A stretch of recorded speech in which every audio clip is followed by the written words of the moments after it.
with illustrations. New York. To Octavius Ogle, in remembrance of a long friendship, this book is dedicated. Chapter 1. A Roman Boy 2. A Roman Undergraduate 3. In the Days of the Dictator 4. A Roman Magistrate v. A Great Roman Cause 6.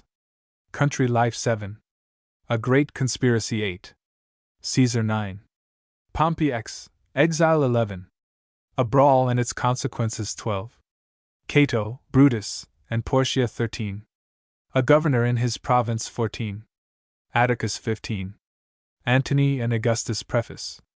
This book does not claim to be a life of Cicero, or a history of the last days of the Roman Republic. Still less does it pretend to come into comparison with such a work as Becker's Gallus, in which on a slender thread of narrative is hung a vast amount of facts relating to the social life of the Romans. I have tried to group round the central figure of Cicero various sketches of men and manners, and so to give my readers some idea of what life actually was in Rome, and the provinces of Rome, during the first 6 decades. To speak roughly, of the 1st century BC, I speak of Cicero as the central figure, not as judging him to be the most important man of the time, but because it is from him, from his speeches and letters, that we chiefly derive the information of which I have here made use. Hence it follows that I give, not indeed a life of the great orator, but a sketch of his personality and career. I have been obliged also to trespass on the domain of history. Speaking of Cicero, I was obliged to speak also of Caesar and of Pompey, of Cato and of Antony, and to give a narrative, which I have striven to make as brief as possible, of their military achievements and political action. I must apologize for seeming to speak dogmatically on some questions which have been much disputed. It would have been obviously inconsistent with the character of the book to give the opposing arguments, and my only course was to state simply conclusions which I had done my best to make correct. I have to acknowledge my obligations to Marquardt's Privatleben der Römer, Mr. Cape's University Life in Ancient Athens, and Mr. Watson's Select Letters of Cicero. I have also made frequent use of Mr. Anthony Trollope's Life of Cicero, a work full of sound sense, though curiously deficient in scholarship.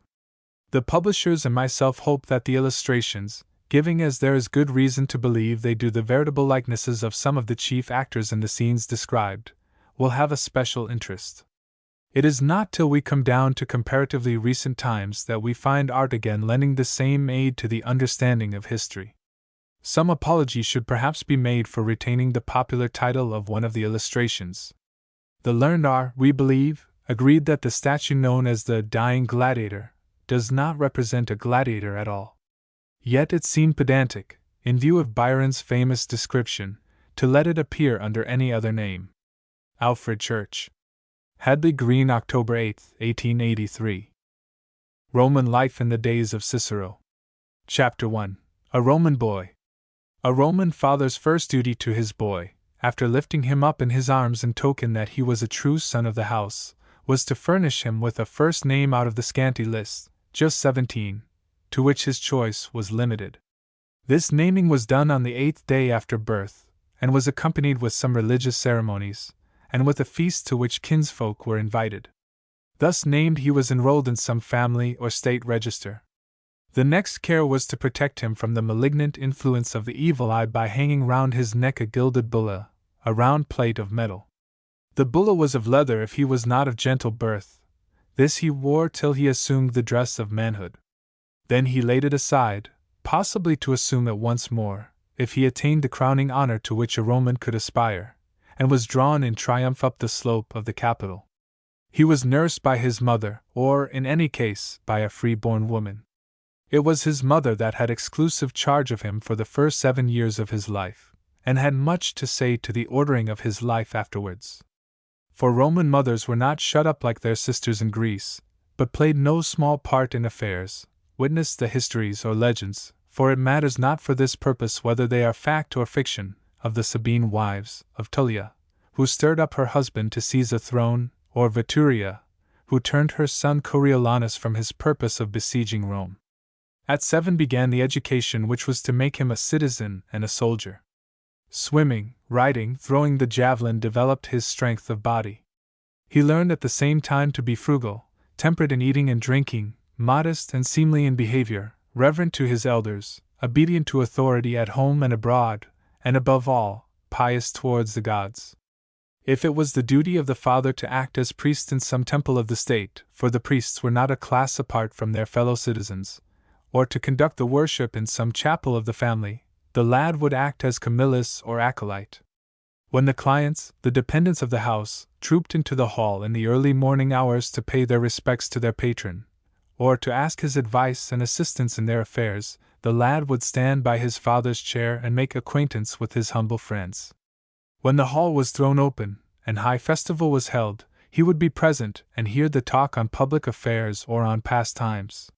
He would listen to and sometimes take part in the songs which celebrated great heroes. When the body of some famous soldier or statesman was carried outside the walls to be buried or burned, he would be taken to hear the oration pronounced over the bier. At one time it was the custom, if we may believe a quaint story which one of the Roman writers tells us, for the senators to introduce their young sons to the sittings of their assembly, very much in the same way as the boys of Westminster School are admitted to hear the debates in the Houses of Parliament. The story professes to show how it was that one of the families of the race of Papirius came to bear the name of praetextatus, i.e., clad in the praetexta, the garb of boyhood, and it runs thus. It was the custom in the early days of the Roman state that the senators should bring their young sons into the Senate to the end that they might learn in their early days how great affairs of the Commonwealth were managed, and that no harm should ensue to the city. It was strictly enjoined upon the lads that they should not say aught of the things which they had heard within the house. It happened on a day that the Senate, after long debate upon a certain matter, adjourned the thing to the morrow. Hereupon the son of a certain senator, named Papirius, was much importuned by his mother to tell the matter which had been thus painfully debated. And when the lad, remembering the command which had been laid upon him that he should be silent about such matters, refused to tell it, the woman besought him to speak more urgently, till at the last, being worn out by her importunities, he contrived this thing. The Senate, he said, debated whether something might not be done whereby there should be more harmony in families than is now seen to be, and whether, should it be judged expedient to make any change, this should be to order that a husband should have many wives, or a wife should have more husbands than one. Then the woman, being much disturbed by the thing which she had heard, hastened to all the matrons of her acquaintance, and stirred them up not to suffer any such thing.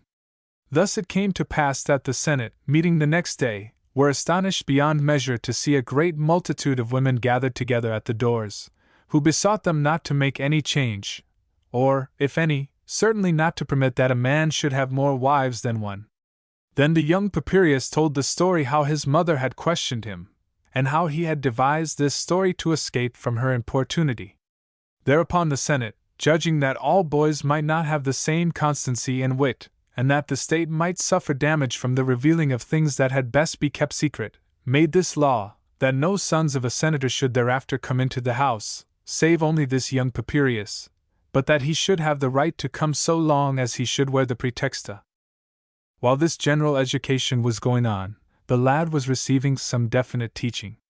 He learned, of course, to read, to write, and to cipher.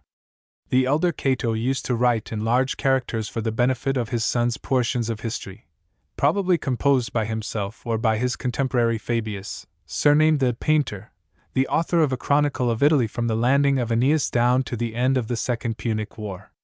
He was tempted to learn by playthings, which ingeniously combined instruction and amusement. Ivory letters, probably in earlier times a less costly material was used, were put into his hands, just as they are put into the hands of children nowadays, that he might learn how to form words. As soon as reading was acquired, he began to learn by heart. When we were boys, Cicero represents himself as saying to his brother Quintus, in one of his dialogues, we used to learn the 12 tables. The 12 tables were the laws which Appius of evil fame and his colleagues the Decemvirs had arranged in a code. No one, he goes on to say, learns them now. Books had become far more common in the 40 years which had passed between Cicero's boyhood and the time at which he is supposed to be speaking, and the tedious lesson of his early days had given place to something more varied and interesting. Writing the boy learned by following with the pen, a sharp-pointed stylus of metal, forms of letters which had been engraved on tablets of wood. At first his hand was held and guided by the teacher. This was judged by the experience to be a better plan than allowing him to shape letters for himself on the wax-covered tablet. Of course, parchment and paper were far too expensive materials to be used for exercises and copies. As books were rare and costly, dictation became a matter of much importance. The boy wrote, in part at least, his own schoolbooks. Horace remembers with a shudder what he had himself written at the dictation of his schoolmaster, who was accustomed to enforce good writing and spelling with many blows. He never could reconcile himself to the early poets, whose verse had furnished the matter of these lessons. Our Roman boy must have found arithmetic a more troublesome thing than the figures now in use, for which we cannot be too thankful to the Arabs, their inventors, have made it. It is difficult to imagine how anything like a long sum in multiplication or division could have been done with the Roman numerals, so cumbrous were they.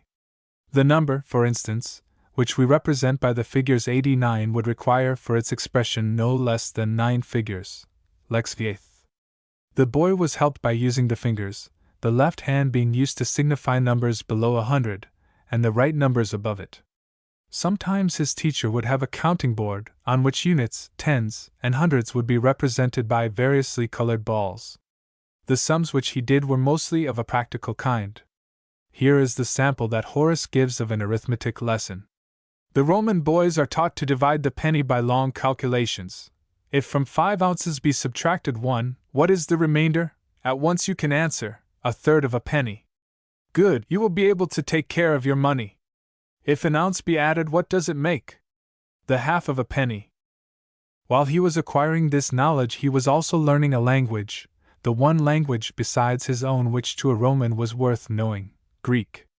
Very possibly he had begun to pick it up in the nursery, where a Greek slave girl was to be found, just as the French bonne or the German nursery governess is among our own wealthier families. He certainly began to acquire it when he reached the age at which his regular education was commenced. Cato the elder, though he made it a practice to teach his own sons, had nevertheless a Greek slave who was capable of undertaking the work, and who actually did teach, to the profit of his very frugal master, the sons of other nobles. Emilius, the conqueror of Macedonia, who was a few years younger than Cato, had as a tutor a Greek of some distinction. While preparing the procession of his triumph, he had sent to Athens for a scene painter, as we should call him, who might make pictures of conquered towns wherewith to illustrate his victories. He added to the commission a stipulation that the artist should also be qualified to take the place of tutor. By good fortune the Athenians happened to have in stock, so to speak, exactly the man he wanted, one Metrodorus. Cicero had a Greek teacher in his own family, not for his son indeed, who was not born till later, but for his own benefit. This was one Diodotus, a Stoic philosopher. Cicero had been his pupil in his boyhood, and gave him a home till the day of his death. I learned many things from him, logic especially. In old age he lost his sight. Yet, says his pupil, he devoted himself to study even more diligently than before. He had books read to him night and day. These were studies which he could pursue without his eyes, but he also, and this seems almost incredible, taught geometry without them, instructing his learners whence and whither the line was to be drawn, and of what kind it was to be. It is interesting to know that when the old man died he left his benefactor about £9,000. Of course, only wealthy Romans could command for their sons the services of such teachers as Diodotus, but any well-to-do household contained a slave who had more or less acquaintance with Greek. In Cicero's time, a century and more of conquests on the part of Rome over Greek and Greek-speaking communities had brought into Italian families a vast number of slaves who knew the Greek language, and something, often a good deal, of Greek literature. One of these would probably be set apart as the boy's attendant. From him he would learn to speak and read a language, a knowledge of which was at least as common at Rome as is a knowledge of French among English gentlemen. If the Roman boy of whom we are speaking belonged to a very wealthy and distinguished family, he would probably receive his education at home. Commonly he would go to school. There were schools, girls' schools as well as boys' schools, at Rome in the days of the wicked Appius Claudius. The schoolmaster appears among the Etruscans in the story of Camillus, when the traitor, who offers to hand over to the Roman general the sons of the chief citizen of Phalerii, is at his command scourged back into the town by his scholars. We find him again in the same story in the Latin town of Tusculum, where it is mentioned as one of the signs of a time of profound peace. Camillus had hurriedly marched against the town on a false report of its having revolted, that the hum of scholars at their lessons was heard in the marketplace.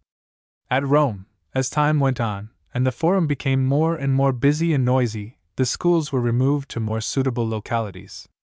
Their appliances for teaching were improved and increased. Possibly maps were added, certainly reading books.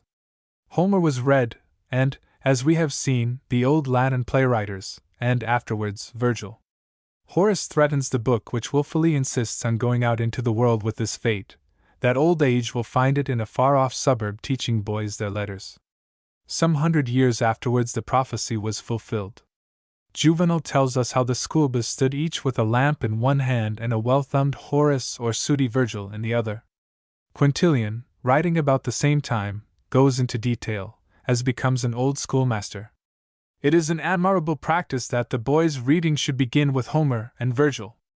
The tragic writers also are useful, and there is much benefit to be got from the lyric poets also. But here you must make a selection not of authors only, but a part of authors. It is curious to find him banishing altogether a book that is, or certainly was, more extensively used in our schools than any other classic, the Heroids of Ovid. These, and such as these, then, are the books which our Roman boy would have to read. Composition would not be forgotten. Let him take, says the author just quoted, the fables of Aesop and tell them in simple language, never rising above the ordinary level. Then let him pass on to a style less plain, then, again, to bolder paraphrases, sometimes shortening, sometimes amplifying the original, but always following his sense. He also suggests the writing of themes and characters. One example he gives is this. Was Crates the philosopher right when, having met an ignorant boy, he administered a beating to his teacher? Many subjects of these themes have been preserved. Hannibal was naturally one often chosen. His passage of the Alps, and the question whether he should have advanced on the city immediately after the Battle of Cannae, were frequently discussed. Cicero mentions a subject of the speculative kind. It is forbidden to a stranger to mount the wall. A mounts the wall, but only to help the citizens in repelling their enemies. Has A broken the law? To make these studies more interesting to the Roman boy, his schoolmaster called in the aid of emulation. I feel sure, says Quintilian, that the practice which I remember to have been employed by my own teachers was anything but useless. They were accustomed to divide the boys into classes, and they set us to speak in the order of our powers, every one taking his turn according to his proficiency. Our performances were duly estimated, and prodigious were the struggles which we had for victory. To be the head of one's class was considered the most glorious thing conceivable. But the decision was not made once for all. The next month brought the vanquished an opportunity of renewing the contest. He who had been victorious in the first encounter was not led by success to relax his efforts, and a feeling of vexation impelled the vanquished to do away with the disgrace of defeat. This practice, I am sure, supplied a keener stimulus to learning than did all the exhortations of our teachers, the care of our tutors, and the wishes of our parents. Nor did the schoolmaster trust to emulation alone. The third choice of the famous Winchester line, either learn or go, there is yet another choice, to be flogged, was liberally employed. Horace celebrates his old schoolmaster as a man of many blows, and another distinguished pupil of this teacher, the Busby or Keat of antiquity, has specified the weapons which he employed, the ferule and the thong. The thong is the familiar taws of schools north of the border. The ferule was a name given both to the bamboo and to the yellow cane, which grew plentifully both in the islands of the Greek archipelago and in southern Italy, as notably at Cannae in Apulia, where it gave a name to the scene of the great battle. The virga was also used, a rod commonly of birch, a tree the educational use of which had been already discovered. The walls of Pompeii indeed show that the practice of Eton is truly classical down to its details. As to the advantage of the practice, opinions were divided. One enthusiastic advocate goes so far as to say that the Greek word for a cane signifies by derivation the sharpener of the young, narthex neurasthenian, but the best authorities were against it.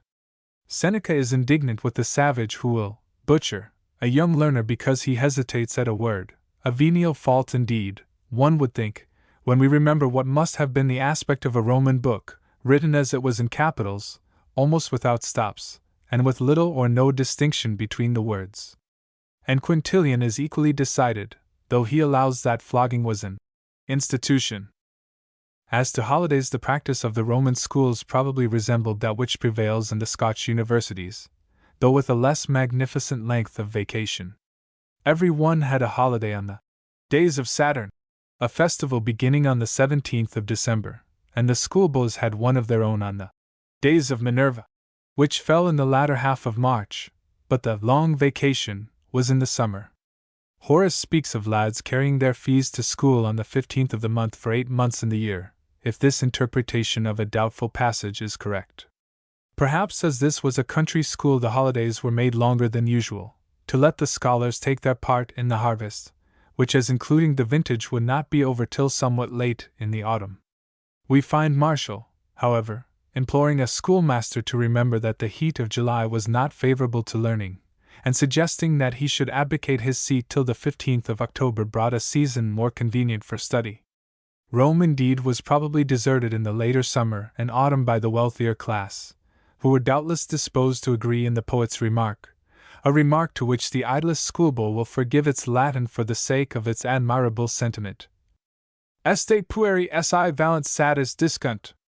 In summer boys learn enough, if they keep their health. Something, perhaps, may be said of the teachers, into whose hands the boys of Rome were committed. We have a little book, of not more than 20 pages in all, which gives us lives of illustrious schoolmasters, and from which we may glean a few facts. The first business of a schoolmaster was to teach grammar, and grammar Rome owed, as she owed most of her knowledge, to a Greek, a certain Crates, who, coming as ambassador from one of the kings of Asia Minor, broke his leg while walking in the ill-paved streets of Rome, and occupied his leisure by giving lectures at his house. Most of the early teachers were Greeks. Catullus bought a Greek slave for somewhat more than £1,500, and giving him his freedom set him up as a schoolmaster. Another of the same nation received a salary of between £300 and £400, his patron taking and probably making a considerable profit out of the pupils' fees. Orbilius, the man of blows, was probably of Greek descent. He had been first a beadle, then a trumpeter, then a trooper in his youth, and came to Rome in the year in which Cicero was consul. He seems to have been as severe on the parents of his pupils as he was in another way on the lads themselves, for he wrote a book in which he exposed their meanness and ingratitude. His troubles, however, did not prevent him living to the great age of 103. The author of the little book about schoolmasters had seen his statue in his native town. It was a marble figure, in a sitting posture, with 2 writing desks beside it. The favorite authors of Orbilius, who was of the old-fashioned school, were, as has been said, the early dramatists. Caecilius, a younger man, to whom Atticus, the friend and correspondent of Cicero, gave his freedom, lectured on Virgil, with whom, as he was intimate with one of Virgil's associates, he probably had some acquaintance. A certain Flaccus had the credit of having first invented prizes. He used to pit lads of equal age against each other, supplying not only a subject on which to write, but a prize for the victor. This was commonly some handsome or rare old book. Augustus made him tutor to his grandsons, giving him a salary of £800 per annum. 20 years later, a fashionable schoolmaster is said to have made between 3,000 and 4,000.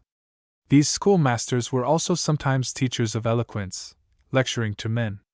One Nipho, for instance, is mentioned among them, as having held his classes in the house of Julius Caesar. Caesar was left an orphan at 15, and afterwards, when his distinguished pupil was grown up, in his own. But Cicero, when he was praetor, and at the very height of his fame, is said to have attended his lectures.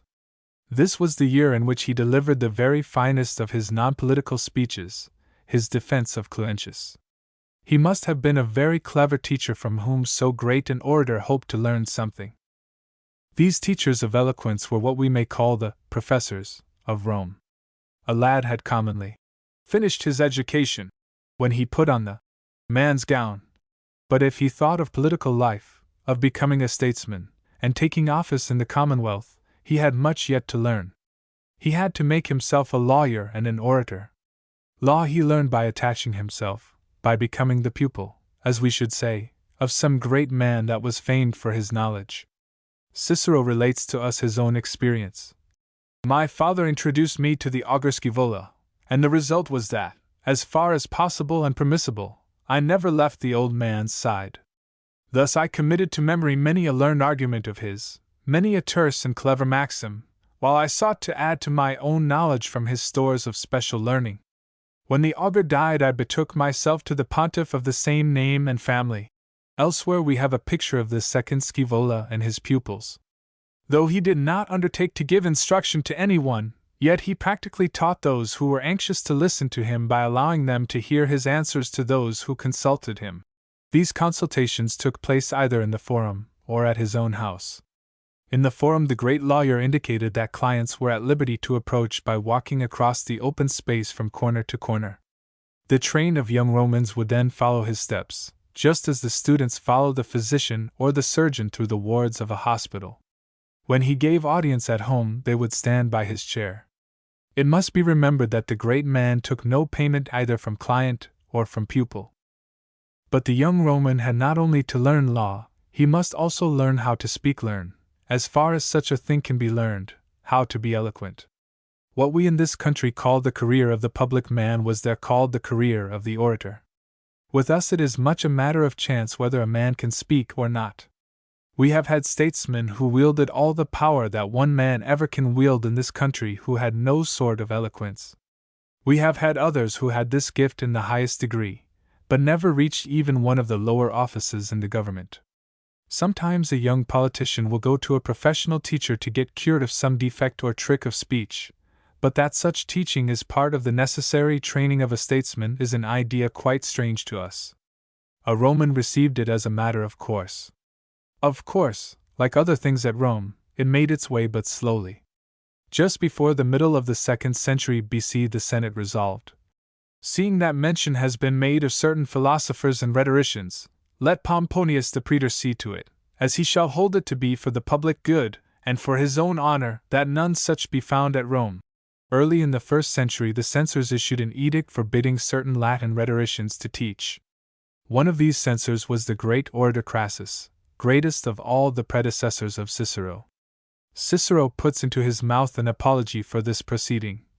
I was not actuated by any hostility to learning or culture. These Latin rhetoricians were mere ignorant pretenders, inefficient imitators of their Greek rivals, from whom the Roman youth were not likely to learn anything but impudence. In spite of the censors, however, and in spite of the fashionable belief in Rome that what was Greek must be far better than what was of native growth, the Latin teachers rose into favor. I remember, says Cicero, when we were boys, one Lucius Plotinus, who was the first to teach eloquence in Latin, how, when the studious youth of the capital crowded to hear him, it vexed me much that I was not permitted to attend him. I was checked, however, by the opinion of learned men, who held that in this matter the abilities of the young were more profitably nourished by exercises in Greek. We are reminded of our own Dr. Johnson, who declared that he would not disgrace the walls of Westminster Abbey by an epitaph in English.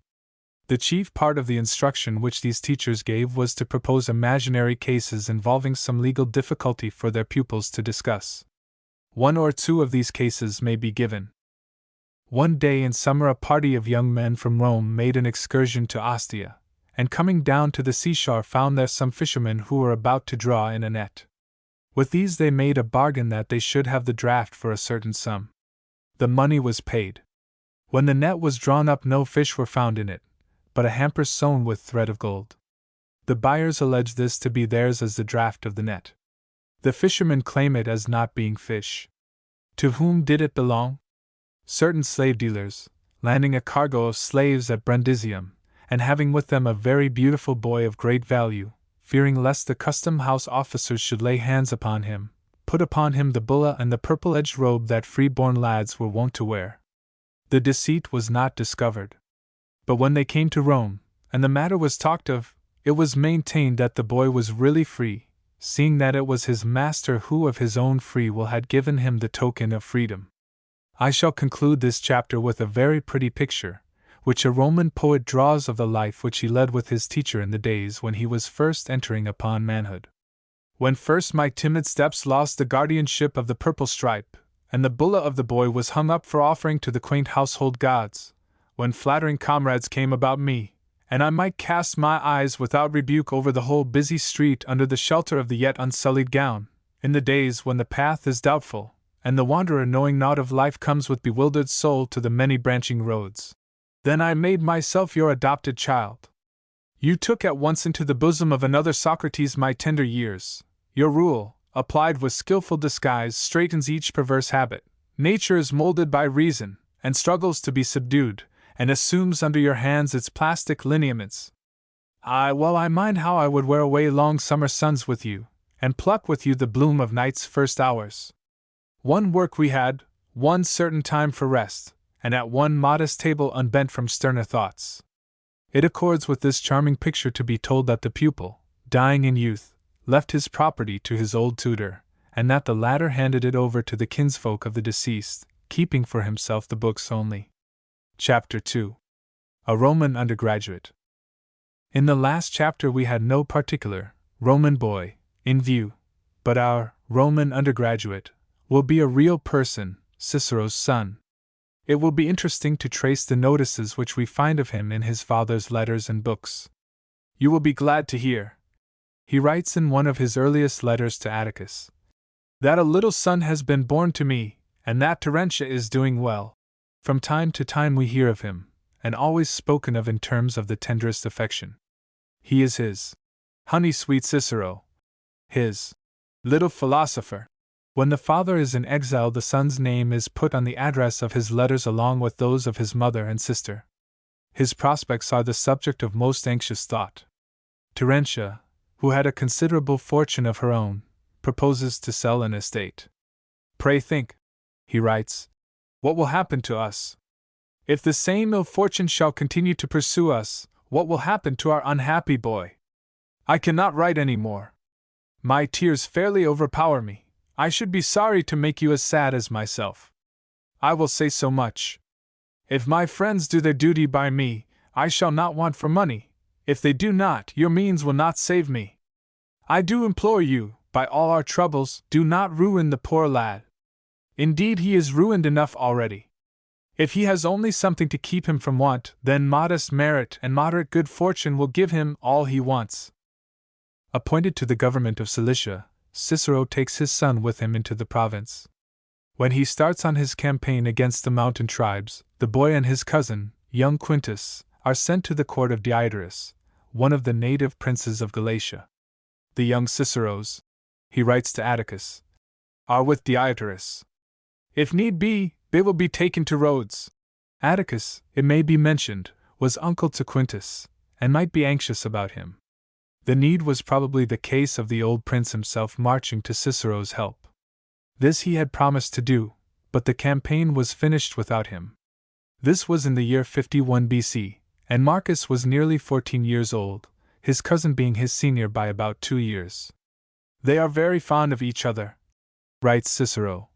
They learn, they amuse themselves together, but one wants the rein, the other the spur. Doubtless the latter is the writer's son. I am very fond of Dionysius, their teacher. The lads say that he is apt to get furiously angry. But a more learned and more blameless man there does not live. A year or so afterwards he seems to have thought less favorably of him. I let him go reluctantly when I thought of him as the tutor of the two lads, but quite willingly as an ungrateful fellow. In BC 49, when the lad was about half through his 16th year, Cicero gave him his toga. To take the toga, that is to exchange the gown of the boy with its stripe of purple for the plain white gown of the citizen, marked the beginning of independence, though indeed a Roman's son was even in mature manhood under his father's control. The ceremony took place at Arpinum, much to the delight of the inhabitants, who felt of course the greatest pride and interest in their famous fellow townsman. But it was a sad time. There and everywhere as I journeyed I saw sorrow and dismay. The prospect of this vast trouble is sad indeed. The vast trouble was the civil war between Caesar and Pompey. This indeed had already broken out. While Cicero was entertaining his kinsfolk and friends at Arpinum, Pompey was preparing to fly from Italy. The war was probably not an unmixed evil to a lad who was just beginning to think himself a man. He hastened across the Adriatic to join his father's friend, and was appointed to the command of a squadron of auxiliary cavalry. His maneuvers were probably assisted by some veteran subordinate, but his eye-seat on horseback, his skill with the javelin, and his general soldierly qualities were highly praised both by his chief and by his comrades. After the defeat at Pharsalia he waited with his father at Brundisium till a kind letter from Caesar assured him of pardon. In BC 46 he was made aedile at Arpinum, his cousin being appointed at the same time. The next year he would have gladly resumed his military career. Fighting was going on in Spain, where the sons of Pompey were holding out against the forces of Caesar, and the young Cicero, who was probably not very particular on which side he drew his sword, was ready to take service against the son of his old general. Neither the cause nor the career pleased the father, and the son's wish was overruled, just as an English lad has sometimes to give up the unremunerative profession of arms, when there is a living in the family, or an opening in a bank, or a promising connection with a firm of solicitors.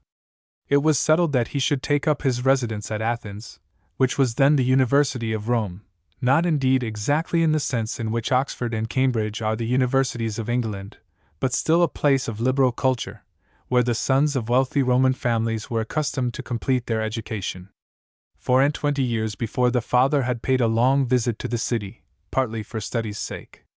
In those days, he writes, I was emaciated and feeble to a degree, my neck was long and thin, a habit of body and a figure that are thought to indicate much danger to life, if aggravated by a laborious profession and constant straining of the voice.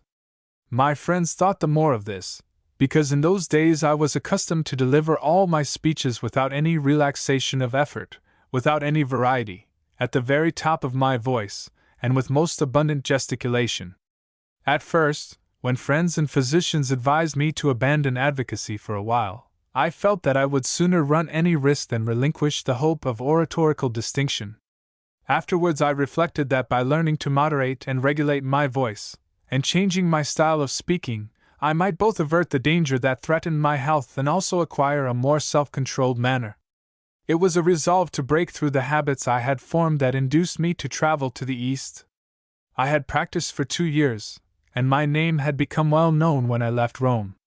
Coming to Athens I spent 6 months with Antiochus, the most distinguished and learned philosopher of the old academy, than whom there was no wiser or more famous teacher.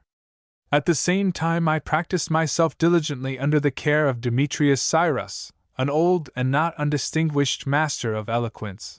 To Athens, then, Cicero always looked back with affection. He hears, for instance, that Appius is going to build a portico at Eleusis. Will you think me a fool? He writes to Atticus. If I do the same at the academy, I think so, you will say.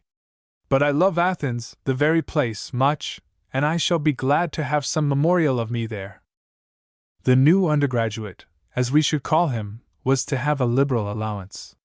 He shall have as much as Publilius, as much as Lentulus the Flamen, allow their sons. It would be interesting to know the amount, but unhappily this cannot be recovered. All that we know is that the richest young men in Rome were not to have more.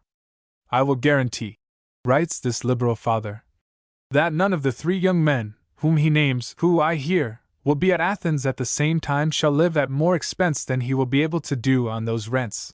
These rents were the incomings from certain properties at Rome. Only, he adds, I do not think he will want a horse. We know something of the university buildings, so to speak, which the young Cicero found at Athens. To seek for truth among the groves of Academus is the phrase by which a more famous contemporary, the poet Horace, describes his studies at Athens. He probably uses it generally to express philosophical pursuits. Taken strictly, it would mean that he attached himself to the sage whose pride it was to be the successor of Plato. Academus was a local hero, connected with the legend of Theseus and Helen. near his grove, or sacred enclosure, which adjoined the road to Eleusis, Plato had bought a garden. It was but a small spot, purchased for a sum which may be represented by about 300 or 400 pounds of our money, but it had been enlarged by the liberality of successive benefactors. This then was one famous lecture room. Another was the Lyceum. Here Aristotle had taught, and after Aristotle, Theophrastus, and after him, a long succession of thinkers of the same school. A third institution of the same kind was the garden in which Epicurus had assembled his disciples, and which he bequeathed to trustees for their benefit and the benefit of their successors for all time. To a Roman of the nobler sort, these gardens and buildings must have been as holy places. It was with these rather than with the temples of gods that he connected what there was of goodness and purity in his life. To worship Jupiter or Romulus did not make him a better man, though it might be his necessary duty as a citizen. His real religion, as we understand it, was his reverence for Plato or Zeno. Athens to him was not only what Athens, but what the Holy Land is to us. Cicero describes something of this feeling in the following passage. We had been listening to Antiochus, a teacher of the academics, in the school called the Ptolemais, where he was wont to lecture. Marcus Piso was with me, and my brother Quintus, and Atticus, and Lucius Cicero, by relationship a cousin, in affection a brother. We agreed among ourselves to finish our afternoon walk in the academy, chiefly because that place was sure not to be crowded at that hour. At the proper time we met at Piso's house. Thence, occupied with varied talk, we traversed the 6 furlongs that lie between the double gate and the academy, and entering the walls which can give such good reason for their fame, found there the solitude which we sought. Is it, said Piso, by some natural instinct or through some delusion that when we see the very spots where famous men have lived we are far more touched than when we hear of the things that they have done, or read something that they have written? It is thus that I am affected at this moment. I think of Plato, who was, we are told, the first who lectured in this place. His little garden which lies there close at hand seems not only to remind me of him, but actually to bring him up before my eyes. Here spake Speusippus, here Xenocrates, here his disciple Polemo. To Polemo indeed belonged this seat which we have before us. This was the Polemo who had been converted, as we should say, when, bursting in after a night of revel upon a lecture in which Xenocrates was discoursing of temperance, he listened to such purpose that from that moment he became a changed man. Then Atticus describes how he found the same charms of association in the garden which had belonged to his own master, Epicurus, while Quintus Cicero supplies what we should call the classical element by speaking of Sophocles and the grove of Colonus, still musical, it seems, with the same song of the nightingale which had charmed the ear of the poet more than 3 centuries before. One or other, perhaps more than one, of these famous places the young Cicero frequented. He probably witnessed, he possibly took part, for strangers were admitted to membership, in the celebrations with which the College of Athenian Youths, Ephebi, commemorated the glories of their city, the procession to the tombs of those who died at Marathon, and the boat races in the Bay of Salamis. That he gave his father some trouble is only too certain. His private tutor in rhetoric, as we should call him, was a certain Gorgias, a man of ability, and a writer of some note, but a worthless and profligate fellow. Cicero peremptorily ordered his son to dismiss him, and the young man seems to have obeyed and reformed. We may hope at least that the repentance which he expresses for his misdoings in a letter to Tyro, his father's freedman, was genuine. This is his picture of his life in the days of repentance and soberness. I am on terms of the closest intimacy with Cratopus, living with him more as a son than as a pupil. Not only do I hear his lectures with delight, but I am greatly taken with the geniality which is peculiar to the man. I spend whole days with him, and often no small part of the night, for I beg him to dine with me as often as he can. This has become so habitual with him that he often looks in upon us at dinner when we are not expecting him. He lays aside the sternness of the philosopher and jokes with us in the pleasantest fashion. As for Bruttius, he never leaves me. Frugal and strict as is his life, he is yet a most delightful companion. For we do not entirely banish mirth from our daily studies in philology. I have hired a lodging for him close by, and do my best to help his poverty out of my own narrow means. I have begun to practice Greek declamation with Cassius, and wish to have a Latin course with Bruttius. My friends and daily companions are the pupils whom Cratopus brought with him from Mytilene, well-read men, of whom he highly approves. I also see much of Epicrates, who is the first man at Athens. After some pleasant words to Tyro, who had bought a farm, and whom he expects to find turned into a farmer, bringing stores, holding consultations with his bailiff, and putting by fruit seeds in his pocket from dessert, he says, I should be glad if you would send me as quickly as possible a copyist, a Greek by preference. I have to spend much pains on writing out my notes. A short time before, one of Cicero's friends had sent a satisfactory report of the young man's behavior to his father. I found your son devoted to the most laudable studies and enjoying an excellent reputation for steadiness. Don't fancy, my dear Cicero, that I say this to please you. There is not in Athens a more lovable young man than your son, nor one more devoted to those high pursuits in which you would have him interested. Among the contemporaries of the young Cicero was, as has been said, the poet Horace. His had been a more studious boyhood. He had not been taken away from his books to serve as a cavalry officer under Pompey. In him, accordingly, we see the regular course of the studies of a Roman lad. It was my lot, he says, to be bred up at Rome, and to be taught how much the wrath of Achilles harmed the Greeks. In other words, he had read his Homer, just as an English boy reads him at Eton or Harrow. Kind Athens, he goes on, added a little more learning, to the end that I might be able to distinguish right from wrong, and to seek for truth amongst the groves of Academus. And just in the same way the English youth goes on to read philosophy at Oxford. The studies of the two young men were interrupted by the same cause, the civil war which followed the death of Caesar. They took service with Brutus, both having the same rank, that of military tribune, a command answering more or less nearly to that of colonel in our own army. It was, however, mainly an ornamental rank, being bestowed sometimes by favor of the general in command, sometimes by a popular vote. The young Cicero indeed had already served, and he now distinguished himself greatly, winning some considerable successes in the command of the cavalry which Brutus afterwards gave him. When the hopes of the party were crushed at Philippi, he joined the younger Pompey in Sicily, but took an opportunity of an amnesty which was offered 4 years afterwards to return to Rome. Here he must have found his old fellow-student, who had also reconciled himself to the victorious party.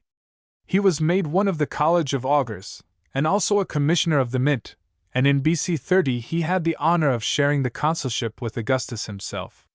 It was to him that the dispatch announcing the final defeat and death of Antony was delivered, and it fell to him to execute the decree which ordered the destruction of all the statues of the fallen chief. Then, says Plutarch, by the ordering of heaven the punishment of Antony was inflicted at last by the house of Cicero. His time of office ended, he went as governor to Asia, or, according to some accounts, to Syria, and thus disappears from our view. Pliny the Elder tells us that he was a drunkard, sarcastically observing that he sought to avenge himself on Antony by robbing him of the reputation which he had before enjoyed of being the hardest drinker of the time. As the story which he tells of the younger Cicero being able to swallow 12 pints of wine at a draught is clearly incredible, perhaps we may disbelieve the whole, and with it the other anecdote, that he threw a cup at the head of Marcus Agrippa, son-in-law to the emperor, and after him the greatest man in Rome. Chapter 3. In the days of the dictator. In November 82 BC, Cornelius Sulla became absolute master of Rome. It is not part of my purpose to give a history of this man. He was a great soldier who had won victories in Africa and Asia over the enemies of Rome, and in Italy itself over the allies, as they were called, that is, the Italian nations, who at various times had made treaties with Rome, and who in the early part of the 1st century BC rebelled against her, thinking that they were robbed of the rights and privileges which belonged to them. And he was the leader of the party of the nobles, just as Marius was the leader of the party of the people. Once before he had made himself supreme in the capital, and then he had used his power with moderation. But he was called away to carry on the war in Asia against Mithridates, the great king of Pontus, and his enemies had got the upper hand, and had used the opportunity most cruelly. A terrible list of victims, called the proscription, because it was posted up in the forum, was prepared. 50 senators and 1,000 knights, peers and gentlemen we should call them, were put to death, almost all of them without any kind of trial. Sulla himself was outlawed. But he had an army which he had led to victory and had enriched with prize money, and which was entirely devoted to him, and he was not inclined to let his enemies triumph. He hastened back to Italy, and landed in the spring of 83. In the November of the following year, just outside the walls of Rome, was fought the final battle of the war. The opposing army was absolutely destroyed and Sulla had everything at his mercy. He waited for a few days outside the city till the Senate had passed a decree giving him absolute power to change the laws, to fill the offices of state, and to deal with the lives and properties of citizens as it might please him. This done, he entered Rome. Then came another proscription. The chief of his enemies, Marius, was gone. He had died, tormented it was said by remorse, 17 days after he had reached the crowning glory, promised him in his youth by an oracle, and had been made consul for the 7th time. The conqueror had to content himself with the same vengeance that Charles II, in our own country, exacted from the remains of Cromwell. The ashes of Marius were taken out of his tomb on the Flaminian Way, the great north road of Rome, and were thrown into the Anio. But many of his friends and partisans survived, and these were slaughtered without mercy. 80 names were put on the fatal list on the first day, 220 on the second, and as many more on the third. With the deaths of many of these victims politics had nothing to do. Sulla allowed his friends and favorites to put into the list the names of men against whom they happened to bear a grudge, or whose property they coveted. No one knew who might be the next to fall. Even Sulla's own partisans were alarmed. A young senator, Caius Metellus, one of a family which was strongly attached to Sulla and with which he was connected by marriage, had the courage to ask him in public when there would be an end to this terrible state of things. "We do not beg you," he said, "to remit the punishment of those whom you have made up your mind to remove. We do beg you to do away with the anxiety of those whom you have resolved to spare." "I am not yet certain," answered Sulla, "whom I shall spare." "Then at least," said Metellus, "you can tell us whom you mean to punish." "That I will do," replied the tyrant. It was indeed a terrible time that followed. Plutarch thus describes it. He denounced against any who might shelter or save the life of a proscribed person the punishment of death for his humanity. He made no exemption for mother, or son, or parent. The murderers received a payment of 2 talents, about £470 for each victim. It was paid to a slave who killed his master, to a son who killed his father. The most monstrous thing of all, it was thought, was that the sons and grandsons of the proscribed were declared to be legally infamous and that their property was confiscated. Nor was it only in Rome but in all the cities of Italy that the proscription was carried out. There was not a single temple, not a house but was polluted with blood.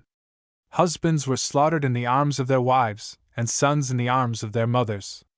And the number of those who fell victims to anger and hatred was but small in comparison with the number who were put out of the way for the sake of their property. The murderers might well have said, "His fine mansion has been the death of this man, or his gardens, or his baths." Quintus Aurelius, a peaceable citizen, who had had only this share in the late civil troubles, that he had felt for the misfortunes of others, coming into the forum, read the list of the proscribed and found in it his own name.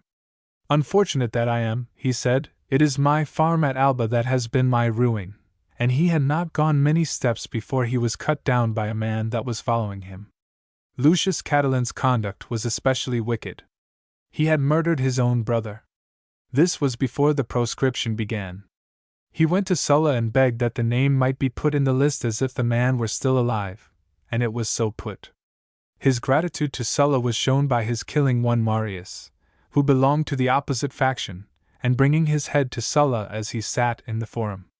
This Marius was a kinsman of the great democratic leader, and was one of the most popular men in Rome. This done, he washed his hands in the holy water basin of the Temple of Apollo. 40 senators and 1,600 knights, and more than as many men of obscure station, are said to have perished. At last, on the 1st of June, 81, the list was closed. Still the reign of terror was not yet at an end, as the strange story which I shall now relate will amply prove. To look into the details of a particular case makes us better able to imagine what it really was to live at Rome in the days of the dictator than to read many pages of general description.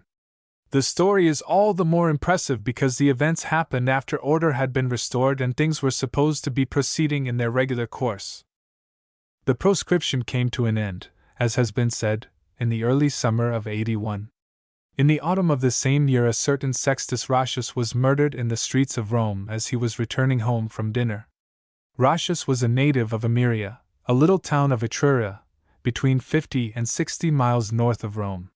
He was a wealthy man, possessed, it would seem, of some taste and culture, and an intimate friend of some of the noblest families at Rome.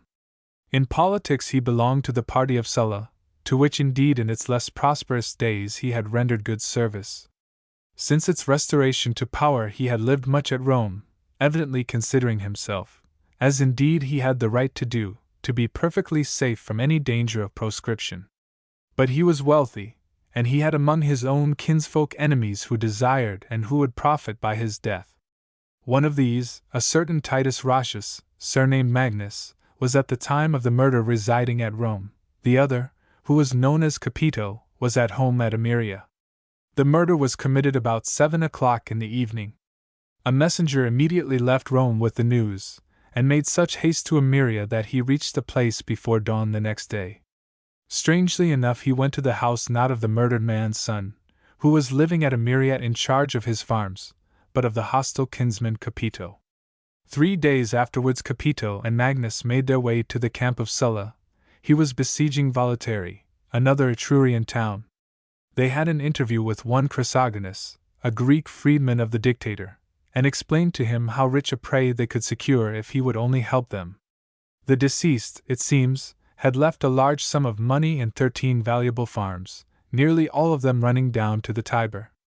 And the son, the lawful heir, could easily be got out of the way. Ratius was a well-known and a popular man, yet no outcry had followed his disappearance. With the son, a simple farmer, ignorant of affairs, and wholly unknown to Rome, it would be easy to deal.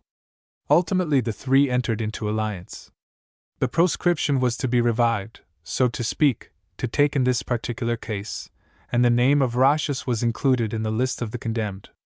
All his wealth was treated as the property of the proscribed, and was sold by auction. It was purchased by Chrysogonus. The real value was between 50 and 60,000 pounds. The price paid was something less than 18 pounds. 3 of the finest farms were at once handed over to Capito as his share of the spoil. Magnus acted as the agent of Chrysogonus for the remainder. He took possession of the house in which Ratius the younger was living, laid his hands on all its contents, among which was a considerable sum of money, and drove out the unfortunate young man in an absolutely penniless condition. These proceedings excited great indignation at Ameria. The local senate passed a resolution to the effect that the Committee of 10 should proceed to Sulla's camp and put him in possession of the facts, with the object of removing the name of the father from the list of the proscribed, and reinstating the son in his inheritance. The 10 proceeded accordingly to the camp, but Chrysogonus cajoled and overreached them. It was represented to them by persons of high position that there was no need to trouble Sulla with the affair. The name should be removed from the list. The property should be restored. Capito, who was one of the 10, added his personal assurance to the same effect, and the deputation, satisfied that their object had been attained, returned to Ameria. There was of course no intention of fulfilling the promises thus made. The first idea of the trio was to deal with the son as they had dealt with the father. Some hint of this purpose was conveyed to him, and he fled to Rome, where he was hospitably entertained by Cecilia, a wealthy lady of the family of Metellus, and therefore related to Sulla's wife, who indeed bore the same name. As he was now safe from violence, it was resolved to take the audacious step of accusing him of the murder of his father. Outrageous as it seems, the plan held out some promise of success. The accused was a man of singularly reserved character, rough and boorish in manner, and with no thoughts beyond the rustic occupations to which his life was devoted. His father, on the other hand, had been a man of genial temper, who spent much of his time among the polished circles of the capital. If there was no positive estrangement between them, there was a great discrepancy of tastes, and probably very little intercourse. This it would be easy to exaggerate into something like a plausible charge, especially under the circumstances of the case. It was beyond doubt that many murders closely resembling the murder of Roscius had been committed during the past year, committed some of them by sons. This was the first time that an alleged culprit was brought to trial, and it was probable that the jury would be inclined to severity. In any case, and whatever the evidence, it was hoped that the verdict would not be such as to imply the guilt of a favorite of Sulla. He was the person who would profit most by the condemnation of the accused, and it was hoped that he would take the necessary means to secure it. The friends of the father were satisfied of the innocence of the son, and they exerted themselves to secure for him an efficient defense. Sulla was so much dreaded that none of the more conspicuous orators of the time were willing to undertake the task. Cicero, however, had the courage which they wanted, and his speech, probably little altered from the form in which he delivered it, remains. It was a horrible crime of which his client was accused, and the punishment the most awful known to the Roman law. The face of the guilty man was covered with a wolf's skin, as being one who was not worthy to see the light. Shoes of wood were put upon his feet that they might not touch the earth.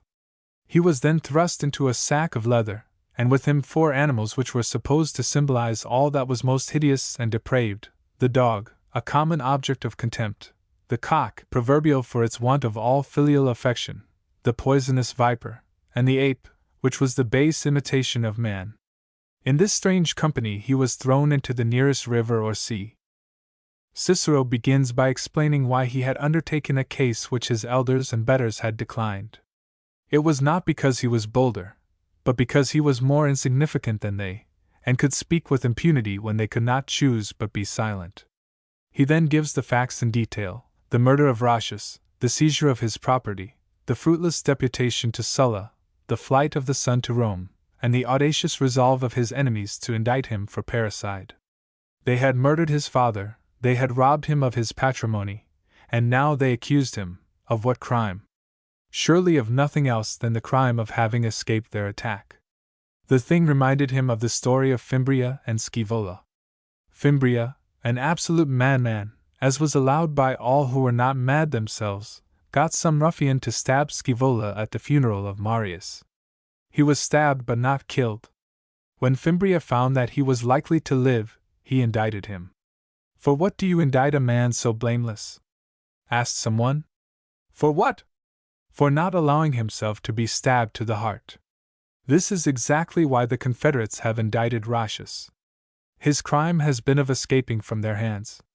Roscius killed his father, you say. A young man, I suppose, led away by worthless companions. Not so, he is more than 40 years of age. Extravagance and debt drove him to it. No, you say yourself that he never goes to an entertainment, and he certainly owes nothing. Well, you say, his father disliked him. Why did he dislike him? That, you reply, I cannot say, but he certainly kept one son with him, and left this Roscius to look after his farms. Surely this is a strange punishment, to give him the charge of so fine an estate. But, you repeat, he kept his other with him. Now listen to me, cries Cicero, turning with savage sarcasm to the prosecutor. Providence never allowed you to know who your father was. Still you have read books. Do you remember in Caecilius' play how the father had 2 sons, and kept one with him and left the other in the country? And do you remember that the one who lived with him was not really his son, the other was true-born, and yet it was the true-born who lived in the country? And is it such a disgrace to live in the country? It is well that you did not live in old times when they took a dictator from the plough, when the men who made Rome what it is cultivated their own land, but did not covet the land of others. Ah! But you say, the father intended to disinherit him. Why, I cannot say. Did he disinherit him? No, he did not. Who stopped him? Well, he was thinking of it. To whom did he say so? To no one, surely, cries Cicero. This is to abuse the laws and justice and your dignity in the basest and most wanton way, to make charges which he not only cannot but does not even attempt to establish. Shortly after comes a lively description of the prosecutor's demeanor. It was really worthwhile, if you observed, gentlemen, the man's utter indifference as he was conducting his case.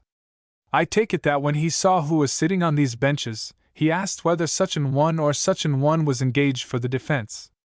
Of me he never thought, for I had never spoken before in a criminal case.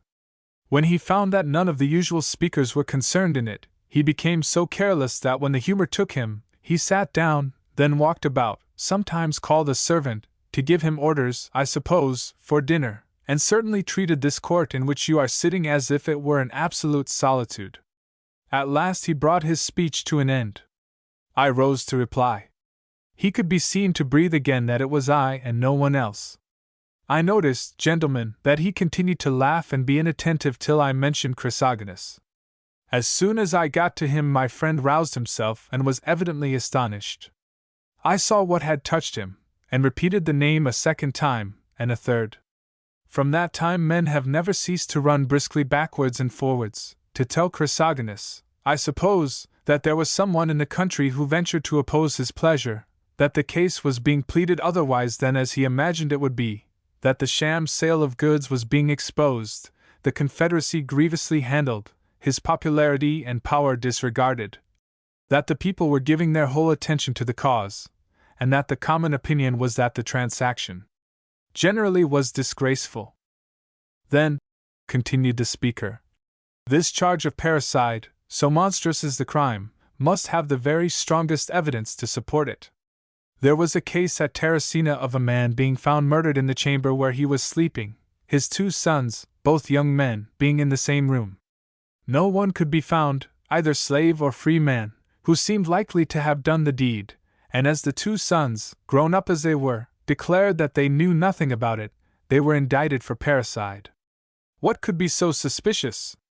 Suspicious, do I say? Nay, worse. That neither knew anything about it. That any one had ventured into that chamber at the very time when there were in it 2 young men who would certainly perceive and defeat the attempt? Yet, because it was proved to the jury that the young men had been found fast asleep, with the door wide open, they were acquitted. It was thought incredible that men who had just committed so monstrous a crime could possibly sleep. Why, Solon, the wisest of all legislators, drawing up his code of laws, provided no punishment for this crime, and when he was asked the reason replied that he believed that no one would ever commit it. To provide a punishment would be to suggest rather than prevent. Our own ancestors provided indeed a punishment, but it was of the strangest kind, showing how strange, how monstrous they thought the crime. And what evidence do you bring forward? The man was not at Rome. That is proved. Therefore he must have done it, if he did it at all, by the hands of others. Who were these others? Were they free men or slaves? If they were free men, where did they come from, where live?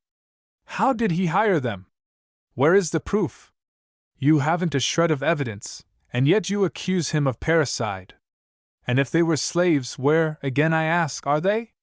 There were 2 slaves who saw the deed, but they belonged to the confederate, not to the accused. Why do you not produce them? Purely because they would prove your guilt. It is there indeed that we find the real truth of the matter. It was the maxim of a famous lawyer, ask, who profited by the deed. I ask it now. It was Magnus who profited. He was poor before, and now he is rich. And then he was in Rome at the time of the murder, and he was familiar with assassins. Remember too the strange speed with which he sent the news to Ameria, and sent it, not to the son, as one might expect, but to Capito his accomplice, for that he was an accomplice is evident enough. What else could he be when he so cheated the deputation that went to Sulla ad Voluntari? Cicero then turned to Chrysogonus, and attacked him with a boldness which is surprising, when we remember how high he stood in the favor of the absolute master of Rome. See how he comes down from his fine mansion on the Palatine. Yes, and he has for his own enjoyment a delightful retreat in the suburbs, and many an estate besides, and not one of them but is both handsome and conveniently near. His house is crowded with ware of Corinth and Delos, among them that famous self-acting cooking apparatus, which he lately bought at a price so high that the passers-by, when they heard the clerk call out the highest bid, supposed that it must be a farm which was being sold. And what quantities, think you, he has of embossed plate, and coverlets of purple, and pictures, and statues, and colored marbles? Such quantities, I tell you, as scarce could be piled together in one mansion in a time of tumult and rapine from many wealthy establishments. And his household, why should I describe how many it numbers, and how varied are its accomplishments? I do not speak of ordinary domestics, the cook, the baker, the litter-bearer. Why, for the mere enjoyment of his ears he has such a multitude of men that the whole neighborhood echoes again with the daily music of singers, and harp-players, and flute-players, and with the uproar of his nightly banquets. What daily expenses, what extravagance, as you well know, gentlemen, there must be in such a life as this. How costly must be these banquets! Creditable banquets, indeed, held in such a house, do I say, and not a manufactory of wickedness, a place of entertainment for every kind of crime? And as for the man himself, you see, gentlemen, how he bustles everywhere about the forum, with his hair fashionably arranged and dripping with perfumes. What a crowd of citizens, yes, of citizens, follow him. You see how he looks down upon every one, thinks no one can be compared to himself, fancies himself the one rich and powerful man in Rome? The jury seems to have caught the contagion of courage from the advocate. They acquitted the accused. It is not known whether he ever recovered his property. But as Sulla retired from power in the following year, and died the year after, we may hope that the favorites and the villains whom he had sheltered were compelled to disgorge some at least of their gains. Chapter 4. A Roman Magistrate. Of all the base creatures who found a profit in the massacres and plunderings which Sulla commanded or permitted, not one was baser than Caius Verres.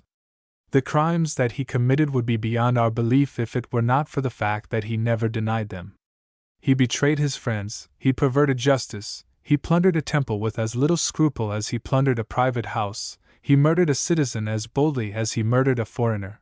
In fact, he was the most audacious, the most cruel, the most shameless of men. And yet he rose to high office at home and abroad, and had it not been for the courage, sagacity, and eloquence of one man, he might have risen to the very highest.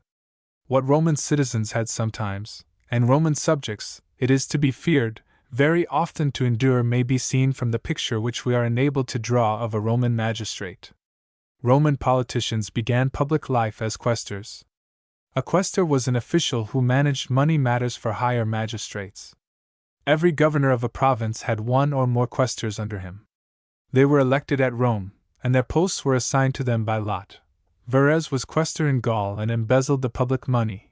He was quaestor in Cilicia with Dolabella, a like-minded governor, and diligently used his opportunity. This time it was not money only, but works of art, on which he laid his hands, and in these the great cities, whether in Asia or in Europe, were still rich. The most audacious, perhaps, of these robberies was perpetrated in the island of Delos. Delos was known all over the world as the island of Apollo. The legend was that it was the birthplace of the god. None of his shrines was more frequented or more famous. Verres was indifferent to such considerations. He stripped the temple of its finest statues, and loaded a merchant ship which he had hired with the booty. But this time he was not lucky enough to secure it. The islanders, though they had discovered the theft, did not, indeed, venture to complain. They thought it was the doing of the governor, and a governor, though his proceedings might be impeached after his term of office, was not a person with whom it was safe to remonstrate. But a terrible storm suddenly burst upon the island. The governor's departure was delayed. To set sail in such weather was out of the question. The sea was indeed so high that the town became scarcely habitable. Then Verres' ship was wrecked, and the statues were found cast upon the shore. The governor ordered them to be replaced in the temple, and the storm subsided as suddenly as it had arisen. On his return to Rome, Dolabella was impeached for extortion. With characteristic baseness, Verres gave evidence against him, evidence so convincing as to cause a verdict of guilty. But he thus secured his own gains, and these he used so profusely in the purchase of votes that 2 or 3 years afterwards he was elected praetor.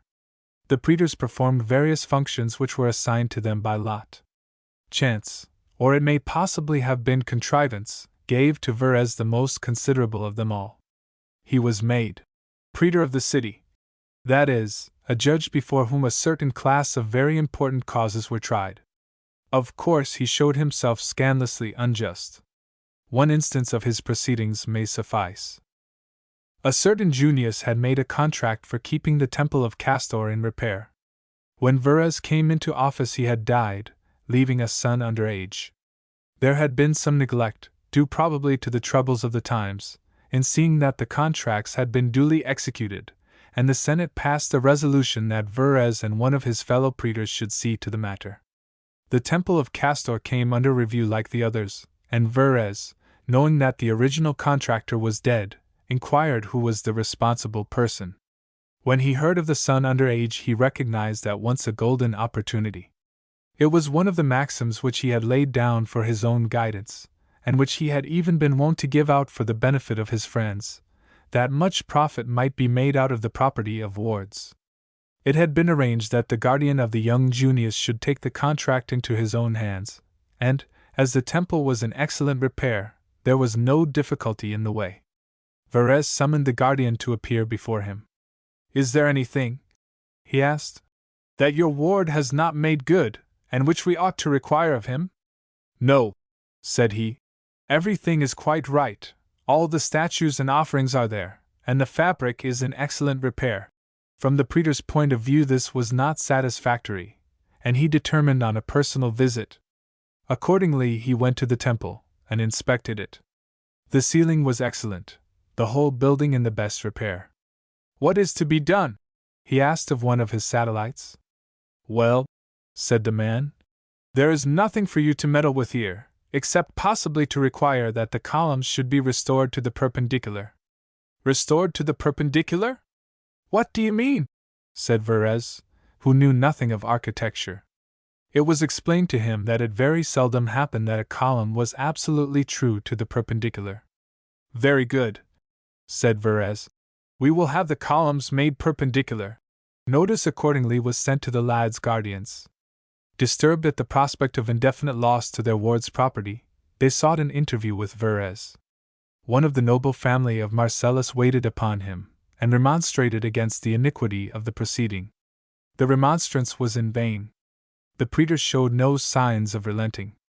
There yet remained one way, a way only too well known to all who had to deal with him, of obtaining their object.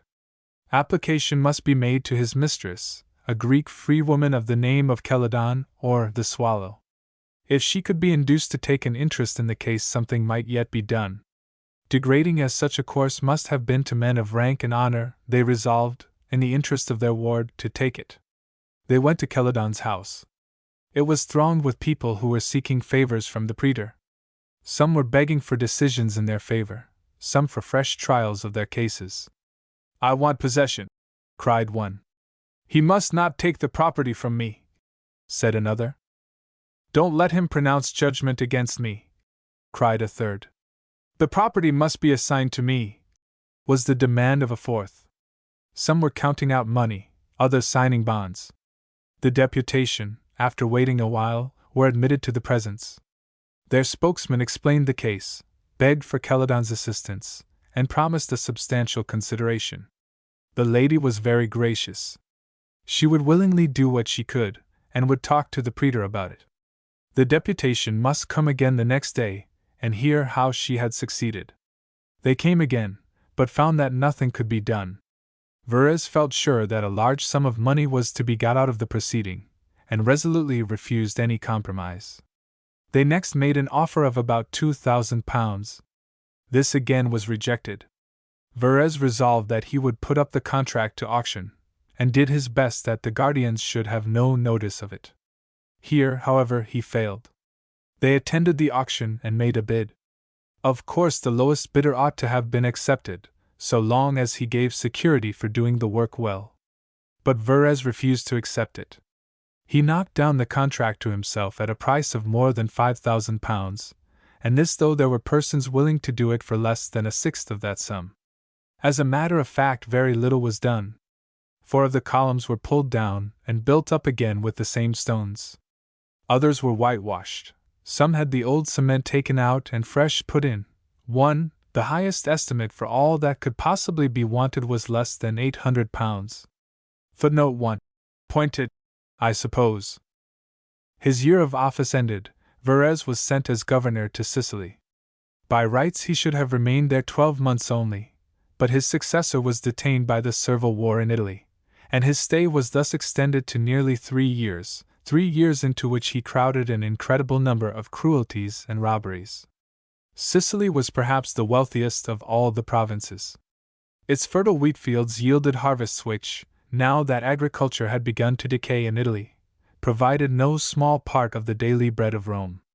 In its cities, founded most of them several centuries before by colonists from Greece, were accumulated the riches of many generations. On the whole, it had been lightly treated by its Roman conquerors.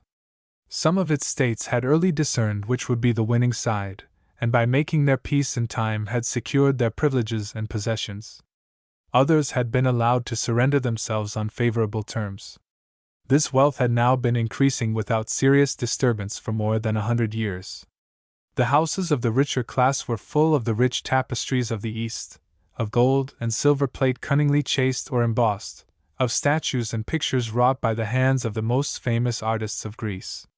The temples were adorned with costly offerings and with images that were known all over the civilized world.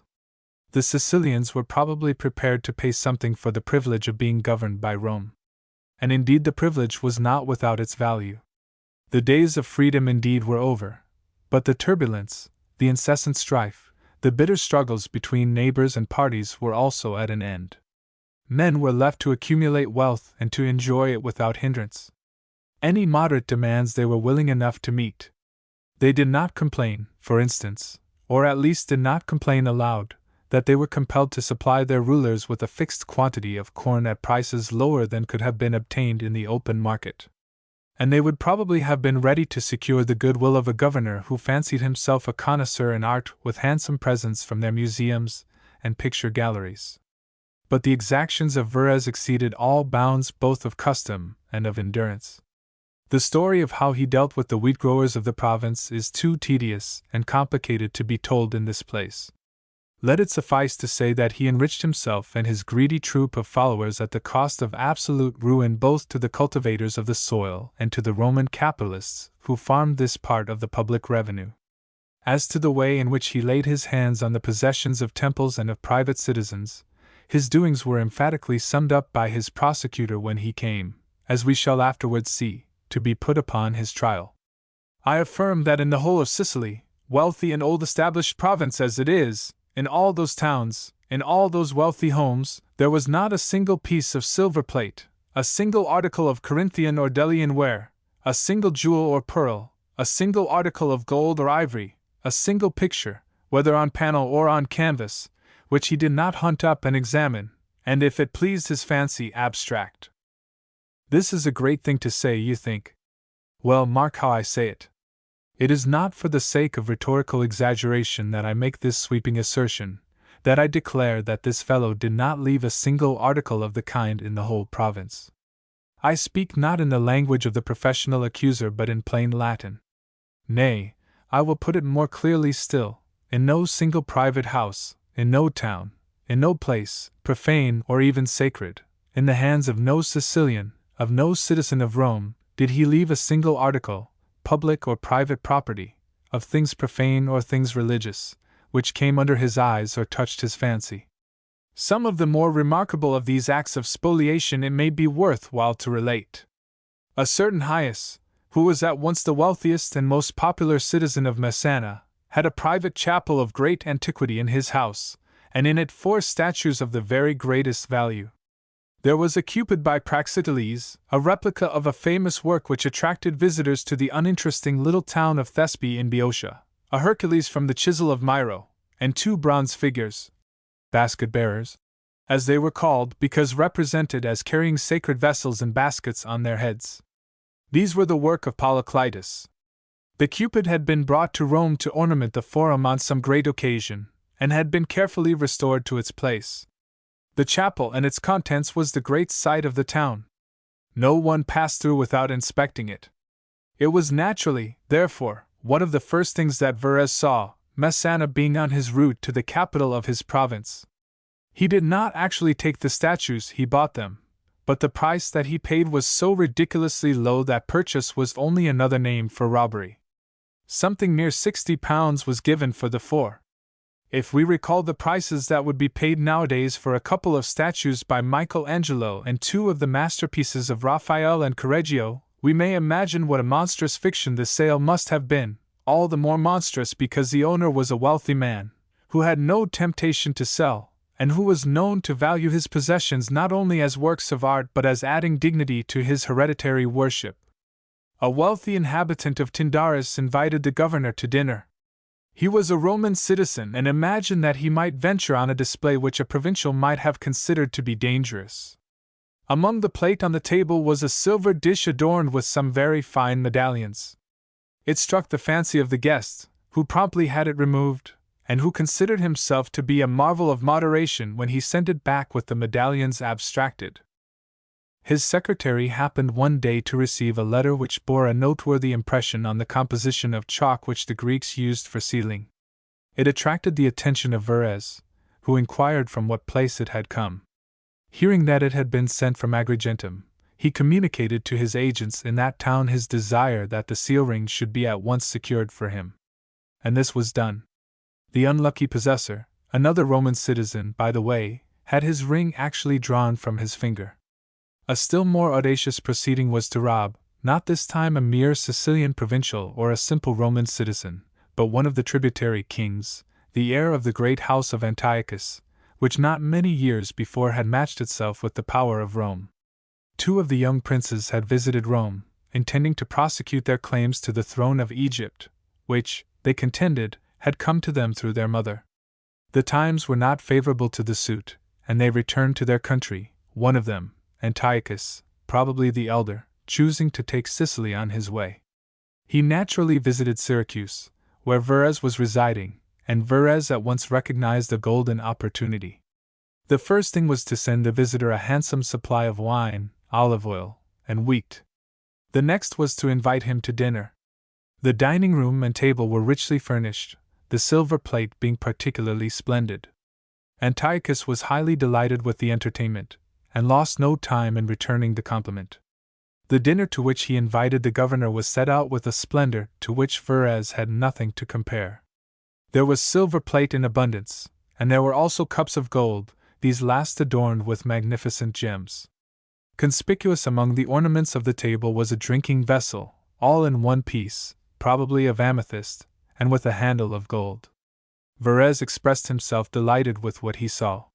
He handled every vessel and was loud in its praises. The simple-minded king, on the other hand, heard the compliment with pride. Next day came a message. Would the king lend some of the more beautiful cups to his excellency? He wished to show them to his own artists. A special request was made for the amethyst cup. All was sent without a suspicion of danger. But the king had still in his possession something that especially excited the Romans' cupidity. This was a candelabrum of gold richly adorned with jewels. It had been intended for an offering to the tutelary deity of Rome, Jupiter of the capital. But the temple, which had been burned to the ground in the civil wars, had not yet been rebuilt, and the princes, anxious that their gift should not be seen before it was publicly presented, resolved to carry it back with them to Syria. Verres, however, had got, no one knew how, some inkling of the matter, and he begged Antiochus to let him have a sight of it. The young prince, who, so far from being suspicious, was hardly sufficiently cautious, had it carefully wrapped up, and sent it to the governor's palace. When he had minutely inspected it, the messengers prepared to carry it back. Verres, however, had not seen enough of it. It clearly deserved more than one examination. Would they leave it with him for a time? They left it, suspecting nothing. Antiochus, on his part, had no apprehensions. When some days had passed and the candelabrum was not returned, he sent to ask for it. The governor begged the messenger to come again the next day. It seemed a strange request, still the man came again and was again unsuccessful. The king himself then waited on the governor and begged him to return it. Verres hinted, or rather said plainly, that he should very much like it as a present. "This is impossible," replied the prince. "The honor due to Jupiter and public opinion forbid it." All the world knows that the offering is to be made, and I cannot go back from my word. Verres perceived that soft words would be useless, and took at once another line. The king, he said, must leave Sicily before nightfall. The public safety demanded it. He had heard of a piratical expedition which was on its way from Syria to the province, and that his departure was necessary. Antiochus had no choice but to obey, but before he went he publicly protested in the marketplace of Syracuse against the wrong that had been done. His other valuables, the gold and the jewels, he did not so much regret, but it was monstrous that he should be robbed of the gift that he destined for the altar of the tutelary god of Rome. The Sicilian cities were not better able to protect their possessions than were private individuals. Segesta was a town that had early ranged itself on the side of the Romans, with whom its people had a legendary relationship. The story was that Aeneas on his way to Italy had left there some of his followers, who were unwilling any longer to endure the hardships of the journey. In early days it had been destroyed by the Carthaginians, who had carried off all its most valuable possessions, the most precious being a statue of Diana, a work of great beauty and invested with a peculiar sacredness. When Carthage fell, Scipio its conqueror restored the spoils which had been carried off from the cities of Sicily. Among other things Agrigentum had recovered its famous bull of brass, in which the tyrant Phalaris had burned, it was said, his victims. Segesta was no less fortunate than its neighbors, and got back its Diana. It was set on a pedestal on which was inscribed the name of Scipio, and became one of the most notable sights of the island. It was of a colossal size, but the sculptor had contrived to preserve the semblance of maidenly grace and modesty. Verres saw and coveted it. He demanded it of the authorities of the town, and was met with a refusal. It was easy for the governor to make them suffer for their obstinacy. All their imposts were doubled and more than doubled. Heavy requisitions for men and money and corn were made upon them. A still more hateful burden, that of attending the court and progresses of the governor, was imposed on their principal citizens. This was a contest which they could not hope to wage with success. Segesta resolved that the statue should be given up. It was accordingly carried away from the town, all the women of the town, married and unmarried, following it on its journey, showering perfumes and flowers upon it, and burning incense before it, till it had passed beyond the borders of their territory. If Segesta had its Diana, Tyndaris had its Mercury, and this also Verres was resolved to add to his collection. He issued his orders to Sopater, chief magistrate of the place, that the statue was to be taken to Messana. Messana, being conveniently near to Italy, was the place in which he stored his plunder. Sopater, refusing, was threatened with the heaviest penalties if it was not done without delay, and judged it best to bring the matter before the local senate. The proposition was received with shouts of disapproval. Verres paid a second visit to the town and at once inquired what had been done about the statue. He was told that it was impossible. The Senate had decreed the penalty of death against any one that touched it. Apart from that, it would be an act of the grossest impiety. Impiety? He burst out upon the unlucky magistrates. Penalty of death! Senate! What Senate? As for you, Sopater, you shall not escape. Give me up the statue or you shall be flogged to death. Sopater again referred the matter to his townsmen, and implored them with tears to give way. The meeting separated in great tumult without giving him any answer. Summoned again to the governor's presence, he repeated that nothing could be done. But Verres had still resources in store. He ordered the lictors to strip the man, the chief magistrate, be it remembered, of an important town, and to set him, naked as he was, astride on one of the equestrian statues that adorned the marketplace. It was winter, the weather was bitterly cold, with heavy rain. The pain caused by the naked limbs being thus brought into close contact with the bronze of the statue was intense. So frightful was his suffering that his fellow townsmen could not bear to see it. They turned with loud cries upon the Senate, and compelled them to vote that the coveted statue should be given up to the governor. So Verres got his Mercury. We have a curious picture of the man as he made his progresses from town to town in his search for treasures of art. As soon as it was spring, and he knew that it was spring not from the rising of any constellation or the blowing of any wind, but simply because he saw the roses, then indeed he bestirred himself.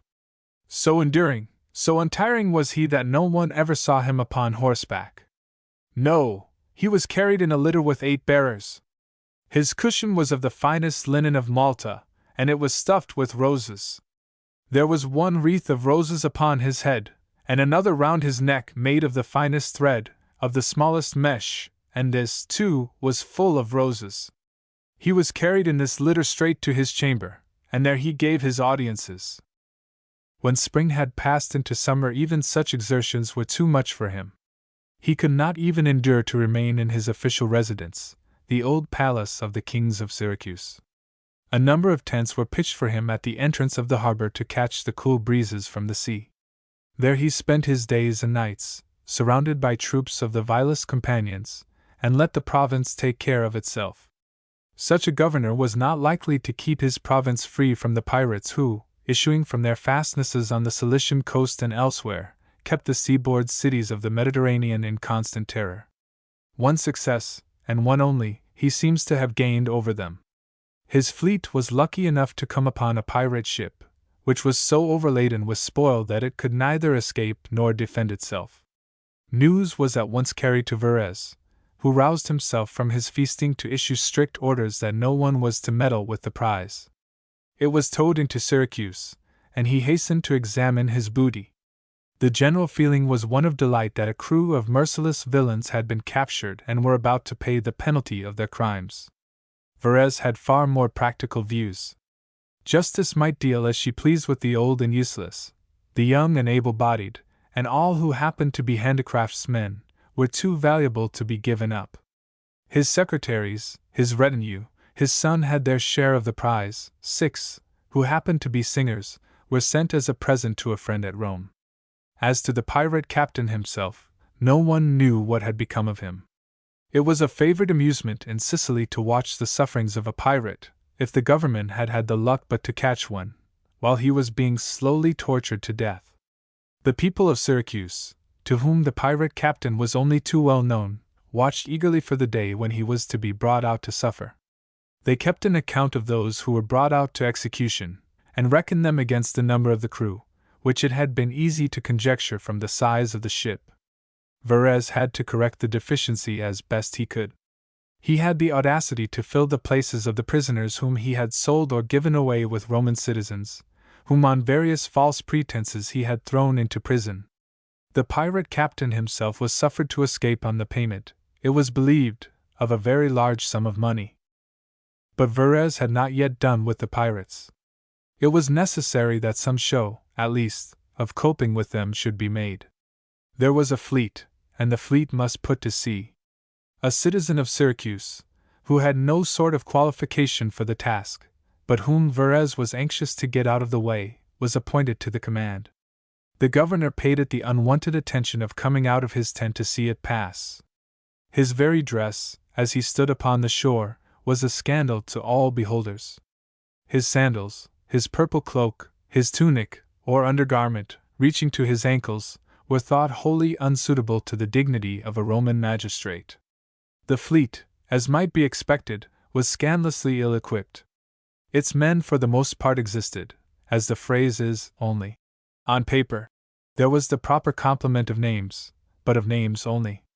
The praetor drew from the treasury the pay for these imaginary soldiers and marines, and diverted it into his own pocket. And the ships were as ill-provisioned as they were ill-manned. After they had been something less than 5 days at sea, they put into the harbor of Pechinus. The crews were driven to satisfy their hunger on the roots of the dwarf palm, which grew, and indeed still grows, in abundance on that spot. Cleomenes meanwhile was following the example of his patron. He had his tent pitched on the shore, and sat in it drinking from morning to night. While he was thus employed, tidings were brought that the pirate fleet was approaching. He was ill prepared for an engagement. His hope had been to complete the manning of his ships from the garrison of the fort. But Verres had dealt with the fort as he had dealt with the fleet. The soldiers were as imaginary as the sailors. Still, a man of courage would have fought. His own ship was fairly well manned, and was of a commanding size, quite able to overpower the light vessels of the pirates, and such a crew as there was eager to fight. But Cleomenes was as cowardly as he was incompetent. He ordered the mast of his ship to be hoisted, the sails to be set, and the cable cut, and made off with all speed. The rest of his fleet could do nothing but follow his example. The pirates gave chase, and captured 2 of the ships as they fled. Cleomenes reached the port of Helleris, stranded his ship, and left it to its fate. His colleagues did the same. The pirate chief found them thus deserted and burned them. He had then the audacity to sail into the inner harbor of Syracuse, a place into which, we are told, only one hostile fleet, the ill-fated Athenian expedition, 3 centuries and a half before, had ever penetrated. The rage of the inhabitants at this spectacle exceeded all bounds, and Verres felt that a victim must be sacrificed. He was, of course, himself the chief culprit. Next in guilt to him was Cleomenes.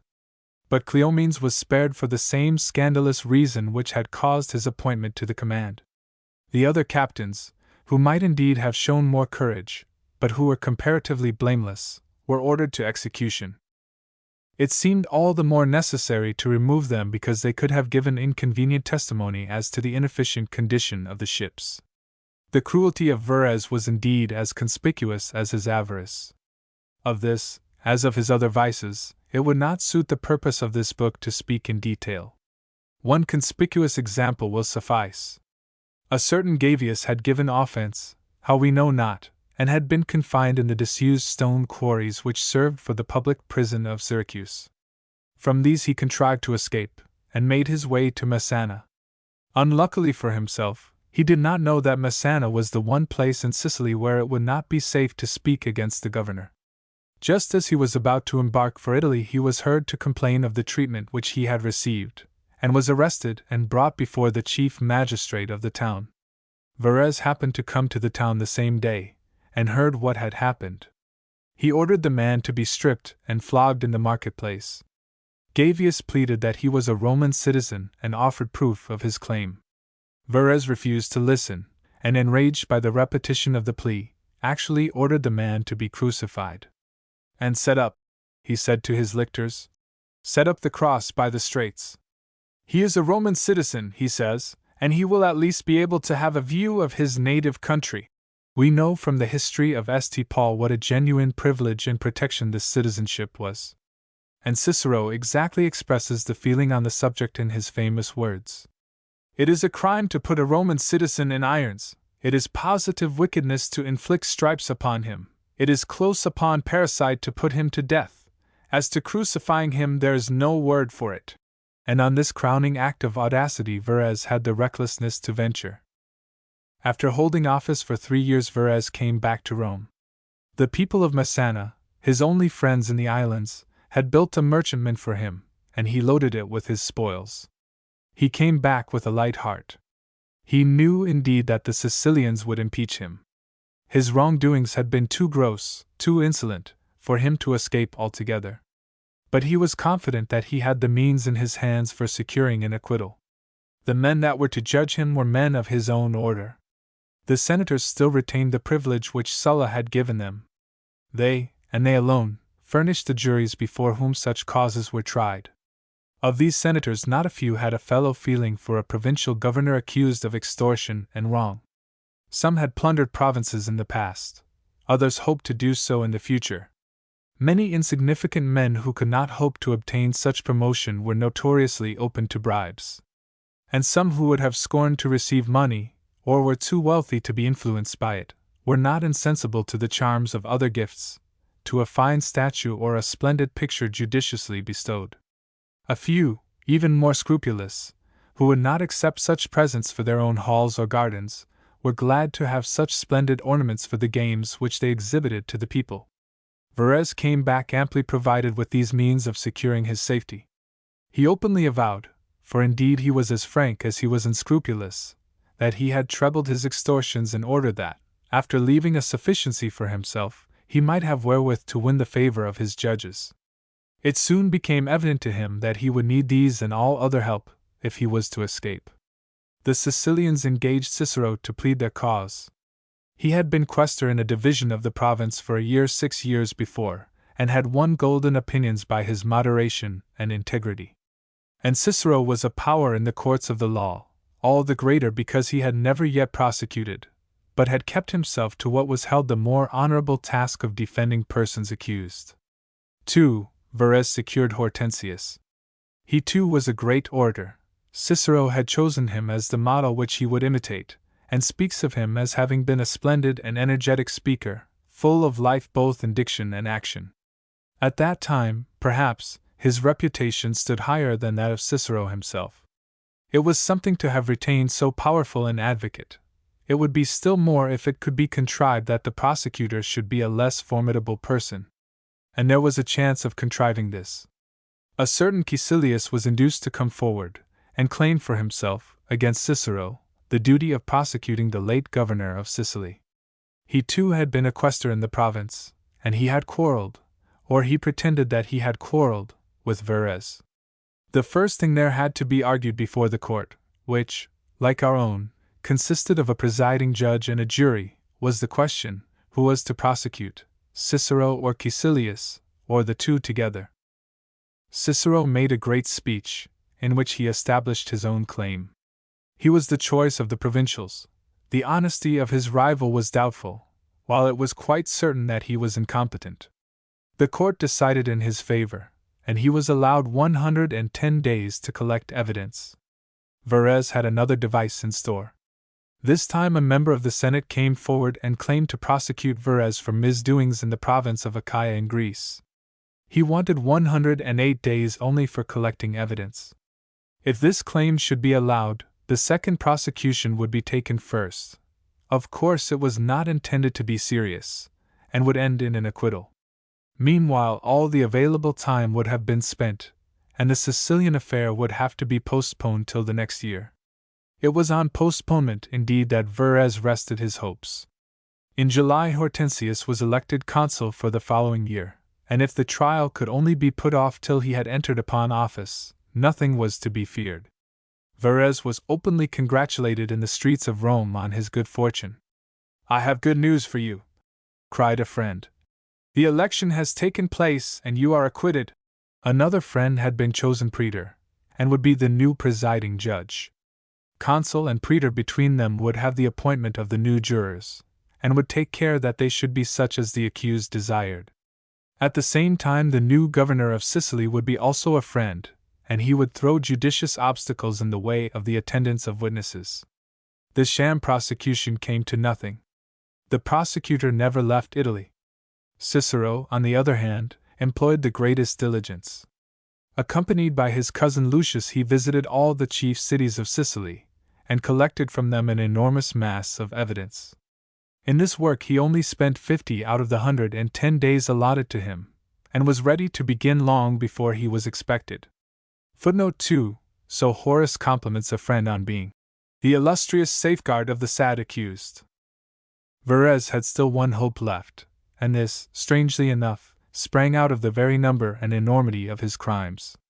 The mass of evidence was so great that the trial might be expected to last for a long time. If it could only be protracted into the next year, when his friends would be in office, he might still hope to escape. And indeed there was but little time left. The trial began on the 5th of August. In the middle of the month Pompey was to exhibit some games. Then would come the games called the Games of Rome, and after this others again, filling up much of the 3 months of September, October, and November. Cicero anticipated this difficulty. He made a short speech, it could not have lasted more than 2 hours in delivering, in which he stated the case in outline. He made a strong appeal to the jury. They were themselves on their trial. The eyes of all the world were on them. If they did not do justice on so notorious a criminal, they would never be trusted any more. It would be seen that the senators were not fit to administer the law. The law itself was on its trial. The provincials openly declared that if Verres was acquitted, the law under which their governors were liable to be accused had better be repealed. If no fear of a prosecution were hanging over them, they would be content with as much plunder as would satisfy their own wants. They would not need to extort as much more wherewith to bribe their judges. Then he called his witnesses. A marvelous array they were. From the foot of Mount Taurus, from the shores of the Black Sea, from many cities of the Grecian mainland, from many islands of the Aegean, From every city and market town of Sicily, deputations thronged to Rome. In the porticos, and on the steps of the temples, in the area of the Forum, in the colonnade that surrounded it, on the housetops and on the overlooking declivities, were stationed dense and eager crowds of impoverished heirs and their guardians, bankrupt tax farmers and corn merchants, fathers bewailing their children carried off to the praetor's harem, children mourning for their parents dead in the praetor's dungeons, Greek nobles whose descent was traced to Cecrops or Eurysthenes or to the great Ionian and Minian houses, and Phoenicians, whose ancestors had been priests of the Tyrian Melkarth, or claimed kindred with the Zidonian Ja. 9 days were spent in hearing this mass of evidence. Hortensius was utterly overpowered by it. He had no opportunity for displaying his eloquence, or making a pathetic appeal for a noble oppressed by the hatred of the democracy. After a few feeble attempts at cross-examination, he practically abandoned the case. The defendant himself perceived that his position was hopeless. Before the 9 days, with their terrible impeachment, had come to an end, he fled from Rome. Footnote 3, article in Dictionary of Classical Biography and Mythology, by William Bottom Donne. The jury returned an unanimous verdict of guilty, and the prisoner was condemned to banishment and to pay a fine. The place of banishment, which he was apparently allowed to select outside certain limits, was Marseilles. The amount of the fine we do not know. It certainly was not enough to impoverish him. Much of the money, and many of the works of art which he had stolen were left to him. These latter, by a singularly just retribution, proved his ruin in the end. After the death of Cicero, Antony permitted the exiles to return. Verres came with them, bringing back his treasures of art, and was put to death because they excited the cupidity of the masters of Rome. Chapter 5. A Great Roman Cause. There were various courts at Rome for persons accused of various crimes. One judge, for instance, used to try charges of poisoning, another, charges of murder, and, just as is the case among us, each judge had a jury, who gave their verdict on the evidence which they had heard. But this verdict was not, as with us, the verdict of the whole jury, given only if all can be induced to agree, but of the majority. Each juryman wrote his opinion on a little tablet of wood, putting a absolvo, I acquit, if he thought the accused innocent, k condemno, I condemn, if he thought him guilty, and nl, non liquet. It is not clear if the case seemed suspicious, though there was not enough evidence to convict. In the year 66 BC, a very strange trial took place in the court of poison cases. A certain Cluentius was accused of having poisoned his stepfather, Oppianicus, and various other persons. Cicero, who was praetor that year, the praetor was the magistrate next in rank to the consul, defended Cluentius, and told his client's whole story.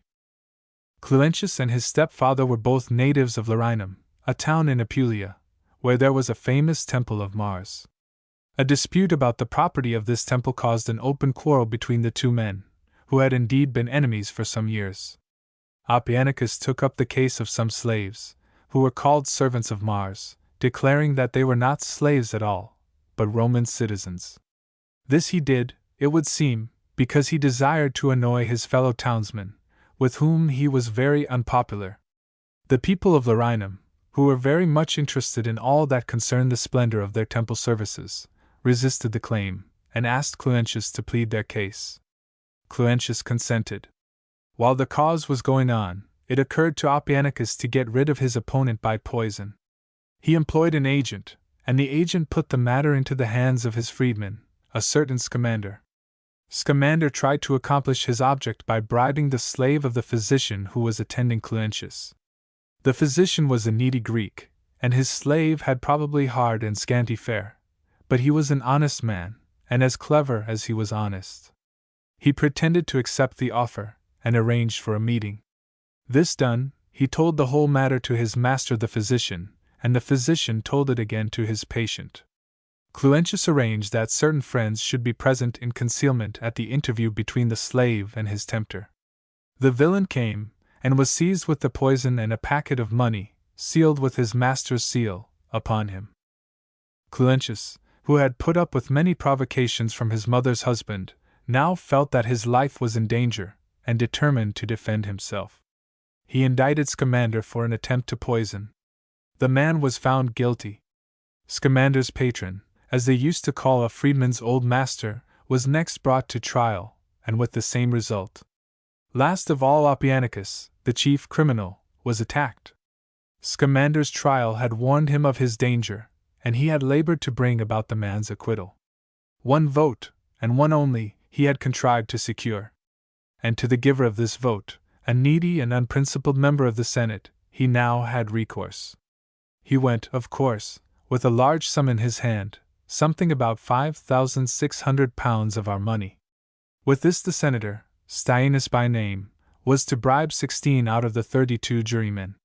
They were to have £350 apiece for their votes, and Staius was to have as much for his own vote, which would give a majority, and something over for his trouble. Staius conceived the happy idea of appropriating the whole, and he managed it in this way. He accosted a fellow juror, whom he knew to be as unprincipled as himself. "Bulbus," he said, "you will help me in taking care that we shan't serve our country for nothing." "You may count on me," said the man. Staius went on. "The defendant has promised £350 to every juror who will vote not guilty.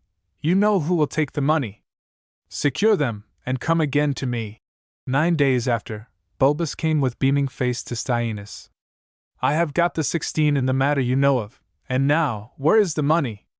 "He has played me false," replied the other. "The money is not forthcoming. As for myself, I shall certainly vote guilty." The trial came to an end, and the verdict was to be given. The defendant claimed that it should be given by word of mouth, being anxious to know who had earned their money. Staius and Bulbus were the first to vote. To the surprise of all, they voted guilty. Rumors too of foul play had spread about. The two circumstances caused some of the more respectable jurors to hesitate. In the end 5 voted for acquittal, 10 said, "Not proven," and 17, "Guilty." Oppianicus suffered nothing worse than banishment, a banishment which did not prevent him from living in Italy, and even in the neighborhood of Rome. The Romans, though they shed blood like water in their civil strife, were singularly lenient in their punishments. Not long afterwards he died. His widow saw in his death an opportunity of gratifying the unnatural hatred which she had long felt for her son Cluentius. She would accuse him of poisoning his stepfather. Her first attempt failed completely. She subjected 3 slaves to torture, one of them her own, another belonged to the younger Oppianicus, a third the property of the physician who had attended the deceased in his last illness. But the cruelties and tortures extorted no confession from the men. At last the friends whom she had summoned to be present at the inquiry compelled her to desist. 3 years afterwards she renewed the attempt. She had taken one of the 3 tortured slaves into high favor, and had established him as a physician at Larinum. The man committed an audacious robbery in his mistress's house, breaking open a chest and abstracting from it a quantity of silver coin and 5 pounds weight of gold. At the same time he murdered 2 of his fellow slaves, and threw their bodies into the fish pond. Suspicion fell upon the missing slaves. But when the chest came to be closely examined, the opening was found to be of a very curious kind. A friend remembered that he had lately seen among the miscellaneous articles at an auction a circular saw which would have made just such an opening. It was found that this saw had been bought by the physician. He was now charged with the crime. Thereupon a young lad who had been his accomplice came forward and told the story. The bodies were found in the fish pond. The guilty slave was tortured. He confessed the deed, and he also confessed, his mistress declared, that he had given poison to Oppianicus at the instance of Cluentius. No opportunity was given for further inquiry. His confession made, the man was immediately executed. Under strong compulsion from his stepmother, the younger Oppianicus now took up the case, and indicted Cluentius for murder. The evidence was very weak, little or nothing beyond the very doubtful confession spoken of above, but then there was a very violent prejudice against the accused. There had been a suspicion, perhaps more than a suspicion, of foul play in the trial which had ended in the condemnation of Oppianicus. The defendant, men said, might have attempted to bribe the jury, but the plaintiff had certainly done so. It would be a fine thing if he were to be punished even by finding him guilty of a crime which he had not committed. In defending his client, Cicero relied as much upon the terrible list of crimes which had been proved against the dead Oppianicus as upon anything else. Terrible indeed it was, as a few specimens from the catalogue will prove. Among the wealthier inhabitants of Larinum was a certain Danae, a childless widow. She had lost her eldest son in the social war, the war carried on between Rome and her Italian allies, and had seen 2 others die of disease. Her only daughter, who had been married to Oppianicus, was also dead. Now came the unexpected news that her eldest son was still alive. He had been sold into slavery, and was still working among a gang of laborers on a farm in Gaul. The poor woman called her kinsfolk together and implored them to undertake the task of recovering him. At the same time she made a will, leaving the bulk of her property to her daughter's son, the younger Oppianicus, but providing for the missing man a legacy of between £3,000 and £4,000. The elder Oppianicus was not disposed to see so large a sum go out of the family. Danae fell ill, and he brought her his own physician. The patient refused the man's services. They had been fatal, she said, to all her kinsfolk. Oppianicus then contrived to introduce to her a traveling quack from Ancona. He had bribed the man with about £17 of our money to administer a deadly drug. The fee was large, and the fellow was expected to take some pains with the business. But he was in a hurry, he had many markets to visit, and he gave a single dose which there was no need to repeat. Meanwhile Danae's kinsfolk had sent 2 agents to make inquiries for the missing son. But Oppianicus had been beforehand with them. He had bribed the man who had brought the first news, had learned where he was to be found, and had caused him to be assassinated. The agents wrote to their employers at Larinum, saying that the object of their search could not be found, Oppianicus having undoubtedly tampered with the person from whom information was to be obtained. This letter excited great indignation at Larinum, and one of the family publicly declared in the marketplace that he should hold Oppianicus, who happened to be present, responsible if any harm should be found to have happened to the missing man. A few days afterwards the agents themselves returned. They had found the man, but he was dead. Oppianicus dared not face the burst of rage which this news excited, and fled from Larinum. But he was not at the end of his resources. The civil war between Sulla and the party of Marius, for Marius himself was now dead, was raging, and Oppianicus fled to the camp of Metellus Pius, one of Sulla's lieutenants. There he represented himself as one who had suffered for the party.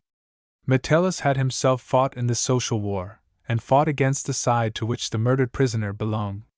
It was therefore easy to persuade him that the man had deserved his fate, and that his friends were unworthy persons and dangerous to the commonwealth. Oppianicus returned to Larinum with an armed force, deposed the magistrates whom the townspeople had chosen, produced Sulla's mandate for the appointment of himself and 3 of his creatures in their stead, as well as for the execution of 4 persons particularly obnoxious to him. These 4 were the man who had publicly threatened him, 2 of his kinsfolk, and one of the instruments of his own villainies, whom he now found it convenient to get out of the way. The story of the crimes of Oppianicus, of which only a small part has been given, having been finished, Cicero related the true circumstances of his death. After his banishment he had wandered about for a while, shunned by all his acquaintances. Then he had taken up his quarters in a farmhouse in the Falernian country. From these he was driven away by a quarrel with the farmer, and removed to a small lodging which he had hired outside the walls of Rome. Not long afterwards he fell from his horse, and received a severe injury in his side. His health was already weak, fever came on, he was carried into the city and died after a few days' illness. Besides the charge of poisoning Oppianicus there were others that had to be briefly dealt with. One only of these needs to be mentioned. Cluentius, it was said, had put poison into a cup of honey wine, with the intention of giving it to the younger Oppianicus. The occasion, it was allowed, was the young man's wedding breakfast, to which, as was the custom at Larinum, a large company had been invited. The prosecutor affirmed that one of the bridegroom's friends had intercepted the cup on its way, drunk off its contents, and instantly expired. The answer to this was complete. The young man had not instantly expired. On the contrary, He had died after an illness of several days, and this illness had had a different cause. He was already out of health when he came to the breakfast, and he had made himself worse by eating and drinking too freely. As, says the orator, young men will do. He then called a witness to whom no one could object, the father of the deceased. The least suspicion of the guilt of Cleentius would have brought him as a witness against him. Instead of doing this, he gives him his support. Read, said Cicero to the clerk. Read his evidence. And you, sir, turning to the father, stand up a while, if you please, and submit to the pain of hearing what I am obliged to relate. I will say no more about the case. Your conduct has been admirable. You would not allow your own sorrow to involve an innocent man in the deplorable calamity of a false accusation. Then came the story of the cruel and shameful plot which the mother had contrived against her son. Nothing would content this wicked woman but that she must herself journey to Rome to give all the help that she could to the prosecution. And what a journey this was! Cried Cicero. I live near some of the towns near which she passed, and I have heard from many witnesses what happened. Vast crowds came to see her. Men, aye, and women too, groaned aloud as she passed by. Groaned at what? Why, that from the distant town of Larinum, from the very shore of the upper sea, a woman was coming with a great retinue and heavy money bags, coming with the single object of bringing about the ruin of a son who was being tried for his life. In all those crowds there was not a man who did not think that every spot on which she set her foot needed to be purified, that the very earth, which is the mother of us all, was defiled by the presence of a mother so abominably wicked. There was not a single town in which she was allowed to stay. There was not an inn of all the many upon that road where the host did not shun the contagion of her presence. And indeed she preferred to trust herself to solitude and to darkness rather than to any city or hostelry. And now, said Cicero, turning to the woman, who was probably sitting in court, does she think that we do not all know her schemes, her intrigues, her purposes from day to day? Truly we know exactly to whom she has gone, to whom she has promised money, whose integrity she has endeavored to corrupt with her bribes. Nay, more, we have heard all about the things which she supposes to be a secret, her nightly sacrifice, her wicked prayers, her abominable vows. He then turned to the son, whom he would have the jury believe was as admirable as the mother was vile. He had certainly brought together a wonderful array of witnesses to character. From Larinum every grown-up man that had the strength to make the journey had come to Rome to support their fellow townsmen. The town was left to the care of women and children. With these witnesses had come, bringing a resolution of the local senate full of the praises of the accused, a deputation of the senators. Cicero turned to the deputation and begged them to stand up while the resolution was being read. They stood up and burst into tears, which indeed are much more common among the people of the South than among us, and of which no one sees any reason to be ashamed. You see these tears, gentlemen, cried the orator to the jury. You may be sure, from seeing them, that every member of the Senate was in tears also when they passed this resolution. Nor was it only Larinum, but all the chief Samnite towns that had sent their most respected citizens to give their evidence for Cleentius. Few, said Cicero, I think, are loved by me as much as he is loved by all these friends. Cleentius was acquitted. Cicero is said to have boasted afterwards that he had blinded the eyes of the jury. Probably his client had bribed the jury in the trial of his stepfather. That was certainly the common belief, which indeed went so far as to fix the precise sum which he paid. How many miles is your farm from Rome? Was asked of one of the witnesses at a trial connected with the case. Less than 53. He replied. Exactly the sum, was the general cry from the spectators. The point of the joke is in the fact that the same word stood in Latin for the 1,000 paces which made a mile, and the 1,000 coins by which sums of money were commonly reckoned. Oppianicus had paid 40,000 for an acquittal, and Cleentius outbid him with 50,000. Less than 53. To secure a verdict of guilty. But whatever we may think of the guilt or innocence of Cleentius, there can be no doubt that the cause in which Cicero defended him was one of the most interesting ever tried in Rome. Chapter 6. Country Life. A Roman of even moderate wealth, for Cicero was far from being one of the richest men of his time, commonly possessed more country houses than belong even to the wealthiest of English nobles. One such house at least Cicero inherited from his father. It was about 3 miles from Arpinum, a little town in that hill country of the Sabines which was the proverbial seat of a temperate and frugal race, and which Cicero describes in Homeric phrase as rough but a kindly nurse of men. In his grandfather's time it had been a plain farmhouse, of the kind that had satisfied the simpler manners of former days, the days when consuls and dictators were content, their time of office ended, to plough their own fields and reap their own harvests. Cicero was born within its walls, for the primitive fashion of family life still prevailed, and the married son continued to live in his father's house. After the old man's death, when the old-fashioned frugality gave way to a more sumptuous manner of life, the house was greatly enlarged, one of the additions being a library, a room of which the grandfather, who thought that his contemporaries were like Syrian slaves, the more Greek they knew the greater knaves they were, had never felt the want, but in which his son, especially in his later days, spent most of his time. The garden and grounds were especially delightful, the most charming spot of all being an island formed by the little stream Fibrinus. A description put into the mouth of Quintus, the younger son of the house, thus depicts it. I have never seen a more pleasant spot.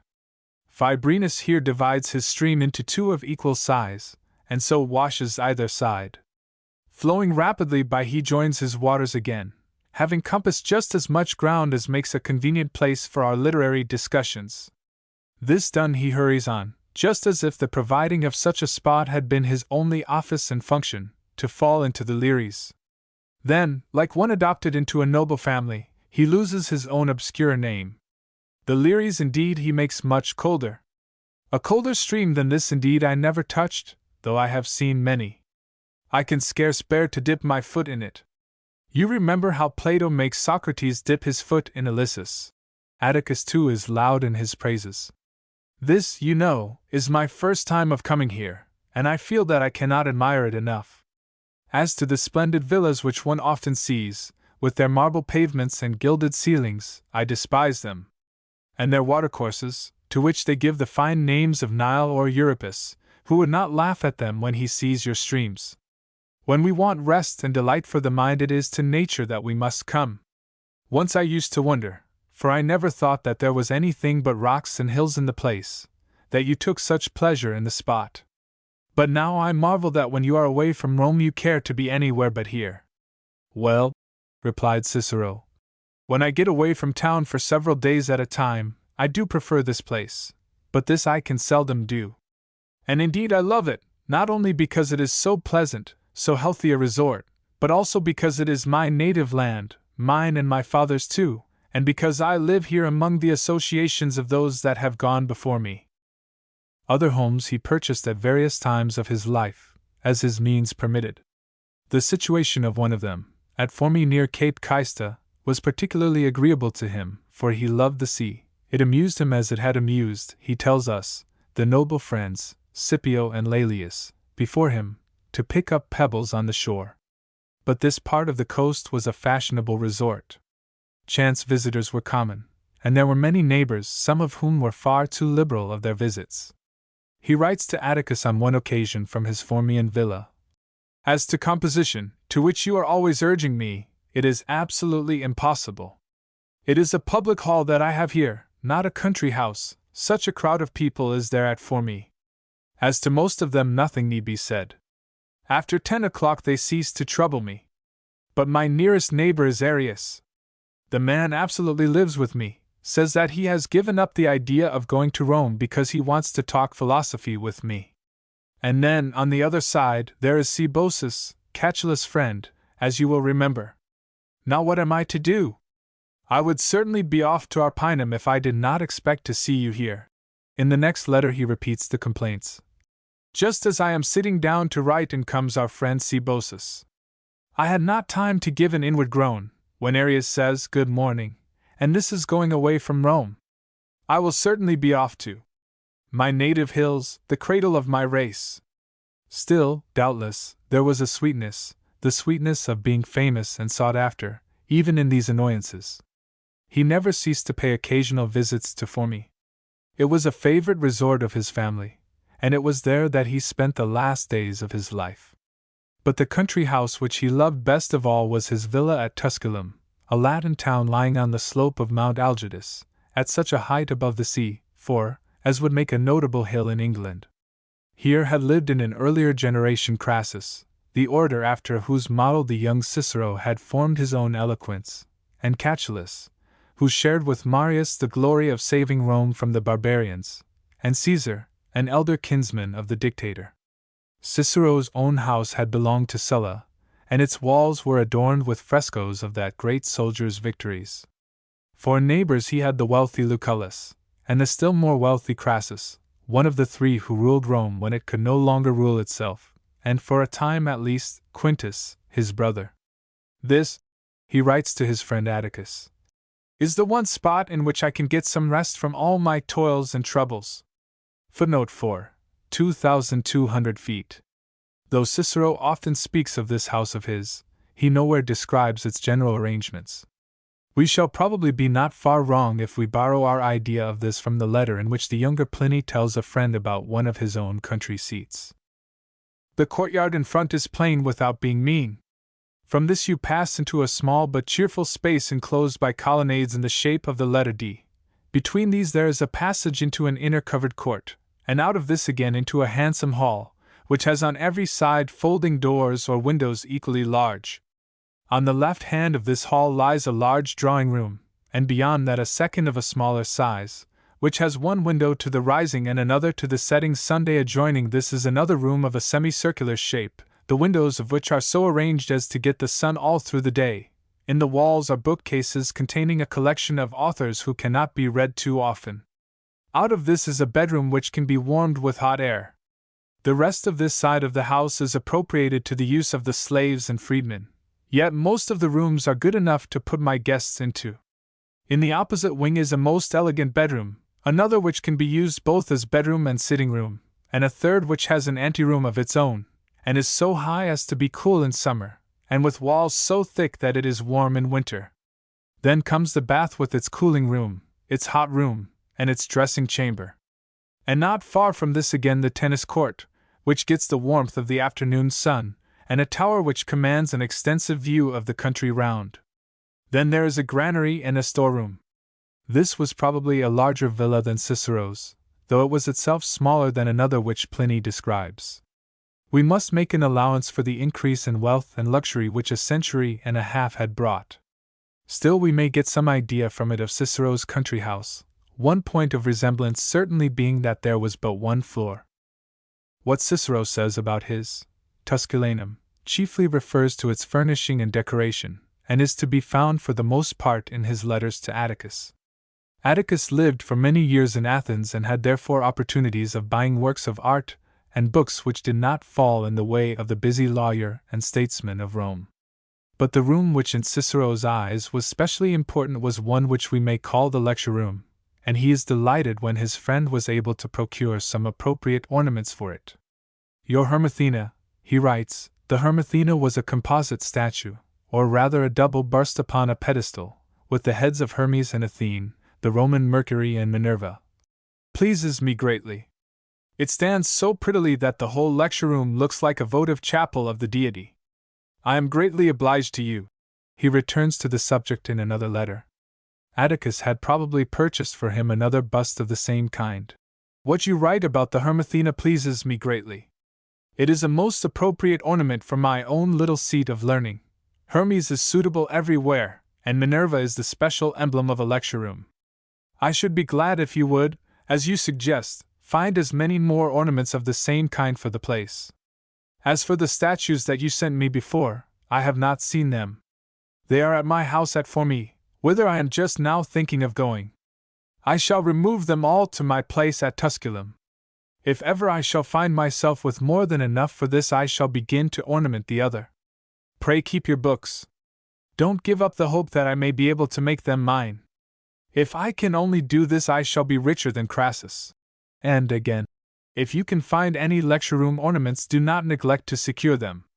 My Tusculum house is so delightful to me that it is only when I get there that I seem to be satisfied with myself. In another letter we hear something about the prices. He has paid about £180 for some statues from Megara which his friend had purchased for him. At the same time he thanks him by anticipation for some busts of Hermes, in which the pedestals were of marble from Pentelicus, and the heads of bronze. They had not come to hand when he next writes. I am looking for them, he says, most anxiously. And he again urges diligence in looking for such things. You may trust the length of my purse. This is my special fancy. Shortly after Atticus has found another kind of statue, double busts of Hermes and Hercules, the god of strength, and Cicero is urging to have them for his lecture room. All the same he does not forget the books, for which he is keeping his odds and ends of income, his little vintages, as he calls them, possibly the money received from a small vineyard attached to his pleasure grounds. Of books, however, he had an ample supply close at home, of which he could make as much use as he pleased, the splendid library which Lucullus had collected. When I was at my house in Tusculum, he writes in one of his treatises, happening to want to make use of some books in the library of the young Lucullus, I went to his villa, to take them out myself, as my custom was. Coming there I found Cato. Cato was the lad's uncle and guardian, of whom, however, then I knew nothing, sitting in the library absolutely surrounded with books of the Stoic writers on philosophy. When Cicero was banished, the house at Tusculum shared the fate of the rest of his property. The building was destroyed. The furniture, and with it the books and works of art so diligently collected, were stolen or sold. Cicero thought, and was probably right in thinking, that the Senate dealt very meanly with him when they voted him something between £4,000 and £5,000 as compensation for his loss in this respect.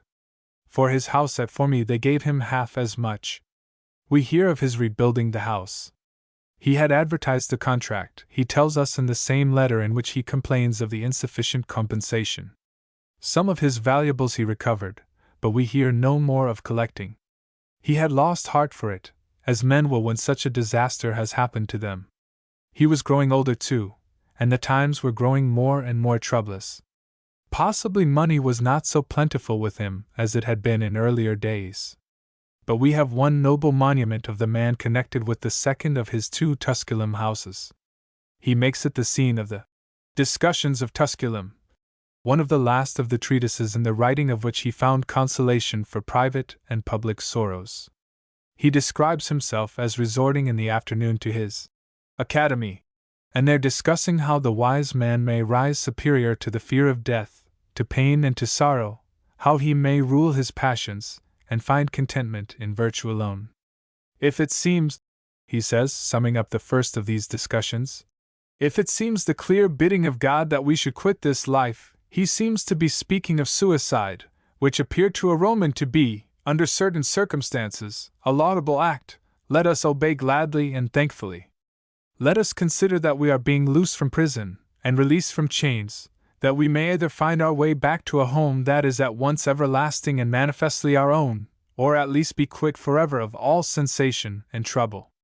If no such bidding come to us, let us at least cherish such a temper that we may look on that day so dreadful to others as full of blessing to us, and let us look on nothing that is ordered for us either by the everlasting gods or by nature, our common mother, as an evil.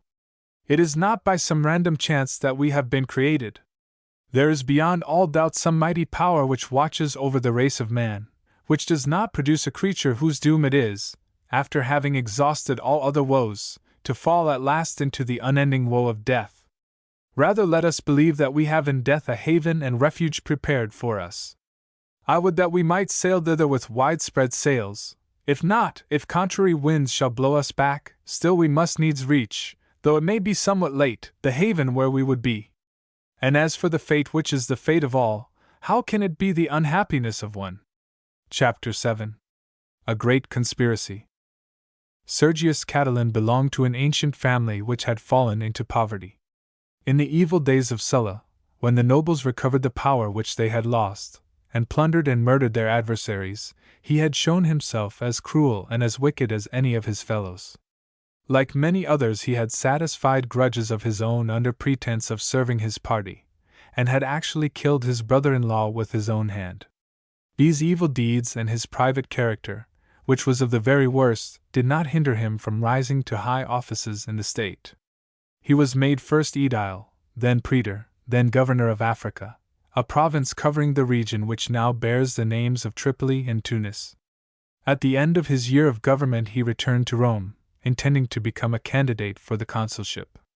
In this he met with a great disappointment. He was indicted for misgovernment in his province, and as the law did not permit any one who had such a charge hanging over him to stand for any public office, he was compelled to retire. But he soon found, or fancied that he had found, an opportunity of revenging himself. The two new consuls were found guilty of bribery, and were compelled to resign. One of them, enraged at his disgrace, made common cause with Catiline. A plot, in which not a few powerful citizens were afterwards suspected with more or less reason of having joined, was formed. It was arranged that the consuls should be assassinated on the first day of the new year, the day, that is, on which they were to enter on their office. But a rumor of some impending danger got about. On the appointed day the new consuls appeared with a sufficient escort, and the conspirators agreed to postpone the execution of their scheme till an early day in February. This time the secret was better kept, but the impatience of Catiline hindered the plot from being carried out. It had been arranged that he should take his place in front of the Senate House, and give to the hired band of assassins the signal to begin. This signal he gave before the whole number was assembled. The few that were present had not the courage to act, and the opportunity was lost. The trial for misgovernment ended in an acquittal, purchased, it was said, by large bribes given to the jurymen and even to the prosecutor, a certain Clodius, of whom we shall hear again, and shall find to have been not one whit better than Catiline himself. A second trial, this time for misdeeds committed in the days of Sulla, ended in the same way. Catiline now resolved on following another course of action. He would take up the character of a friend of the people. He had the advantage of being a noble, for men thought that he was honest when they saw him thus turn against his own order, and, as it seemed, against his own interests. And indeed there was much that he could say, and say with perfect truth, against the nobles. They were corrupt and profligate beyond all bearing. They sat on juries and gave false verdicts for money. They went out to govern provinces, showed themselves horribly cruel and greedy, and then came home to be acquitted by men who had done or hoped to do the very same things themselves. People listened to Catiline when he spoke against such doings, without remembering that he was just as bad himself. He had, too, just the reputation for strength and courage that was likely to make him popular. He had never been a soldier, but he was known to be very brave, and he had a remarkable power of enduring cold and hunger and hardships of every kind. On the strength of the favor which he thus gained, he stood again for the consulship. In anticipation of being elected, he gathered a number of men about him, unsuccessful and discontented like himself, and unfolded his plans. All debts were to be wiped out, and wealthy citizens were to be put to death, and their property to be divided. It was hoped that the consuls at home, and two at least of the armies in the provinces, would support the movement. The first failure was that Catiline was not elected consul, Cicero being chosen unanimously, with Antonius, who had a small majority over Catiline, for his colleague. Enraged at his want of success, the latter now proceeded to greater lengths than ever. He actually raised troops in various parts of Italy, but especially in Etruria, which one Manlius, an old officer in Sulla's army, commanded.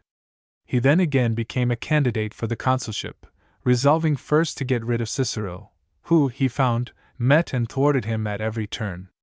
Happily for Rome, these designs were discovered through the weakness of one of his associates. This man told the secret to a lady, with whom he was in love, and the lady, dismayed at the boldness and wickedness of the plan, communicated all she knew to Cicero. Not knowing that he was thus betrayed, Catiline set about ridding himself of his great antagonist. Nor did the task seem difficult. The hours both of business and of pleasure in Rome were what we should think inconveniently early. Thus a Roman noble or statesman would receive in the first hours of the morning the calls of ceremony or friendship which it is our custom to pay in the afternoon. It would sometimes happen that early visitors would find the great man not yet risen. In these cases he would often receive them in bed. This was probably the habit of Cicero, a courteous, kindly man, always anxious to be popular, and therefore easy of access.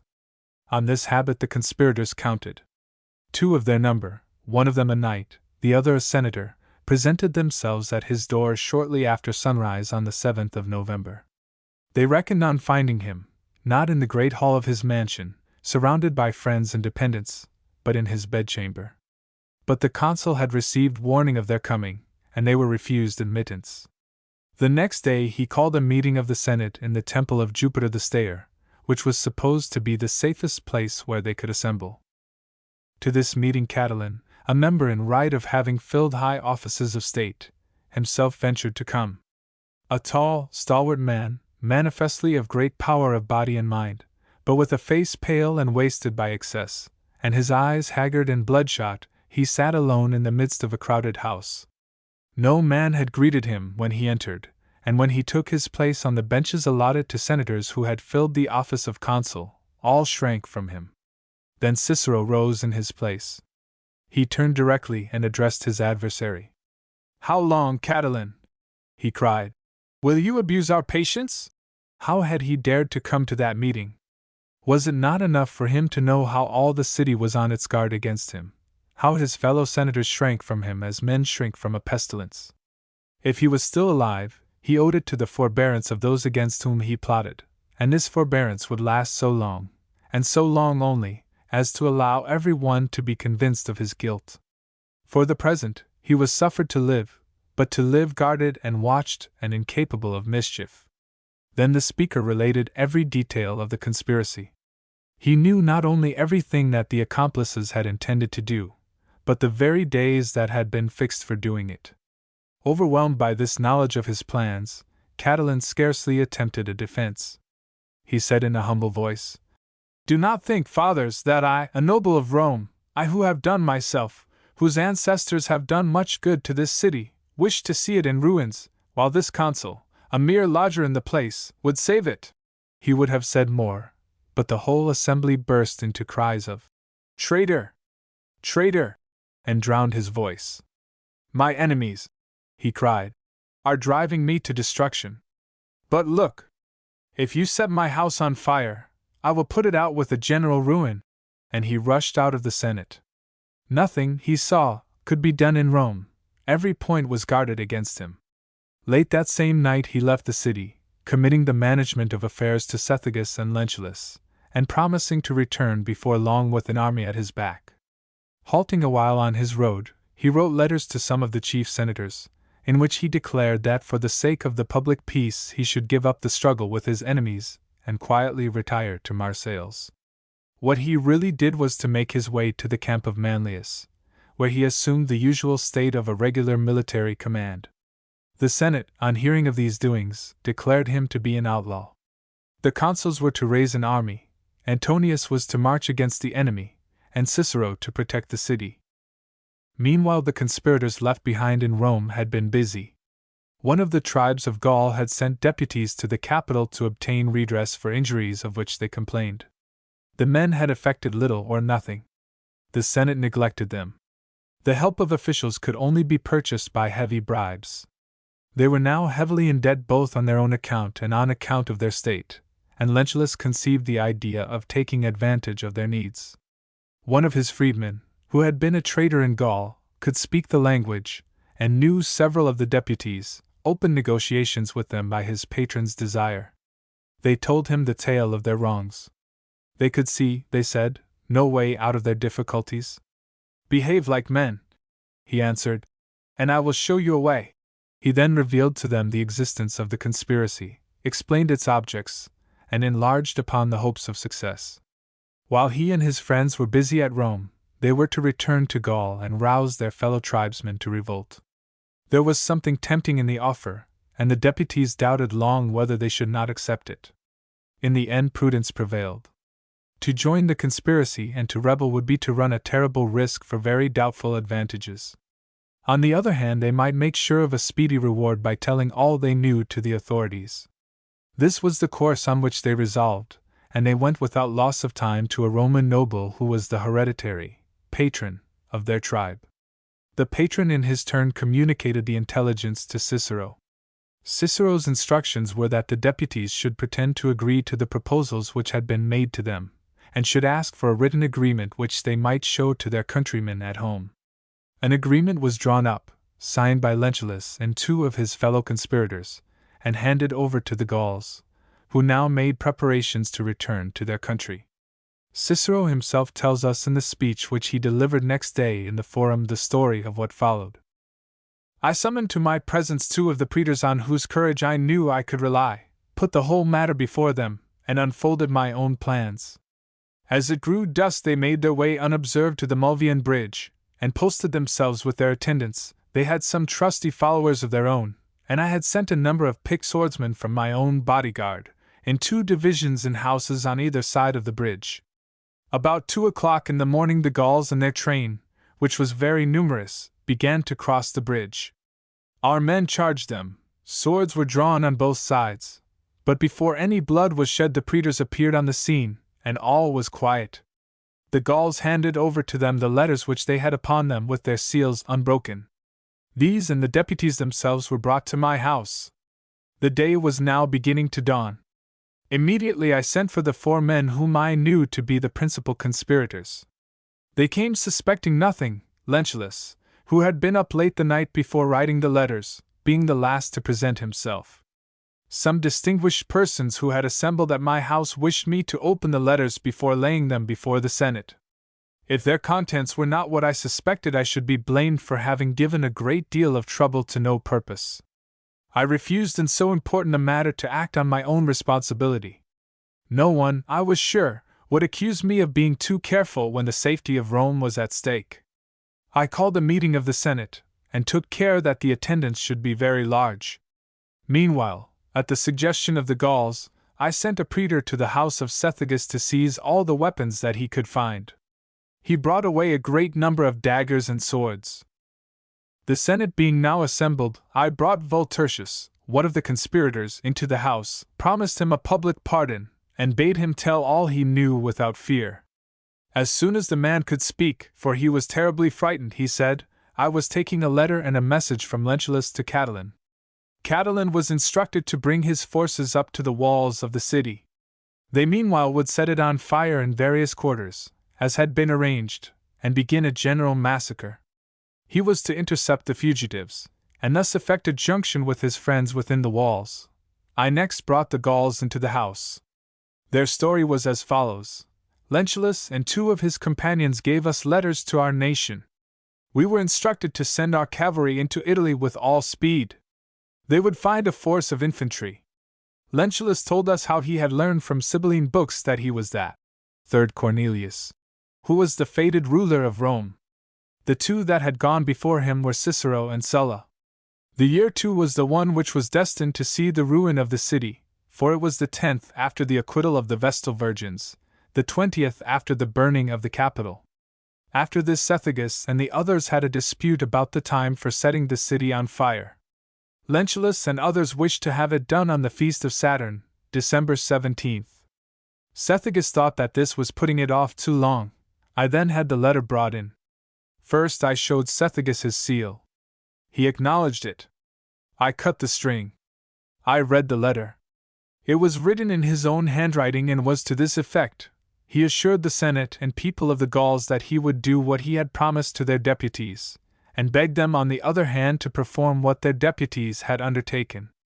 Cethegus, who had accounted for the weapons found in his house by declaring that he had always been a connoisseur in such things, was overwhelmed by hearing his letter read, and said nothing. Manlius next acknowledged his seal and handwriting. A letter from him much to the same effect was read. He confessed his guilt. I then showed Lentulus his letter, and asked him, Do you acknowledge the seal? I do, he answered. Yes, said I, it is a well-known device, the likeness of a great patriot, your grandfather. The mere sight of it ought to have kept you from such a crime as this. His letter was then read. I then asked him whether he had any explanation to give. I have nothing to say, was his first answer. After a while he rose and put some questions to the Gauls. They answered him without any hesitation, and asked him in reply whether he had not spoken to them about the Sibylline books. What followed was the strangest proof of the power of conscience. He might have denied everything, but he did what no one expected. He confessed. All his abilities, all his power of speech deserted him. Volturcius then begged that the letter which he was carrying from Lentulus to Catiline should be brought in and opened. Lentulus was greatly agitated. Still he acknowledged the seal and the handwriting to be his. The letter, which was unsigned, was in these words: "You will know who I am by the messenger whom I sent to you. Bear yourself as a man. Think of the position in which you now are, and consider what you must now do. Collect all the help you can, even though it be of the meanest kind." In a word, the case was made out against them all not only by the seals, the letters, the handwritings, but by the faces of the men, their downcast look, their silence. Their confusion, their stealthy looks at each other were enough, if there had been no other proof, to convict them. Lentulus was compelled to resign his office of praetor. He and the other conspirators were handed over to certain of the chief citizens, who were bound to keep them in safe custody and to produce them when they were called for. The lower orders of the capital, to whom Catiline and his companions had made liberal promises, and who regarded his plans, or what were supposed to be his plans, with considerable favor, were greatly moved by Cicero's account of what had been discovered. No one could expect to profit by conflagration and massacre, and they were disposed to take sides with the party of order. Still there were elements of danger, as there always are in great cities. It was known that a determined effort would be made by the clients of Lentulus, whose family was one of the noblest and wealthiest in Rome, to rescue him from custody. At the same time, several of the most powerful nobles were strongly suspected of favoring the revolutionists. Crassus, in particular, the wealthiest man in Rome, was openly charged with complicity. A certain Tarquinius was brought before the Senate, having been, it was said, arrested when actually on his way to Catiline. Charged to tell all he knew, he gave the same account as had been given by other witnesses of the preparations for fire and massacre, and added that he was the bearer of a special message from Crassus to Catiline, to the effect that he was not to be alarmed by the arrest of Lentulus and the others, only he must march upon the city without delay, and so rescue the prisoners and restore the courage of those who were still at large. The charge seemed incredible to most of those who heard it. Crassus had too much at stake to risk himself in such perilous ventures.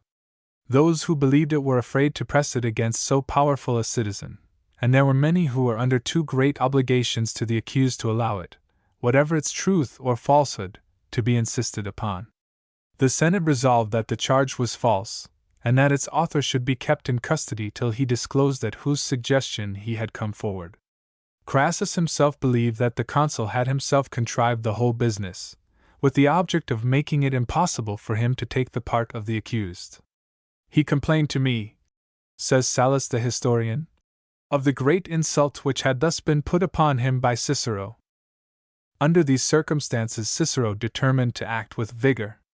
On the 5th of December he called a meeting of the Senate, and put it to the House what should be done with the prisoners in custody. The consul-elect gave his opinion that they should be put to death. Caesar, when his turn came to speak, rose and addressed the Senate. He did not seek to defend the accused. They deserved any punishment. Because that was so, let them be dealt with according to law. And the law was that no Roman citizen could suffer death except by a general decree of the people. If any other course should be taken, men would afterwards remember not their crimes but the severity with which they had been treated. Cato followed, giving his voice for the punishment of death, and Cicero took the same side. The Senate, without dividing, voted that the prisoners were traitors, and must pay the usual penalty. The consul still feared that a rescue might be attempted. He directed the officials to make all necessary preparations, and himself conducted Lentulus to prison, the other criminals being put into the charge of the praetors. The prison itself was strongly guarded. In this building, which was situated under the eastern side of the Capitoline Hill, was a pit 12 feet deep, said to have been constructed by King Tullius. It had stone walls and a vaulted stone roof. It was quite dark, and the stench and filth of the place were hideous. Lentulus was hurried into this noisome den, where the executioners strangled him. His accomplices suffered the same fate. The consul was escorted to his house by an enthusiastic crowd. When he was asked how it had fared with the condemned, he answered with the significant words, "They have lived." The chief conspirator died in a less ignoble fashion. He had contrived to collect about 12,000 men, but only a fourth part of these were regularly armed. The rest carried hunting spears, pikes, sharpened stakes, any weapon that came to hand. At first he avoided an engagement, hoping to hear news of something accomplished for his cause by the friends whom he had left behind him in Rome. When the news of what had happened on the 5th of December reached him, he saw that his position was desperate. Many who had joined the ranks took the first opportunity of deserting. With those that remained faithful he made a hurried march to the northwest, hoping to make his way across the Apennines into Hither Gaul. But he found a force ready to bar his way, while Antonius, with the army from Rome, was pressing him from the south. Nothing remained for him but to give battle. Early in the year 62 BC the armies met. The rebel leader showed himself that day at his best.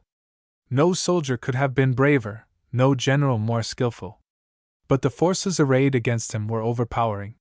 When he saw that all was lost, he rushed into the thickest of the fight, and fell pierced with wounds. He was found afterwards far in advance of his men, still breathing and with the same haughty expression on his face which had distinguished him in life. And such was the contagious force of his example that not a single free man of all his followers was taken alive either in the battle or in the pursuit that followed it. Such was the end of a great conspiracy. Chapter 8. Caesar. At 8 and 20, Caesar, who not 30 years later was to die master of Rome, was chiefly known as a fop and a spendthrift. In all his schemes and all his policy, said Cicero, I discern the temper of a tyrant, but then when I see how carefully his hair is arranged, how delicately with a single finger he scratches his head, I cannot conceive him likely to entertain so monstrous a design as overthrowing the liberties of Rome. As for his debts, they were enormous. He had contrived to spend his own fortune and the fortune of his wife, and he was more than 300,000 pounds in debt. This was before he had held any public office. An office, when he came to hold it, certainly did not improve his position. He was appointed one of the guardians of the Appian Way, the great road that led southward from Rome, and was the route for travelers to Greece and the East. He spent a great sum of money in repairs. His next office of aedile was still more expensive. Expensive it always was, for the aedile, besides keeping the temples and other public buildings in repair, the special business signified by his name, had the management of the public games. An allowance was made to him for his expenses from the treasury, but he was expected, just as the Lord Mayor of London is expected, to spend a good deal of his own money. Caesar far outdid all his predecessors. At one of the shows which he exhibited, 320 pairs of gladiators fought in the arena, and a gladiator, with his armor and weapons, and the long training which he had to undergo before he could fight in public, was a very expensive slave.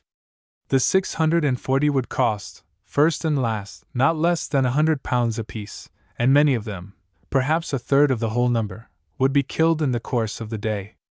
Nor was he content with the expenses which were more or less necessary.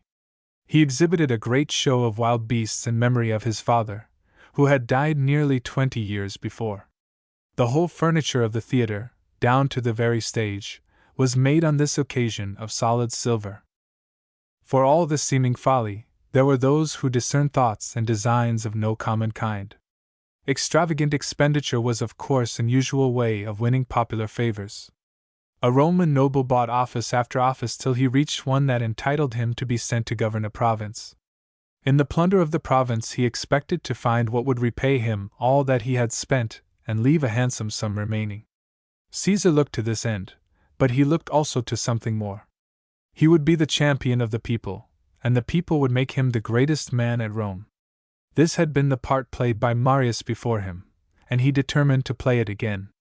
The name of Marius had been in ill repute since the victory of his great rival, Sulla, and Caesar determined to restore it to honor. He caused statues of this great man to be secretly made, on which were inscribed the names of the victories by which he had delivered Rome from the barbarians. On the morning of the show these were seen, splendid with gilding, upon the height of the Capitol. The first feeling was a general astonishment at the young magistrate's audacity. Then the populace broke out into expressions of enthusiastic delight. Many even wept for joy to see again the likeness of their old favorite. All declared that Caesar was his worthy successor. The nobles were filled with anger and fear. Catullus, who was their leader, accused Caesar in the Senate. "This man," he said, "is no longer digging mines against his country, he is bringing battering rams against it." The Senate, however, was afraid or unwilling to act. As for the people, it soon gave the young man a remarkable proof of its favor. What may be called the high priesthood became vacant. It was an honor commonly given to some aged man who had won victories abroad and borne high honors at home. Such competitors there were on this occasion, Catullus being one of them. But Caesar, though far below the age at which such offices were commonly held, determined to enter the lists. He refused the heavy bribe by which Catullus sought to induce him to withdraw from the contest, saying that he would raise a greater sum to bring it to a successful end. Indeed, he staked all on the struggle. When on the day of election he was leaving his house, his mother followed him to the door with tears in her eyes. He turned and kissed her. "Mother," he said, "today you will see your son either high priest or in exile." The fact was that Caesar had always shown signs of courage and ambition, and had always been confident of his future greatness. Now that his position in the country was assured, men began to remember these stories of his youth. In the days when Sulla was master of Rome, Caesar had been one of the very few who had ventured to resist the great man's will. Marius, the leader of the party, was his uncle, and he had himself married the daughter of Cunea, another of the popular leaders. This wife Sulla ordered him to divorce, but he flatly refused. For some time his life was in danger, but Sulla was induced to spare it, remarking, however, to friends who interceded for him, on the ground that he was still but a boy, "You have not a grain of sense, if you do not see that in this boy there is the material for many Mariuses." The young Caesar found it safer to leave Italy for a time. While traveling in the neighborhood of Asia Minor, he fell into the hands of the pirates, who were at that time the terror of all the eastern Mediterranean. His first proceeding was to ask them how much they wanted for his ransom. 20 talents, about £5,000, was their answer. "What folly!" he said. "You don't know whom you have got hold of. You shall have 50. Messengers were sent to fetch the money, and Caesar, who was left with a friend and a couple of slaves, made the best of the situation. If he wanted to go to sleep, he would send a message commanding his captors to be silent. He joined their sports, read poems and speeches to them, and roundly abused them as ignorant barbarians if they failed to applaud. But his most telling joke was threatening to hang them. The men laughed at the free-spoken lad, but were not long in finding that he was in most serious earnest. In about 5 weeks' time the money arrived and Caesar was released. He immediately went to Miletus, equipped a squadron, and returning to the scene of his captivity, found and captured the greater part of the band. Leaving his prisoners in safe custody at Pergamus, he made his way to the governor of the province, who had in his hands the power of life and death. But the governor, after the manner of his kind, had views of his own. The pirates were rich and could afford to pay handsomely for their lives. He would consider the case, he said. This was not at all to Caesar's mind. He hastened back to Pergamus, and taking the law into his own hands, crucified all the prisoners. This was the cool and resolute man in whom the people saw their best friend and the nobles their worst enemy. These last seemed to see a chance of ruining him when the conspiracy of Catiline was discovered and crushed. He was accused, especially by Cato, of having been an accomplice, and when he left the Senate after the debate in which he had argued against putting the arrested conspirators to death, he was mobbed by the gentlemen who formed Cicero's bodyguard, and was even in danger of his life. But the formal charge was never pressed. Indeed, it was manifestly false, for Caesar was too sure of the favor of the people to have need of conspiring to win it. The next year he was made praetor, and after his term of office was ended, governor of further Spain. The old trouble of debt still pressed upon him, and he could not leave Rome till he had satisfied the most pressing of his creditors. This he did by help of Crassus, the richest man in Rome, who stood security for nearly £200,000. To this time belong two anecdotes which, whether true or no, are curiously characteristic of his character. He was passing, on the way to his province, a town that had a particularly mean and poverty-stricken look. One of his companions remarked, "I dare say there are struggles for office even here, and jealousies and parties." "Yes," said Caesar, "and indeed, for myself, I would sooner be the first man here than the second in Rome." Arrived at his journey's end, he took the opportunity of a leisure hour to read the life of Alexander. He sat a while lost in thought, then burst into tears. His friends inquired the cause. "The cause?" he replied. "Is it not cause enough that at my age Alexander had conquered half the world, while I have done nothing?" Something, however, he contrived to do in Spain. He extended the dominion of Rome as far as the Atlantic, settled the affairs of the provincials to their satisfaction, and contrived at the same time to make money enough to pay his debts. Returning to Rome when his year of command was ended, he found himself in a difficulty. He wished to have the honor of a triumph. A triumph was a procession in which a victorious general rode in a chariot to the capital, preceded and followed by the spoils and prisoners taken in his campaigns, and he also wished to become a candidate for the consulship. But a general who desired a triumph had to wait outside the gates of the city till it was voted to him, while a candidate for the consulship must lose no time in beginning to canvass the people. Caesar, having to make his choice between the two, preferred power to show. He stood for the consulship, and was triumphantly elected. Once consul, he made that famous coalition which is commonly called the First Triumvirate. Pompey was the most famous soldier of the day, and Crassus, as has been said before, the richest man. These two had been enemies, and Caesar reconciled them, and then the three together agreed to divide power and the prizes of power between them. Caesar would have willingly made Cicero a fourth, but he refused, not, perhaps, without some hesitation. He did more. He ventured to say some things which were not more agreeable because they were true of the new state of things. This the three masters of Rome were not willing to endure, and they determined that this troublesome order should be put out of the way. They had a ready means of doing it. A certain Clodius, of whom we shall hear more hereafter, felt a very bitter hatred against Cicero, and by way of putting himself in a position to injure him, and to attain other objects of his own, sought to be made tribune. But there was a great obstacle in the way. The tribunes were tribunes of the plebs, that is, of the commons, whose interests they were supposed specially to protect, while Clodius was a noble, indeed, a noble of nobles, belonging as he did to that great Claudian house which was one of the oldest and proudest of Roman families.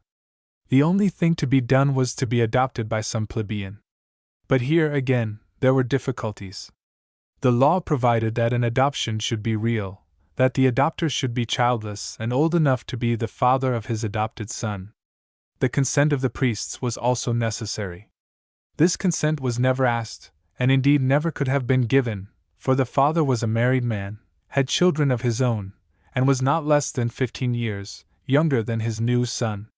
Indeed, the bill for making the adoption legal had been before the people for more than a year without making any progress.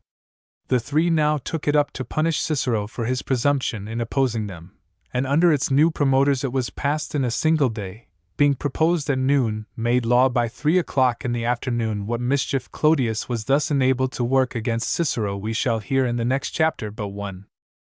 His consulship ended, Caesar received a substantial prize for his services, the government of the province of Gaul for 5 years. Before he left Italy to take up his command, he had the satisfaction of seeing Cicero driven into banishment. That done, he crossed the Alps. The next 9 years, for his government was prolonged for another period when the first came to an end, he was engaged in almost incessant war, though still finding time to manage the politics of Rome. The campaigns which ended in making Gaul from the Alps to the British Channel, and from the Atlantic to the Rhine, a Roman possession, it is not within my purpose to describe. Nevertheless, it may be interesting to say a few words about his dealings with our own island. In his first expedition, in the summer of 55 BC, he did little more than effect a landing on the coast, and this not without considerable loss. In the next, made early in the following year, he employed a force of more than 40,000 men, conveyed in a flotilla of 800 ships. This time the Britons did not venture to oppose his landing, and when they met him in the field, as he marched inward, they were invariably defeated. They then changed their tactics and retired before him, laying waste the country as they went. He crossed the Thames some little way to the westward of where London now stands, received the submission of one native tribe, and finally concluded a peace with the native leader Cassivellaunus, who gave hostages and promised tribute. The general result of 10 years' fighting was to add a great province to the empire at the cost of a horrible amount of bloodshed, of the lives, as some say, of 2 millions of men, women, and children, for Caesar, though not positively cruel, was absolutely careless of suffering, and to leave the conqueror master of the Roman world. The coalition indeed was broken up, for Crassus had perished in the east, carrying on a foolish and unprovoked war with the Parthians, and Pompey had come to fear and hate his remaining rival. But Caesar was now strong enough to do without friends, and to crush enemies. The Senate vainly commanded him to disperse his army by a certain day, on pain of being considered an enemy of the country. He continued to advance till he came to the boundaries of Italy, a little river, whose name, the Rubicon, was then made famous forever, which separated Cisalpine Gaul from Umbria. To cross this was practically to declare war, and even the resolute Caesar hesitated a while. He thought his course over by himself. He even consulted his friends. He professed himself pained at the thought of the war of which his act would be the beginning, and of how posterity would judge his conduct. Then, with the famous words, "The die is cast," he plunged into the stream. Pompey fled from Rome and from Italy. Caesar did not waste an hour in pursuing his success. First making Italy wholly his own, he marched into Spain, which was Pompey's stronghold, and secured it. Thence he returned to Rome, and from Rome again made his way into Macedonia, where Pompey had collected his forces. The decisive battle was fought at Pharsalia in Thessaly, for though the remnants of Pompey's party held out, the issue of the war was never doubtful after that day. Returning to Rome, for of his proceedings in Egypt and elsewhere there is no need to speak, he used his victory with as much mercy as he had shown energy in winning it. To Cicero he showed not only nothing of malice, but the greatest courtesy and kindness. He had written to him from Egypt, telling him that he was to keep all his dignities and honors, and he had gone out of his way to arrange an interview with him, and he even condescended to enter into a friendly controversy. Cicero had written a little treatise about his friend Cato, and as Cato had been the consistent adversary of Caesar, and had killed himself rather than fall into the hands of the master of Rome, it required no little good nature in Caesar to take it in good part. He contented himself with writing an answer, to which he gave the title of Anti-Cato, and in which, while he showed how useless and unpractical the policy of Cato had been, he paid the highest compliments to the genius and integrity of the man. He even conferred upon Cicero the distinguished honor of a visit, which the host thus describes in a letter to Atticus. "What a formidable guest I have had! Still, I am not sorry, for all went off very well. On December 8th he came to Philippus' house in the evening. Philippus was his brother-in-law. The villa was so crammed with troops that there was scarcely a chamber where the great man himself could dine. I suppose there were 2,000 men. I was really anxious what might happen next day. But Barba Cassius came to my help, and gave me a guard. The camp was pitched in the park, the house was strictly guarded. On the 19th he was closeted with Philippus till 1 o'clock in the afternoon. No one was admitted. He was going over accounts with Balbus, I fancy. After this he took a stroll on the shore. Then came the bath. He heard the epigram to Mamurra, a most scurrilous epigram by Catullus, and betrayed no annoyance. He dressed for dinner and sat down. As he was under a course of medicine, he ate and drank without apprehension and in the pleasantest humor. The entertainment was sumptuous and elaborate, and not only this, but well cooked and seasoned with good talk. The great man's attendants also were most abundantly entertained in 3 other rooms. The inferior freedmen and the slaves had nothing to complain of. The superior kind had an even elegant reception. Not to say more, I showed myself a genial host. Still he was not the kind of guest to whom we would say, "My very dear sir, you will come again, I hope, when you are this way next time." There was nothing of importance in our conversation, but much literary talk. What do you want to know? He was gratified and seemed pleased to be with me. He told me that he should be one day at Baiae, and another at Puteoli. Within 3 months this remarkable career came to a sudden and violent end. There were some enemies whom all Caesar's clemency and kindness had not conciliated. Some hated him for private reasons of their own, some had a genuine belief that if he could be put out of the way, Rome might yet again be a free country. The people, too, who had been perfectly ready to submit to the reality of power, grew suspicious of some of its outward signs. The name of king had been hateful at Rome since the last bearer of it, Tarquin the Proud, had been driven out nearly 7 centuries before. There were now injudicious friends, or, it may be, judicious enemies, who were anxious that Caesar should assume it. The prophecy was quoted from the books of the Sibyl, that Rome might conquer the Parthians if she put herself under the command of a king, otherwise she must fail. On the strength of this, Caesar was saluted by the title of king as he was returning one day from Alba to the capital. The populace made their indignation manifest, and he replied, "I am no king, only Caesar." But it was observed that he passed on with a gloomy air. He bore himself haughtily in the Senate, not rising to acknowledge the compliments paid to him. At the festival of the Lupercalia, as he sat looking on at the sports in a gilded chair and clad in a triumphal robe, Antony offered him a crown wreathed with bay leaves. Some applause followed. It was not general, however, but manifestly got up for the occasion. Caesar put the crown away, and the shout that followed could not be misunderstood. It was offered again, and a few applauded as before, while a second rejection drew forth the same hearty approval. His statues were found with crowns upon them. These 2 tribunes removed, and at the same time ordered the imprisonment of the men who had just saluted him as king. The people were delighted, but Caesar had them degraded from their office. The general dissatisfaction thus caused induced the conspirators to proceed. Warnings, some of which we may suppose to have come from those who were in the secret, were not wanting. By these he was wrought upon so much that he had resolved not to stir from his house on the day which he understood was to be fatal to him. But Decimus Brutus, who was in the plot, dissuaded him from his purpose. The scene that followed may be told once again in the words in which Plutarch describes it. Artemidoros of Cnidus, a teacher of Greek, who had thus come to be intimate with some of the associates of Brutus, had become acquainted to a great extent with what was in progress, and had drawn up a statement of the information which he had to give. Seeing that Caesar gave the papers presented to him to the slaves with him, he came up close and said, "Caesar, read this alone and that quickly. It contains matters that nearly concern yourself." Caesar took it, and would have read it, but was hindered by the crowd of persons that thronged to salute him. Keeping it in his hand, he passed into the house. In the place to which the Senate had been summoned stood a statue of Pompey. Cassius is said to have looked at it, and silently invoked the dead man's help, and this though he was inclined to the skeptical tenets of Epicurus.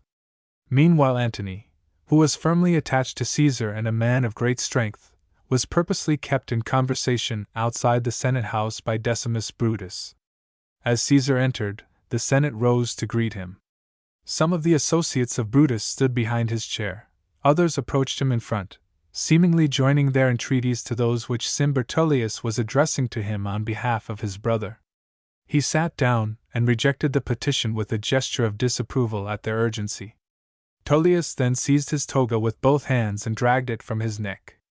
This was the signal for attack. Casca struck him first on the neck. The wound was not fatal, nor even serious, so agitated was the striker at dealing the first blow in so terrible a deed. Caesar turned upon him, seized the dagger, and held it fast, crying at the same time in Latin, "Casca, thou villain, what art thou about?" While Casca cried in Greek to his brother, "Brother, help!" those senators who were not privy to the plot were overcome with horror. They could neither cry nor help, they dared not even speak. The conspirators were standing round Caesar, each with a drawn sword in his hand. Whithersoever he turned his eyes he saw a weapon ready to strike, and he struggled like a wild beast among the hunters. They had agreed that every one should take a part in the murder, and Brutus, friend as he was, could not hold back.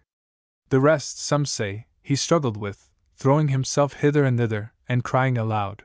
But as soon as he saw Brutus with the drawn sword in his hand, he wrapped his head in his toga and ceased to resist, falling, whether by chance or by compulsion from the assassins, at the pedestal of Pompey's statue.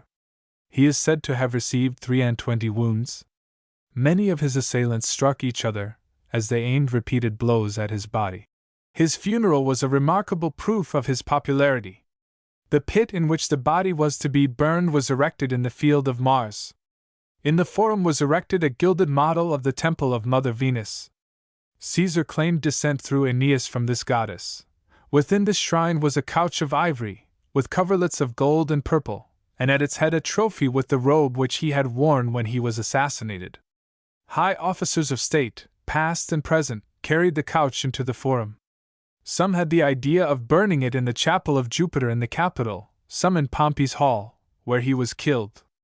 Of a sudden 2 men, wearing swords at their side, and each carrying 2 javelins, came forward and set light to it with waxen torches which they held in their hands. The crowd of bystanders hastily piled up a heap of dry brushwood, throwing on it the hustings, the benches, and anything that had been brought as a present. The flute players and actors threw off the triumphal robes in which they were clad, rent them, and threw them upon the flames, and the veterans added the decorations with which they had come to attend the funeral, while mothers threw in the ornaments of their children. The doors of the building in which the murder was perpetrated were blocked up so that it never could be entered again. The day, the 15th of March, was declared to be accursed. No public business was ever to be done upon it. These proceedings probably represented the popular feeling about the deed, for Caesar, in addition to the genius which every one must have recognized, had just the qualities which make men popular. He had no scruples, but then he had no meannesses.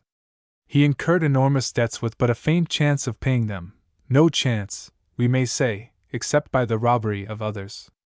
He laid his hands upon what he wanted, taking for instance 3,000 pounds weight of gold from the treasury of the Capitol, and leaving gilded brass in its stead, and he plundered the unhappy Gauls without remorse. But then he was as free in giving as he was unscrupulous in taking. He had the personal courage, too, which is one of the most attractive of all qualities. Again and again in battle he turned defeat into victory. He would lay hold of the fugitives as they ran, seize them by the throat, and get them by main force face to face with the foe. Crossing the Hellespont after the Battle of Pharsalia in a small boat, he met 2 of the enemy's ships. Without hesitation he discovered himself, called upon them to surrender, and was obeyed. At Alexandria he was surprised by a sudden sally of the besieged, and had to leap into the harbor.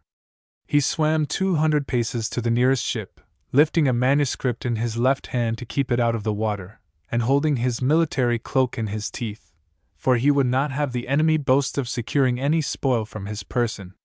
He allowed nothing to stand in his way. If it suited his policy to massacre a whole tribe, men, women, and children, he gave the order without hesitation, just as he recorded it afterwards in his history without a trace of remorse or regret.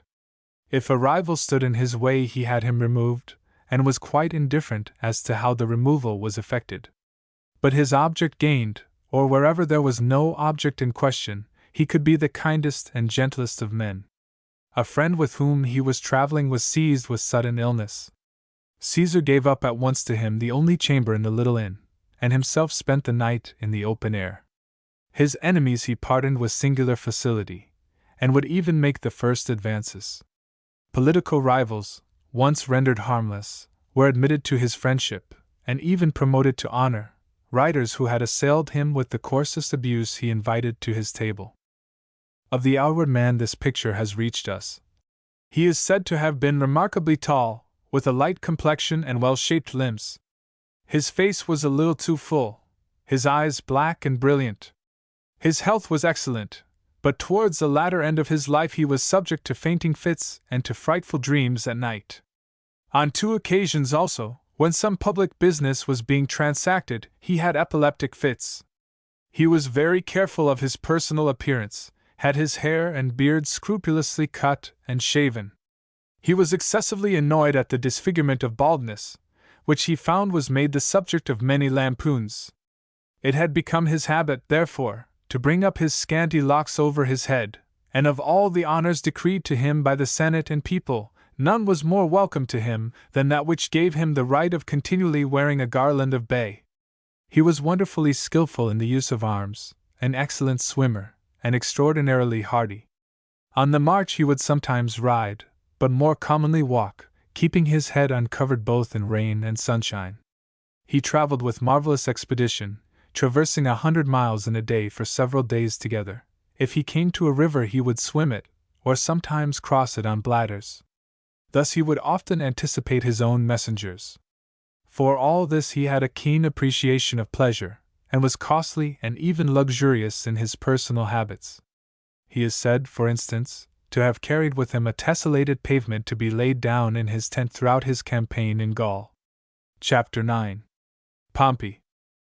At an age when Caesar was still idling away his time, Pompey had achieved honors such as the veteran generals of Rome were accustomed to regard as the highest to which they could aspire.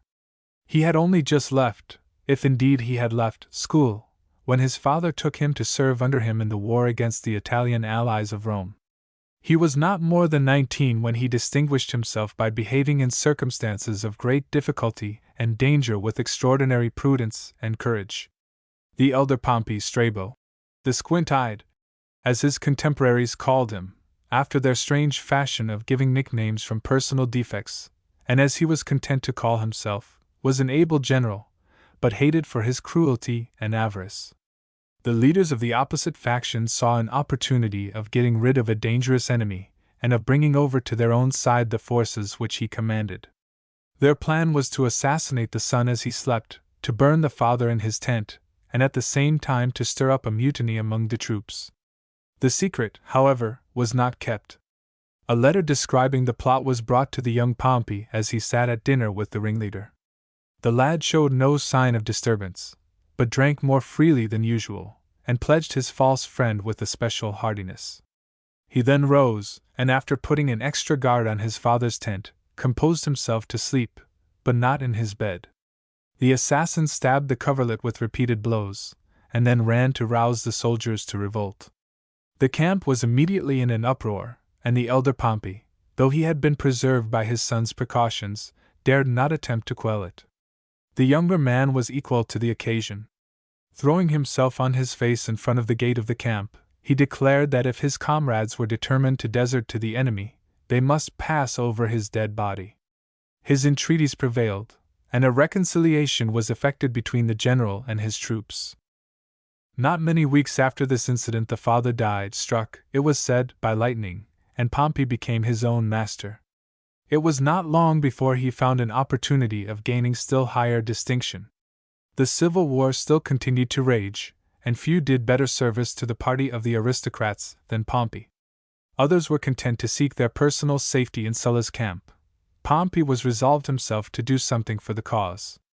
He made his way to Picenum, where his family estates were situated and where his own influence was great, and raised 3 legions, nearly 20,000 men, with all their commissariat and transport complete, and hurried to the assistance of Sulla.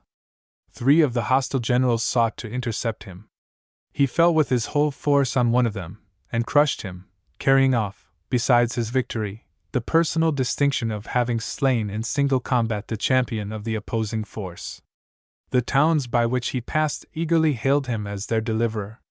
A second commander who ventured to encounter him found himself deserted by his army, and was barely able to escape.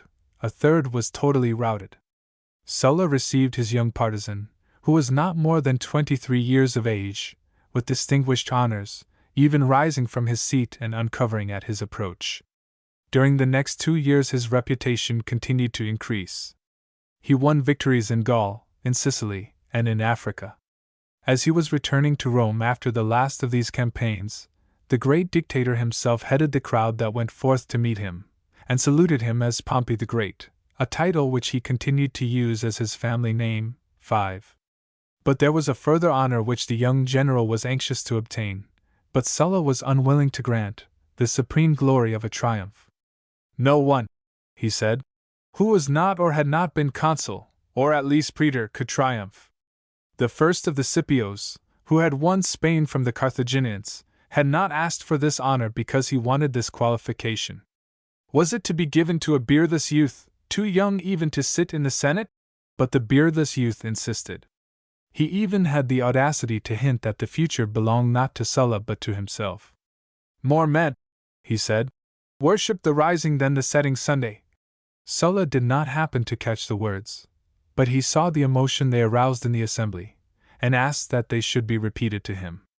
His astonishment permitted him to say nothing more than, "Let him triumph! Let him triumph!" And triumph he did, to the disgust of his older rivals, whom he intended, but that the streets were not broad enough to allow of the display, still further to affront by harnessing elephants instead of horses to his chariot. Footnote 5. Pompeius was the name of his house, gens. Strabo had been the name of his family, familia. This he seems to have disused, assuming Magnus in its stead. 2 years afterwards he met an antagonist more formidable than any he had yet encountered. Sertorius, the champion at once of the party of the people and of the native tribes of Spain, was holding out against the government of Rome. The veteran leader professed a great contempt for his young adversary. "I should whip the boy," he said, "if I were not afraid of the old woman," meaning Pompey's colleague. But he took good care not to underrate him in practice, and put forth all his skill in dealing with him. Pompey's first campaign against him was disastrous. The successes of the second were checkered by some serious defeats. For 5 years the struggle continued, and seemed little likely to come to an end, when Sertorius was assassinated by his second in command, Perpenna. Perpenna was unable to wield the power which he had thus acquired, and was defeated and taken prisoner by Pompey. He endeavored to save his life by producing the correspondence of Sertorius. This implicated some of the most distinguished men in Rome, who had held secret communications with the rebel leader and had even invited him over into Italy. With admirable wisdom Pompey, while he ordered the instant execution of the traitor, burned the letters unread. Returning to Italy he was followed by his usual good fortune. That country had been suffering cruelly from a revolt of the slaves, which the Roman generals had been strangely slow in suppressing. Roused to activity by the tidings of Pompey's approach, Crassus, who was in supreme command, attacked and defeated the insurgent army. A considerable body, however, contrived to escape, and it was this with which Pompey happened to fall in, and which he completely destroyed. Crassus defeated the enemy. He was thus enabled to boast, "But I pulled up the war by the roots." No honors were too great for a man at once so skillful and so fortunate, for the Romans had always a great belief in a general's good fortune.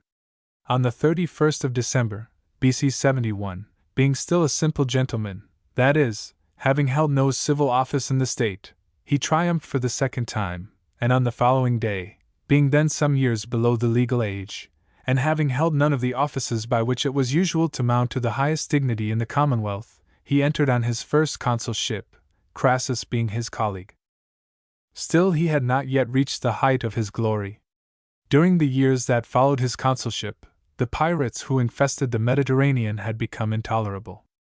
Issuing, not as was the case in after times, from the harbors of northern Africa, but from fastnesses in the southern coast of Asia Minor, they plundered the more civilized regions of the West, and made it highly dangerous to traverse the seas either for pleasure or for gain. It was impossible to transport the armies of Rome to the provinces except in the winter, when the pirates had retired to their strongholds. Even Italy itself was not safe. The harbor of Caieta with its shipping was burned under the very eye of the praetor. From Misenum the pirates carried off the children of the admiral who had the year before led an expedition against them. They even ventured not only to blockade Ostia, the harbor of Rome, and almost within sight of the city, but to capture the fleet that was stationed there. They were especially insulting to Roman citizens. If a prisoner claimed to be such, and the claim generally ensured protection, they would pretend the greatest penitence and alarm, falling on their knees before him, and entreating his pardon. Then they would put shoes on his feet, and robe him in a citizen's garb. Such a mistake, they would say, must not happen again. The end of their jest was to make him walk the plank, and with the sarcastic permission to depart unharmed, they let down a ladder into the sea, and compelled him to descend, under penalty of being still more summarily thrown overboard. Men's eyes began to be turned on Pompey, as the leader who had been prosperous in all his undertakings. In 67 BC, a law was proposed appointing a commander, who, however, was not named, who should have absolute power for 3 years over the sea as far as the Pillars of Hercules, the Straits of Gibraltar, and the coast for 50 miles inland, and who should be furnished with 200 ships, as many soldiers and sailors as he wanted, and more than £1,000,000 in money. The nobles were furious in their opposition, and prepared to prevent by force the passing of this law. The proposer narrowly escaped with his life, and Pompey himself was threatened. "If you will be another Romulus, like Romulus you shall die." One form of the legend of Rome's first king represented him as having been torn to pieces by the senators, but all resistance was unavailing. The new command was created, and of course bestowed upon Pompey. The price of corn, which had risen to a famine height in Rome, fell immediately the appointment was made. The result, indeed, amply justified the choice. The new general made short work of the task that had been set him. Not satisfied with the force put under his command, he collected 500 ships and 120,000 men. With these he swept the pirates from the seas and stormed their strongholds, and all in less than 3 months. 20,000 prisoners fell into his hands. With unusual humanity he spared their lives, and thinking that man was the creature of circumstances, determined to change their manner of life. They were to be removed from the sea, should cease to be sailors, and become farmers. It is possible that the old man of Caracas, whose skill in gardening Virgil celebrates in one of his Georgics, was one of the pirates whom the judicious mercy of Pompey changed into a useful citizen. A still greater success remained to be won.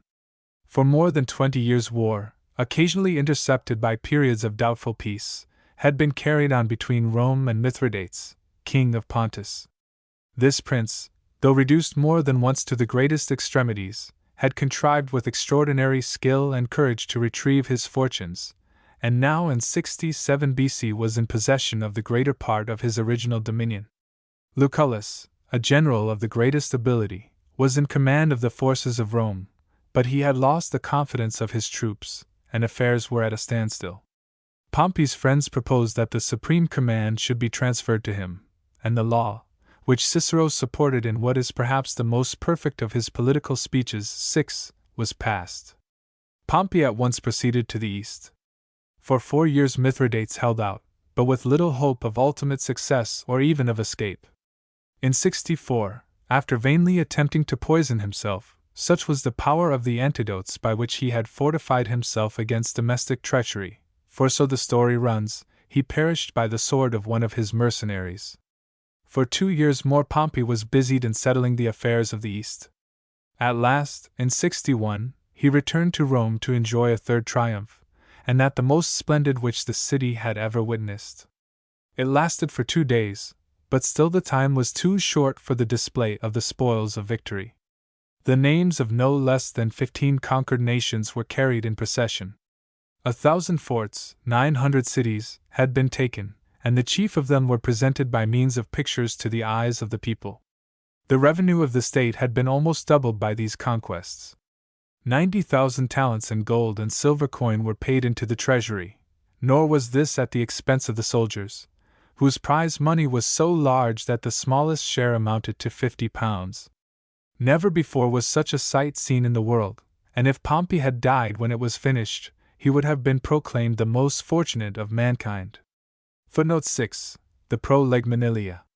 The law was proposed by one Manilius, a tribune of the people. Certainly he was never so great again as he was that day. When with Caesar and Crassus he divided all the power of the state, he was only the second, and by far the second, of the three. His influence, his prestige, his popularity declined year by year. The good fortune which had followed him without ceasing from his earliest years now seemed to desert him. Even the shows, the most magnificent ever seen in the city, with which he entertained the people at the dedication of his theatre, built at his own expense for the public benefit, were not wholly a success. Here is a letter of Cicero about them to his friend Marius, interesting as giving both a description of the scene and as an account of the writer's own feelings about it. If it was some bodily pain or weakness of health that kept you from coming to the games, I must attribute your absence to fortune rather than to a judicious choice. But if you thought the things which most men admire contemptible, and so, though health permitted, would not come, then I am doubly glad both that you were free from illness and that you were so vigorous in mind as to despise the sights which others so unreasonably admire. Generally the shows were most splendid, but not to your taste, if I may judge of yours by my own. First, the veteran actors who for their own honor had retired from the stage, returned to it to do honor to Pompey. Your favorite, my dear friend Aesopus, acquitted himself so poorly as to make us all feel that he had best retire. When he came to the oath, and if of purpose said I break my faith, his voice failed him. What need to tell you more? You know all about the other shows. They had not even the charm which moderate shows commonly have. The ostentation with which they were furnished forth took away all their gaiety. What charm is there in having 600 mules in the Clytemnestra, or 3,000 supernumeraries in the Trojan horse, or cavalry and infantry in foreign equipment in some battle-piece? The populace admired all this, but it would have given you no kind of pleasure. After this came a sort of wild beast fights, lasting for 5 days. They were splendid, no man denies it. But what man of culture can feel any pleasure when some poor fellow is torn in pieces by some powerful animal, or when some noble animal is run through with a hunting spear? If these things are worth seeing, you have seen them before. And I, who was actually present, saw nothing new. The last day was given up to the elephants. Great was the astonishment of the crowd at the sight, but of pleasure there was nothing. Nay, there was some feeling of compassion, some sense that this animal has a certain kinship with man. The elder Pliny tells us that 200 lions were killed on this occasion, and that the pity felt for the elephants rose to the height of absolute rage. So lamentable was the spectacle of their despair, so pitifully did they implore the mercy of the audience, that the whole multitude rose in tears and called down upon Pompey the curses which soon descended on him. And then Pompey's young wife, Julia, Caesar's daughter, died. She had been a bond of union between the two men, and the hope of peace was sensibly lessened by her loss.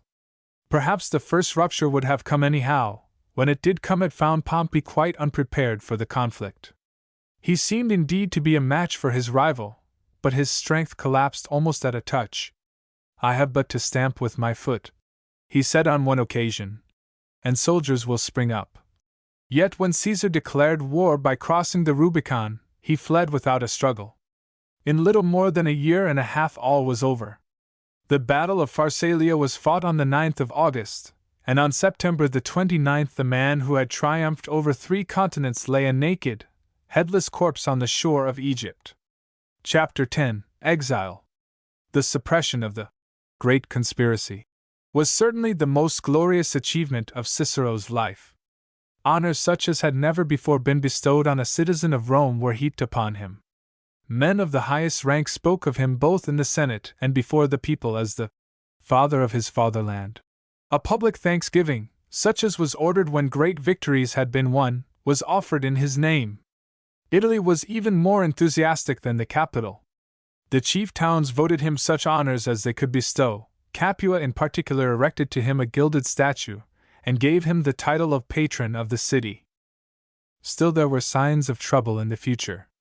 It was the duty of the consul on quitting office to swear that he had discharged his duty with fidelity, and it was usual for him at the same time to make a speech in which he narrated the events of his consulship. Cicero was preparing to speak when one of the new tribunes intervened. "A man," he cried, "who has put citizens to death without hearing them in their defense is not worthy to speak. He must do nothing more than take the oath." Cicero was ready with his answer. Raising his voice, he said, "I swear that I, and I alone, have saved this commonwealth and this city." The assembly shouted their approval, and when the ceremony was concluded, the whole multitude escorted the ex-consul to his house. The time was not come for his enemies to attack him, but that he had enemies was manifest. With one dangerous man he had the misfortune to come into collision in the year that followed his consulship. This was the Clodius of whom we have heard something in the preceding chapter. The two men had hitherto been on fairly good terms. Clodius, as we have seen, belonged to one of the noblest families in Rome, was a man of some ability and wit, and could make himself agreeable when he was pleased to do so. but events for which Cicero was not in the least to blame brought about a lifelong enmity between them. Toward the close of the year, Clodius had been guilty of an act of scandalous impiety, intruding himself, disguised as a woman, into some peculiarly sacred rites which the matrons of Rome were accustomed to perform in honor of the good goddess. He had powerful friends, and an attempt was made to screen him, which Cicero, who was genuinely indignant at the fellow's wickedness, seems to have resisted. In the end he was put upon his trial, though it was before a jury which had been specially packed for the occasion. His defense was an alibi, an attempt, that is, to prove that he was elsewhere on the night when he was alleged to have misconducted himself at Rome. He brought forward witnesses who swore that they had seen him at the very time at Indiramna, a town in Umbria, and a place which was distant at least 2 days' journey from Rome. To rebut this evidence, Cicero was brought forward by the prosecution. As he stepped forward, the partisans of the accused set up a howl of disapproval. But the jury paid him the high compliment of rising from their seats, and the uproar ceased. He deposed that Clodius had been at his house on the morning of the day in question.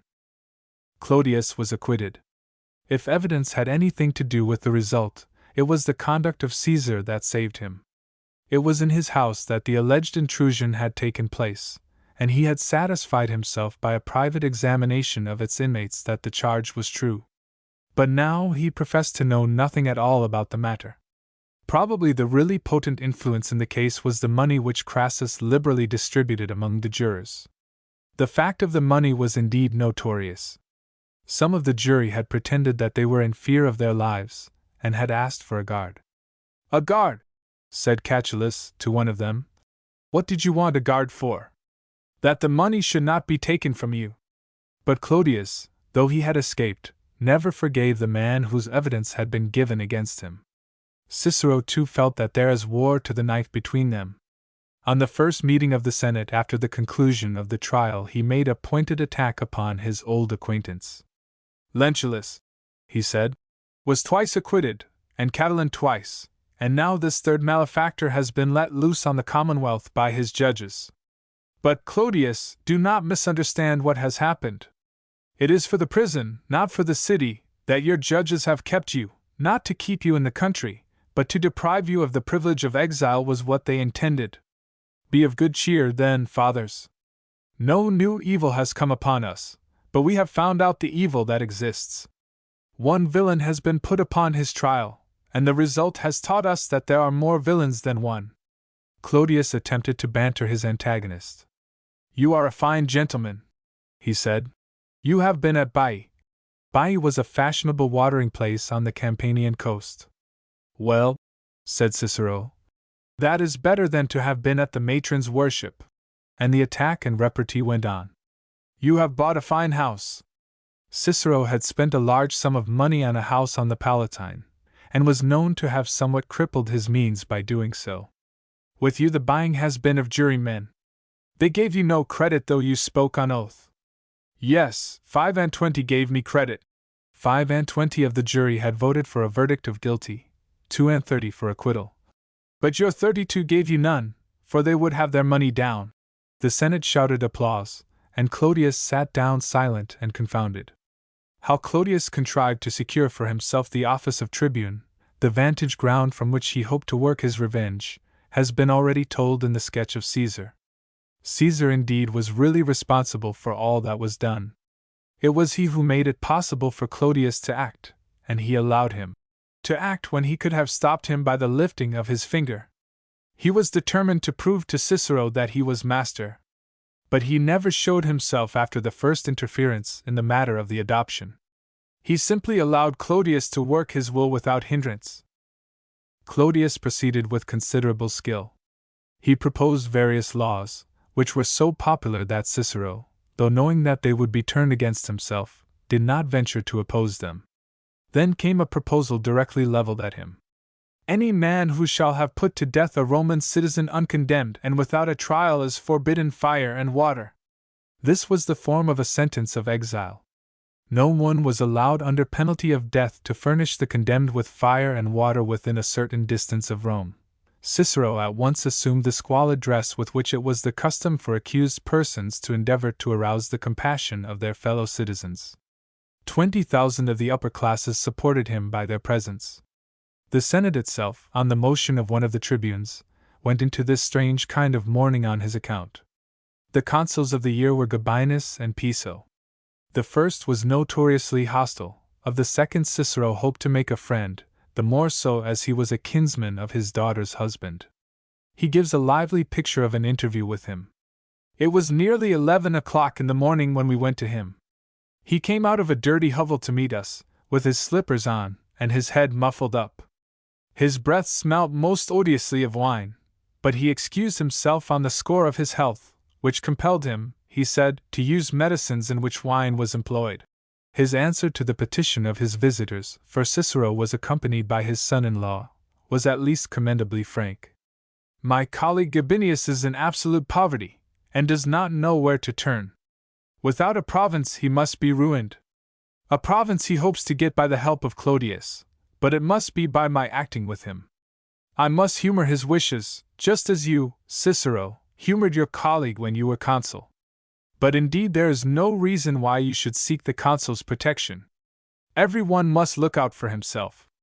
In default of the consuls there was still some hope that Pompey might be induced to interfere, and Cicero sought an interview with him.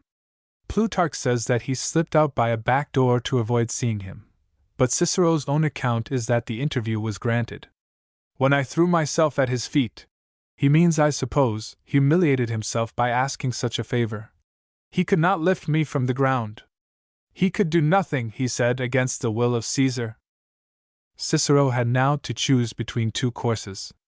He might stay and do his best with the help of his friends, to resist the passing of the law. But this would have ended, it was well known, in something like an open battle in the streets of Rome. Clodius and his partisans were ready to carry their proposal by force of arms, and would yield to nothing but superior strength. It was possible, even probable, that in such a conflict Cicero would be victorious. But he shrank from the trial, not from cowardice, for he had courage enough when occasion demanded, not even from unwillingness to risk the lives of his friends, though this weighed somewhat with him, but chiefly because he hated to confess that freedom was becoming impossible in Rome, and that the strong hand of a master was wanted to give any kind of security to life and property. The other course was to anticipate the sentence and to go into voluntary exile. This was the course which his most powerful friends pressed upon him, and this was the course which he chose. He left Rome, intending to go to Sicily, where he knew that he should find the heartiest of welcomes. Immediately on his departure, Clodius formally proposed his banishment.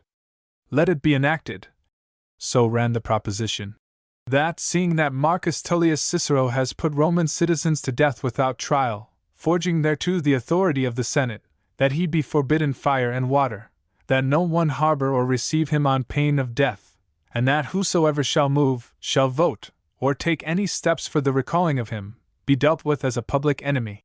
The bill was passed, the distance within which it was to operate being fixed at 400 miles. The houses of the banished man were razed to the ground, the site of the mansion on the Palatine being dedicated to liberty. His property was partly plundered, partly sold by auction. Cicero meanwhile had hurried to the south of Italy. He found shelter for a while at the farm of a friend near Vibo in Bruttii, now the Abruzzi, but found it necessary to leave this place because it was within the prescribed limits. Sicily was forbidden to him by its governor, who, though a personal friend, was unwilling to displease the party in power. Athens, which for many reasons he would have liked to choose for his place of exile, was unsafe. He had bitter enemies there, men who had been mixed up in Catilin's conspiracy. The place, too, was within the distance, and though this was not very strictly insisted upon, as a matter of fact, he did spend the greater part of his banishment inside the prescribed limit, it might at any moment be made a means of annoyance. Atticus invited him to take up his residence at his seat at Bythrodum in Epirus, now Albania. But the proposal did not commend itself to his taste. It was out of the way, and would be very dreary without the presence of its master, who was still at Rome, and apparently intended to remain there. After staying for about a fortnight at a friend's house near Dyrrachium, the town itself, where he was once very popular, for fear of bringing some trouble upon it, he refused to enter. He crossed over to Greece, and ultimately settled himself at Thessalonica. Long afterward he tells us of a singular dream which seems to have given him some little comfort at this time. I had lain awake for the greater part of the night, but fell into a heavy slumber toward morning. I was at the point of starting, but my host would not allow me to be waked. At 7 o'clock, however, I rose, and then told my friend this dream. I seemed to myself to be wandering disconsolately in some lonely place when the great Marius met me. His lictors were with him, their fasces wreathed with bays. "Why are you so sad?" he asked me. "I have been wrongly banished from my country," I answered. He then took my hand, and turning to the nearest lictor, bade him lead me to his own memorial hall. "There," he said, "you will be safe." His friend declared that this dream portended a speedy and honorable return. Curiously enough, it was in the hall of Marius that the decree repealing the sentence of banishment was actually proposed and passed. For the most part he was miserably unhappy and depressed. In letter after letter he poured out to Atticus his fears, his complaints, and his wants. Why had he listened to the bad advice of his friends? He had wished to stay at Rome and fight out the quarrel. Why had Hortensius advised him to retire from the struggle? It must have been jealousy of one whom he knew to be a more successful advocate than himself. Why had Atticus hindered his purposes when he thought of putting an end to all his trouble by killing himself? Why were all his friends, why was Atticus himself, so lukewarm in his cause? In one letter he artfully reproaches himself for his neglect of his friends in times past as the cause of their present indifference. But the reproach is of course really leveled at them. "If ever," he writes in one letter, "fortune shall restore me to my country and to you, I will certainly take care that of all my friends, none shall be more rejoiced than you.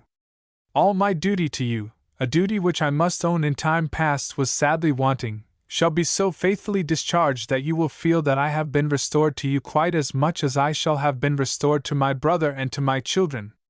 For whatever I have wronged you, and indeed because I have wronged you, pardon me, for I have wronged myself far worse. I do not write this as not knowing that you feel the very greatest trouble on my account. But if you were and had been under the obligation to love me, as much as you actually do love me and have loved me, you never would have allowed me to lack the wise advice which you have so abundantly at your command." This is perhaps a little obscure, as it is certainly somewhat subtle. But Cicero means that Atticus had not interested himself in his affairs as much as he would have felt bound to do, if he, Cicero, had been less remiss in the duties of friendship. To another correspondent, his wife Terentia, he poured out his heart yet more freely. "Don't think," he writes in one of his letters to her, "that I write longer letters to others than to you, except indeed I have received some long communication which I feel I must answer. Indeed I have nothing to write, and in these days I find it the most difficult of duties. Writing to you and to my dearest Tullia I never can do without floods of tears. I see you are utterly miserable, and I wanted you to be completely happy. I might have made you so. I could have made you had I been less timid. My heart's delight, my deepest regret is to think that you, to whom all used to look for help, should now be involved in such sorrow, such distress. And that I should be to blame, I who saved others only to ruin myself and mine. As for expenditure, let others, who can if they will, undertake it. And if you love me, don't distress your health, which is already, I know, feeble. All night, all day I think of you. I see that you are undertaking all imaginable labors on my behalf. I only fear that you will not be able to endure them. I am aware that all depends upon you. If we are to succeed in what you wish and are now trying to compass, take care of your health." In another he writes, "Unhappy that I am! To think that one so virtuous, so loyal, so honest, so kind, should be so afflicted, and all on my account. And my dearest Tullia, too, that she should be so unhappy about a father in whom she once found so much happiness. And what shall I say about my dear little Cicero? That he should feel the bitterest sorrow and trouble as soon as he began to feel anything. If all this was really, as you write, the work of fate, I could endure it a little more easily. But it was all brought about by my fault, thinking that I was loved by men who really were jealous of me, and keeping aloof from others who were really on my side." This is, perhaps, a good opportunity of saying something about the lady herself. Who she was we do not certainly know. There was a family of the name in Rome, the most notable of whom perhaps was the Terentius Varro, 7, whose rashness brought upon his country the terrible disaster of the defeat of Cannae. She had a half-sister, probably older than herself, of the name of Fabia, who was a Vestal virgin. She brought her husband, to whom she was married about 78 BC, a fair dowry, about 3,500 pounds. We have seen how affectionately Cicero writes to her during his exile. She is his darling, his only hope. The mere thought of her makes his eyes overflow with tears. And she seems to have deserved all his praise and affection, exerting herself to the utmost to help him, and ready to impoverish herself to find him the means that he needed. For letters of this period have been preserved. There are 20 others belonging to the years 50 to 47 BC. The earlier of these are sufficiently affectionate. When he is about to return to Rome from his province, Cilicia, she is still the most amiable, the dearest of women. Then we begin to see signs of coolness, yet nothing that would strike us did we not know what was afterwards to happen. He excuses the rarity of his letters. There is no one by whom to send them. If there were, he was willing to write. The greetings became formal, the superlatives, dearest, fondest, best, are dropped. You are glad, he writes after the Battle of Pharsalia had dashed his hopes, that I have got back safe to Italy. I hope that you may continue to be glad. Don't think of coming, he goes on.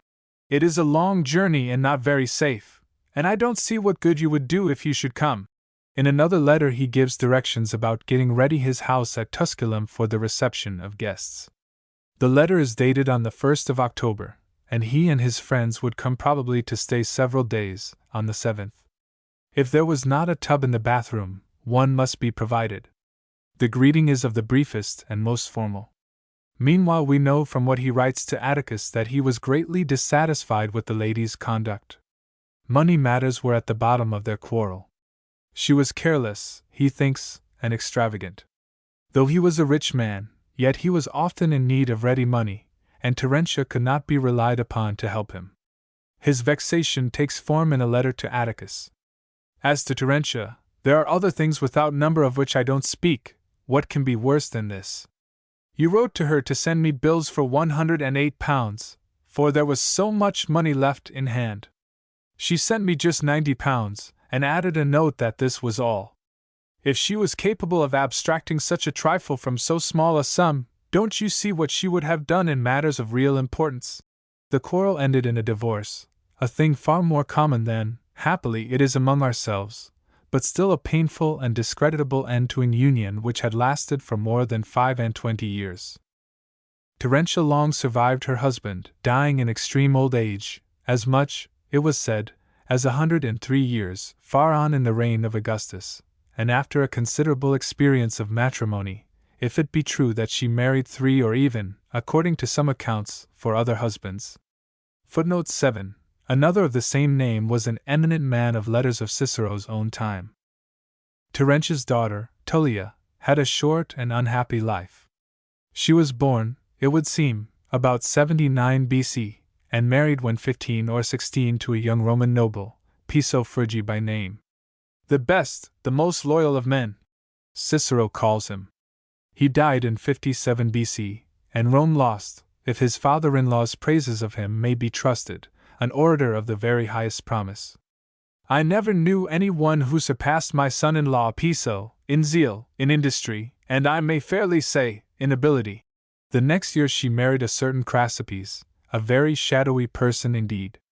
We know nothing of what manner of man he was, or what became of him. But in 50 BC Tullia was free to marry again. Her third venture was of her own or her mother's contriving. Her father was at his government in Cilicia, and he hears of the affair with surprise. Believe me, he writes to Atticus, nothing could have been less expected by me. Tiberius Nero had made proposals to me, and I had sent friends to discuss the matter with the ladies. But when they got to Rome, the betrothal had taken place. This, I hope, will be a better match. I fancy the ladies were very much pleased with the young gentleman's complaisance and courtesy, but do not look for the thorns. The thorns, however, were there. A friend who kept Cicero acquainted with the news of Rome told him as much, though he wraps up his meaning in the usual polite phrases. I congratulate you, he writes, on your alliance with one who is, I really believe, a worthy fellow. I do indeed think this of him. If there have been some things in which he has not done justice to himself, these are now past and gone. Any traces that may be left will soon, I am sure, disappear, thanks to your good influence, and to his respect for Tullia. He is not offensive in his errors, and does not seem slow to appreciate better things. Tullia, however, was not more successful than other wives in reforming her husband. Her marriage seems to have been unhappy almost from the beginning. It was brought to an end by a divorce after about 3 years.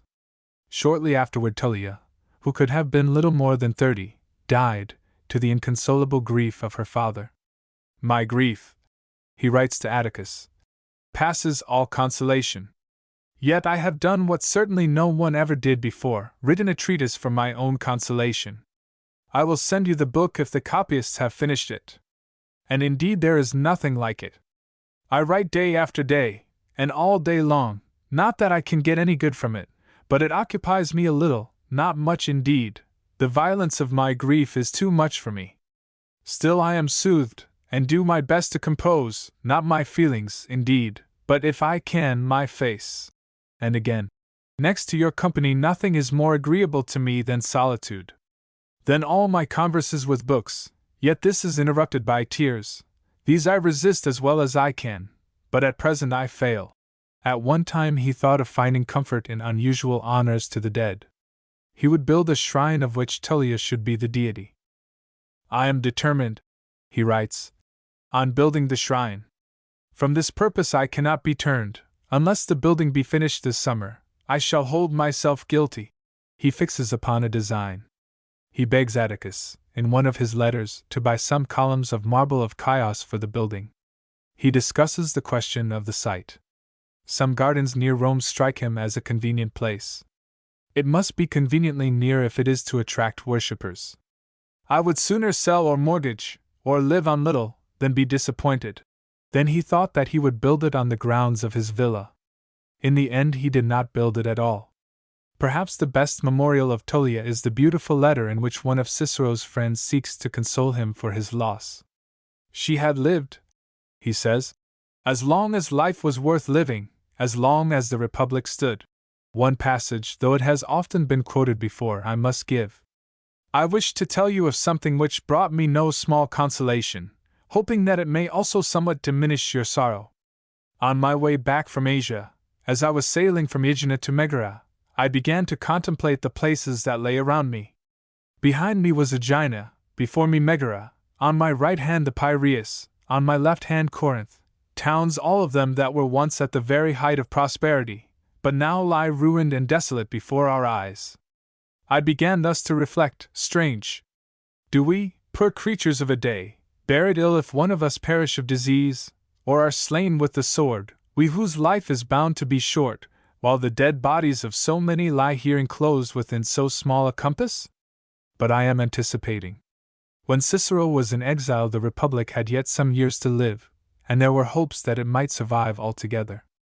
The exile's prospects, too, began to brighten. Caesar had reached for the present the height of his ambition, and was busy with his province of Gaul. Pompey had quarreled with Clodius, whom he found to be utterly unmanageable. And Cicero's friend, one Milo, of whom I shall have to say more hereafter, being the most active of them all, never ceased to agitate for his recall. It would be tedious to recall all the vicissitudes of the struggle. As early as May the Senate passed a resolution repealing the decree of banishment, the news of it having caused an outburst of joy in the city. Axius' drama of Telamon was being acted at the time, and the audience applauded each senator as he entered the Senate, and rose from their places to greet the consul as he came in. But the enthusiasm rose to its height when the actor who was playing the part of Telamon, whose banishment from his country formed part of the action of the drama, declaimed with significant emphasis the following lines. What? He, the man who still with steadfast heart strove for his country, who in perilous days spared neither life nor fortune, and bestowed most help when most she needed, who surpassed in wit all other men. Father of gods, his house, I saw devoured by fire, and ye, ungrateful, foolish, without thought of all wherein he served you, could endure to see him banished, and to this hour suffer that he prolong an exile's day. Still obstacle after obstacle was interposed, and it was not till the 4th of August that the decree passed through all its stages and became finally law. Cicero, who had been waiting at the point of Greece nearest to Italy, to take the earliest opportunity of returning, had been informed by his friends that he might now safely embark. He sailed accordingly on the very day when the decree was passed, and reached Brundisium on the morrow. It happened to be the day on which the foundation of the colony was celebrated, and also the birthday of Tullia, who had come so far to meet her father. The coincidence was observed by the townspeople with delight. On the 8th the welcome news came from Rome, and Cicero set out for the capital. All along my road the cities of Italy kept the day of my arrival as a holiday. The ways were crowded with the deputations which were sent from all parts to congratulate me.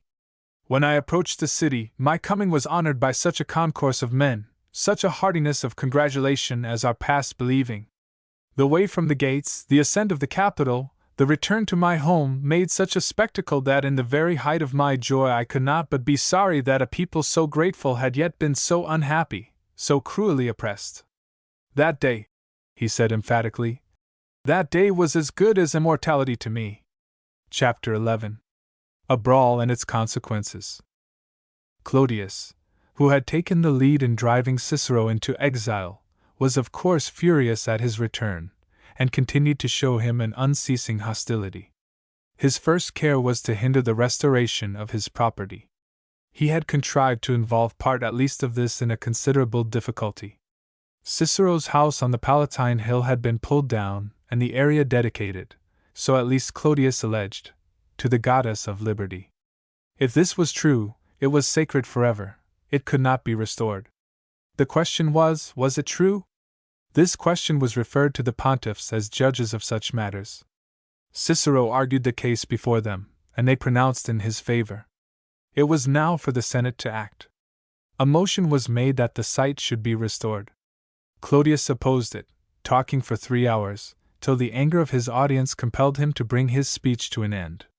One of the tribunes in his interest put his veto on the motion, but was frightened into withdrawing it. But Clodius was not at the end of his resources. A set of armed ruffians under his command drove out the workmen who were rebuilding the house. A few days afterwards he made an attack on Cicero himself. He was wounded in the struggle which followed, and might, says Cicero, have been killed. But, he adds, I am tired of surgery.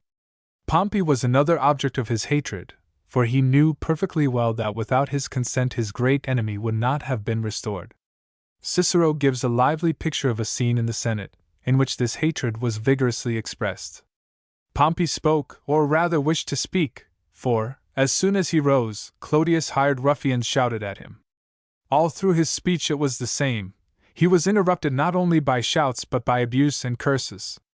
When he came to an end, and it must be allowed that he showed courage, nothing frightened him, he said his say and sometimes even obtained silence. Then Clodius rose. He was met with such an uproar from our side, for we had determined to give him back as good as he had given, that he could not collect his thoughts, control his speech, or command his countenance.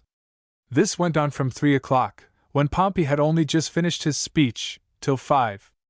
Meanwhile every kind of abuse, even to ribald verses, was shouted out against Clodius and his sister. Pale with fury he turned to his followers, and in the midst of the uproar asked them, Who is it that is killing the people with hunger? Pompey, they answered. Who wants to go to Alexandria? Pompey, they answered again. And whom do you want to go?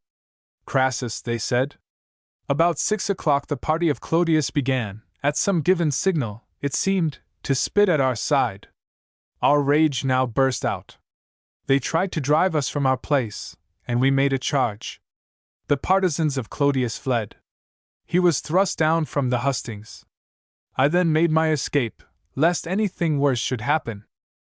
A third enemy, and one whom Clodius was destined to find more dangerous than either Cicero or Pompey, was Annius Milo. Milo was on the mother's side of an old Latin family.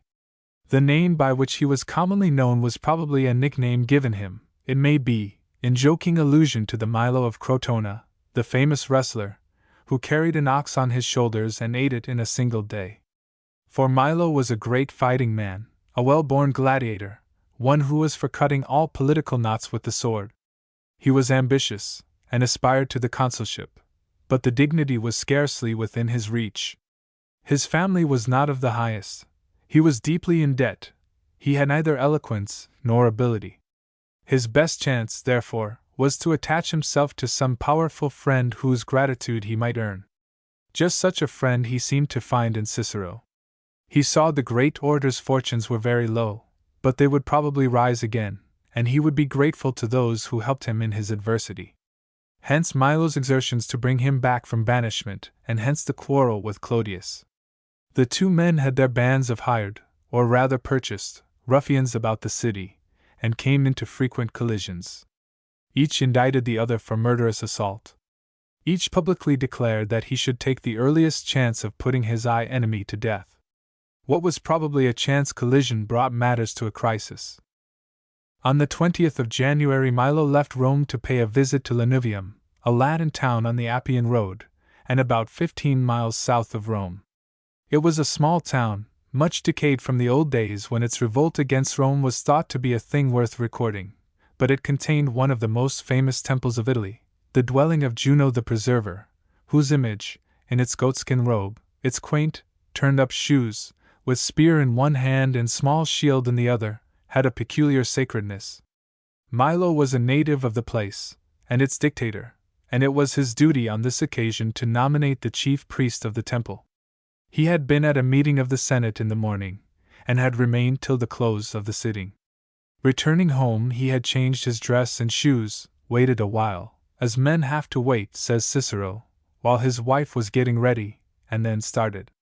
He traveled in a carriage, his wife and a friend. Several maidservants and a troop of singing boys belonging to his wife followed. Much was made of this great retinue of women and boys, as proving that Milo had no intention when he started of coming to blows with his great enemy. But he had also with him a number of armed slaves and several gladiators, among whom were two famous masters of their art. He had traveled about 10 miles when he met Clodius, who had been delivering an address to the town council of Aricia, another Latin town, nearer to the capital than Lanuvium, and was now returning to Rome. He was on horseback, contrary to his usual custom, which was to use a carriage, and he had with him 30 slaves armed with swords. No person of distinction thought of traveling without such attendants. The two men passed each other, but Milo's gladiators fell out with the slaves of Clodius. Clodius rode back and accosted the aggressors in a threatening manner. One of the gladiators replied by wounding him in the shoulder with his sword. A number of Milo's slaves hastened back to assist their comrades. The party of Clodius was overpowered, and Clodius himself, exhausted by his wound, took refuge in a roadside tavern, which probably marked the first stage out of Rome. Milo, thinking that now he had gone so far he might go a little further and rid himself of his enemy forever, ordered his slaves to drag Clodius from his refuge and finish him. This was promptly done. Cicero indeed declared that the slaves did it without orders, and in the belief that their master had been killed. But Rome believed the other story. The corpse of the dead man lay for some time upon the road uncared for all his attendants had either fallen in the struggle, or had crept into hiding places. Then a Roman gentleman on his way to the city ordered it to be put into his litter and taken to Rome, where it arrived just before nightfall. It was laid out in state in the hall of his mansion, and his widow stood by showing the wounds to the sympathizing crowd which thronged to see his remains. Next day the excitement increased. Two of the tribunes suggested that the body should be carried into the marketplace, and placed on the hustings from which the speaker commonly addressed the people. Then it was resolved, at the suggestion of another Clodius, a notary, and a client of the family, to do it a signal honor. "Thou shalt not bury or burn a man within the city," was one of the oldest of Roman laws. Clodius, the favorite of the people, should be an exception. His body was carried into the hall of Hostilius, the usual meeting place of the Senate. The benches, the tables, the platform from which the orators spoke, the wooden tablets on which the clerks wrote their notes, were collected to make a funeral pile on which the corpse was to be consumed. The hall caught fire, and was burned to the ground. Another large building adjoining it, the Hall of Porcius, narrowly escaped the same fate. The mob attacked several houses, that of Milo among them, and was with difficulty repulsed. It had been expected that Milo would voluntarily go into exile, but the burning of the Senate House caused a strong reaction of feeling of which he took advantage. He returned to Rome, and provided to canvass for the consulship, making a present in money, which may be reckoned at 25 shillings, to every voter.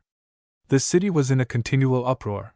Though the time for the new consuls to enter on their office was long past, they had not even been elected, nor was there any prospect, such was the violence of the rival candidates, of their being so. At last the Senate had recourse to the only man who seemed able to deal with the situation, and appointed Pompey sole consul. Pompey proposed to institute for the trial of Milo's case a special court with a special form of procedure. The limits of the time which it was to occupy were strictly laid down. 3 days were to be given to the examination of witnesses, 1 to the speeches of counsel, the prosecution being allowed 2 hours only, the defense 3. After a vain resistance on the part of Milo's friends, the proposal was carried, Pompey threatening to use force if necessary. Popular feeling now set very strongly against the accused. Pompey proclaimed that he went in fear of his life from his violence, refused to appear in the Senate lest he should be assassinated, and even left his house to live in his gardens, which could be more effectually guarded by soldiers. In the Senate Milo was accused of having arms under his clothing, a charge which he had to disprove by lifting up his undergarment. Next a freedman came forward, and declared that he and 4 others had actually seen the murder of Clodius, and that having mentioned the fact, they had been seized and shut up for 2 months in Milo's counting-house. Finally a sheriff's officer, if we may so call him, deposed that another important witness, one of Milo's slaves, had been forcibly taken out of his hands by the partisans of the accused. On the 8th of April the trial was begun. The first witness called was a friend who had been with Clodius on the day of his death. His evidence made the case look very dark against Milo, and the counsel who was to cross-examine him on behalf of the accused was received with such angry cries that he had to take refuge on the bench with the presiding judge. Milo was obliged to ask for the same protection. Pompey resolved that better order should be kept for the future, and occupied all the approaches to the court with troops. The rest of the witnesses were heard and cross-examined without interruption. April 11th was the last day of the trial. 3 speeches were delivered for the prosecution, for the defense 1 only, and that by Cicero. It had been suggested that he should take the bold line of arguing that Clodius was a traitor, and that the citizen who slew him had deserved well of his country. But he judged it better to follow another course, and to show that Clodius had been the aggressor, having deliberately laid an ambush for Milo, of whose meditated journey to Lanuvium he was of course aware. Unfortunately for his client the case broke down. Milo had evidently left Rome and the conflict had happened much earlier than was said, because the body of the murdered man had reached the capital not later than 5 o'clock in the afternoon. This disproved the assertion that Clodius had loitered on his way back to Rome till the growing darkness gave him an opportunity of attacking his adversaries. Then it came out that Milo had had in his retinue, besides the women and boys, a number of fighting men. Finally there was the damning fact, established, it would seem, by competent witnesses, that Clodius had been dragged from his hiding place and put to death.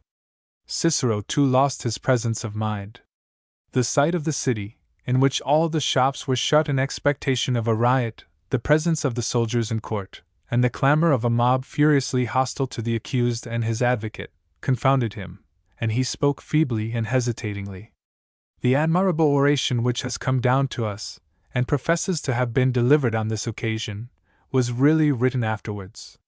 The jury, which was allowed by common consent to have been one of the best ever assembled, gave a verdict of guilty. Milo went into banishment at Marseilles, a punishment which he seems to have borne very easily, if it is true that when Cicero excused himself for the want of courage which had marred the effect of his defense, he answered, It was all for the best. If you had spoken better, I should never have tasted these admirable Marseilles mullets. Naturally, he tired of the mullets before long. When Caesar had made himself master of Rome, he hoped to be recalled from banishment. But Caesar did not want him, and preferred to have him where he was. Enraged at this treatment, he came over to Italy and attempted to raise an insurrection in favor of Pompey. The troops whom he endeavored to corrupt refused to follow him. He retreated with his few followers into the extreme south of the peninsula, and was there killed. Chapter 12. Cato, Brutus, and Portia. From his earliest years, so runs the character that has come down to us of Cato. He was resolute to obstinacy. Flattery met with a rough repulse, and threats with resistance. He never laughed, and his smile was of the slightest. Not easily provoked, his anger, once roused, was implacable. He learned but slowly, but never forgot a thing once acquired. He was obedient to his teachers, but wanted to know the reason of everything. The stories told of his boyhood bear out this character. Here is one of them. His tutor took him to Sulla's house. It was in the evil days of the proscription, and there were signs of the bloody work that was going on. "Why does no one kill this man?" he asked his teacher. "Because, my son, they fear him more than they hate him," was the answer. "Why then?" was the rejoinder. "Have you not given me a sword that I may set my country free?" The tutor, as it may be supposed, carried him off in haste. Like most young Romans, he began life as a soldier, and won golden opinions not only by his courage, which indeed was common enough in a nation that conquered the world, but by his temperance and diligent performance of duty. His time of service ended, he set out on his travels, accepting an invitation from the tributary king of Galatia, who happened to be an old friend of the family, to visit him. We get an interesting little picture of a Roman of the upper class on a tour. At dawn he would send on a baker and a cook to the place which he intended to visit. These would enter the town in a most unpretending fashion, and if their master did not happen to have a friend or acquaintance in the place, would betake themselves to an inn, and there prepare for their master's accommodation without troubling anyone. It was only when there was no inn that they went to the magistrates and asked for entertainment, and they were always content with what was assigned. Often they met with but scanty welcome and attention, not enforcing their demands with the customary threats, so that Cato on his arrival found nothing prepared. Nor did their master create a more favorable impression, sitting as he did quietly on his luggage, and seeming to accept the situation. Sometimes, however, he would send for the town authorities and say, "You had best give up these mean ways, my inhospitable friends. You won't find that all your visitors are Catos." Once at least he found himself, as he thought, magnificently received. Approaching Antioch, he found the road lined on either side with troops of spectators.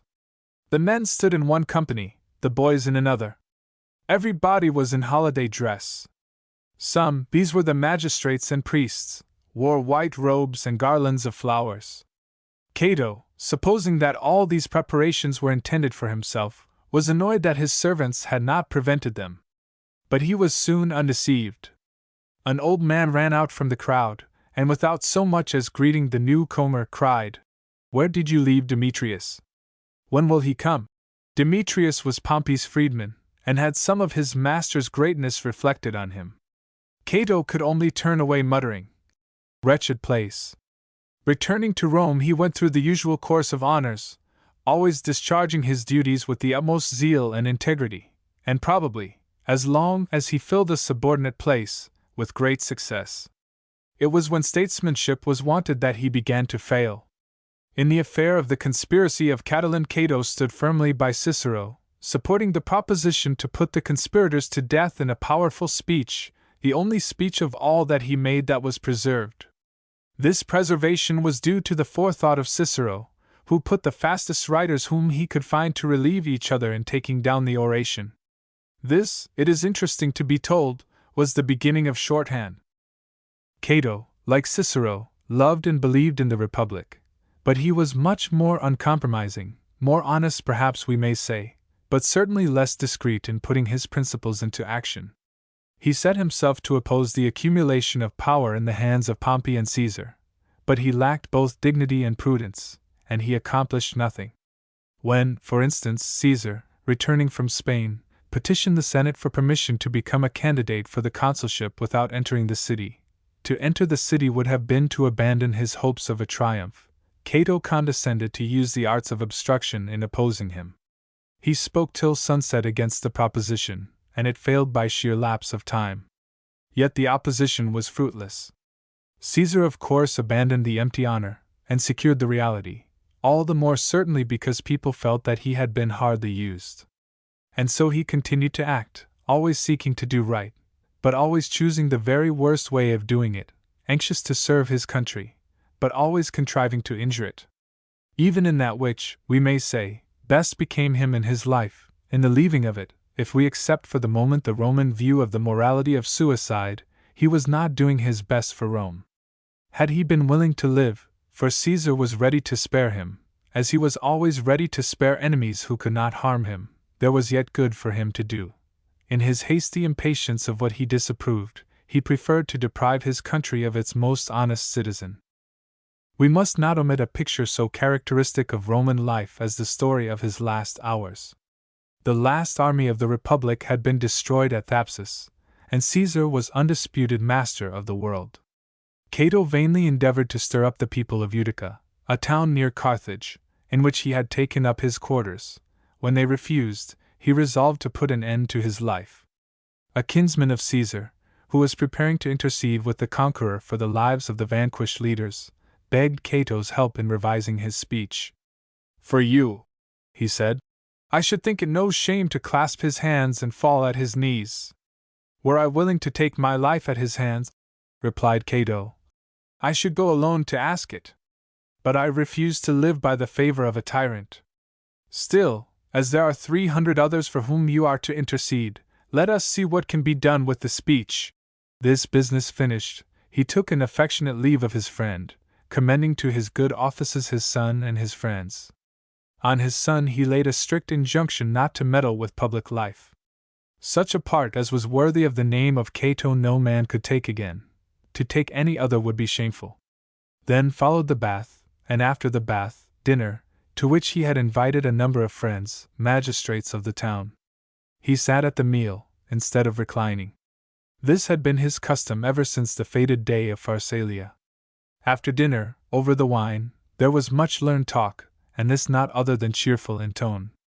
But when the conversation happened to turn on one of the favorite maxims of the Stoics, "Only the good man is free, the bad are slaves," Cato expressed himself with an energy and even a fierceness that made the company suspect some terrible resolve. The melancholy silence that ensued warned the speaker that he had betrayed himself, and he hastened to remove the suspicion by talking on other topics. After dinner he took his customary walk, gave the necessary orders to the officers on guard, and then sought his chamber.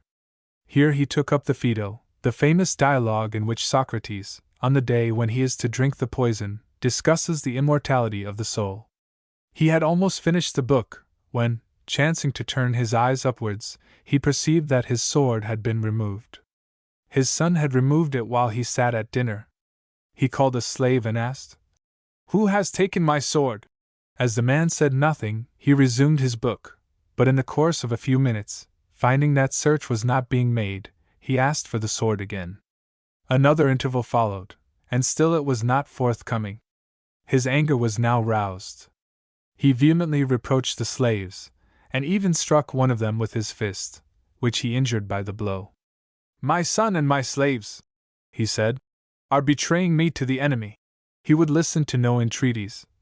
"Am I a madman," he said, "that I am stripped of my arms? Are you going to bind my hands and give me up to Caesar?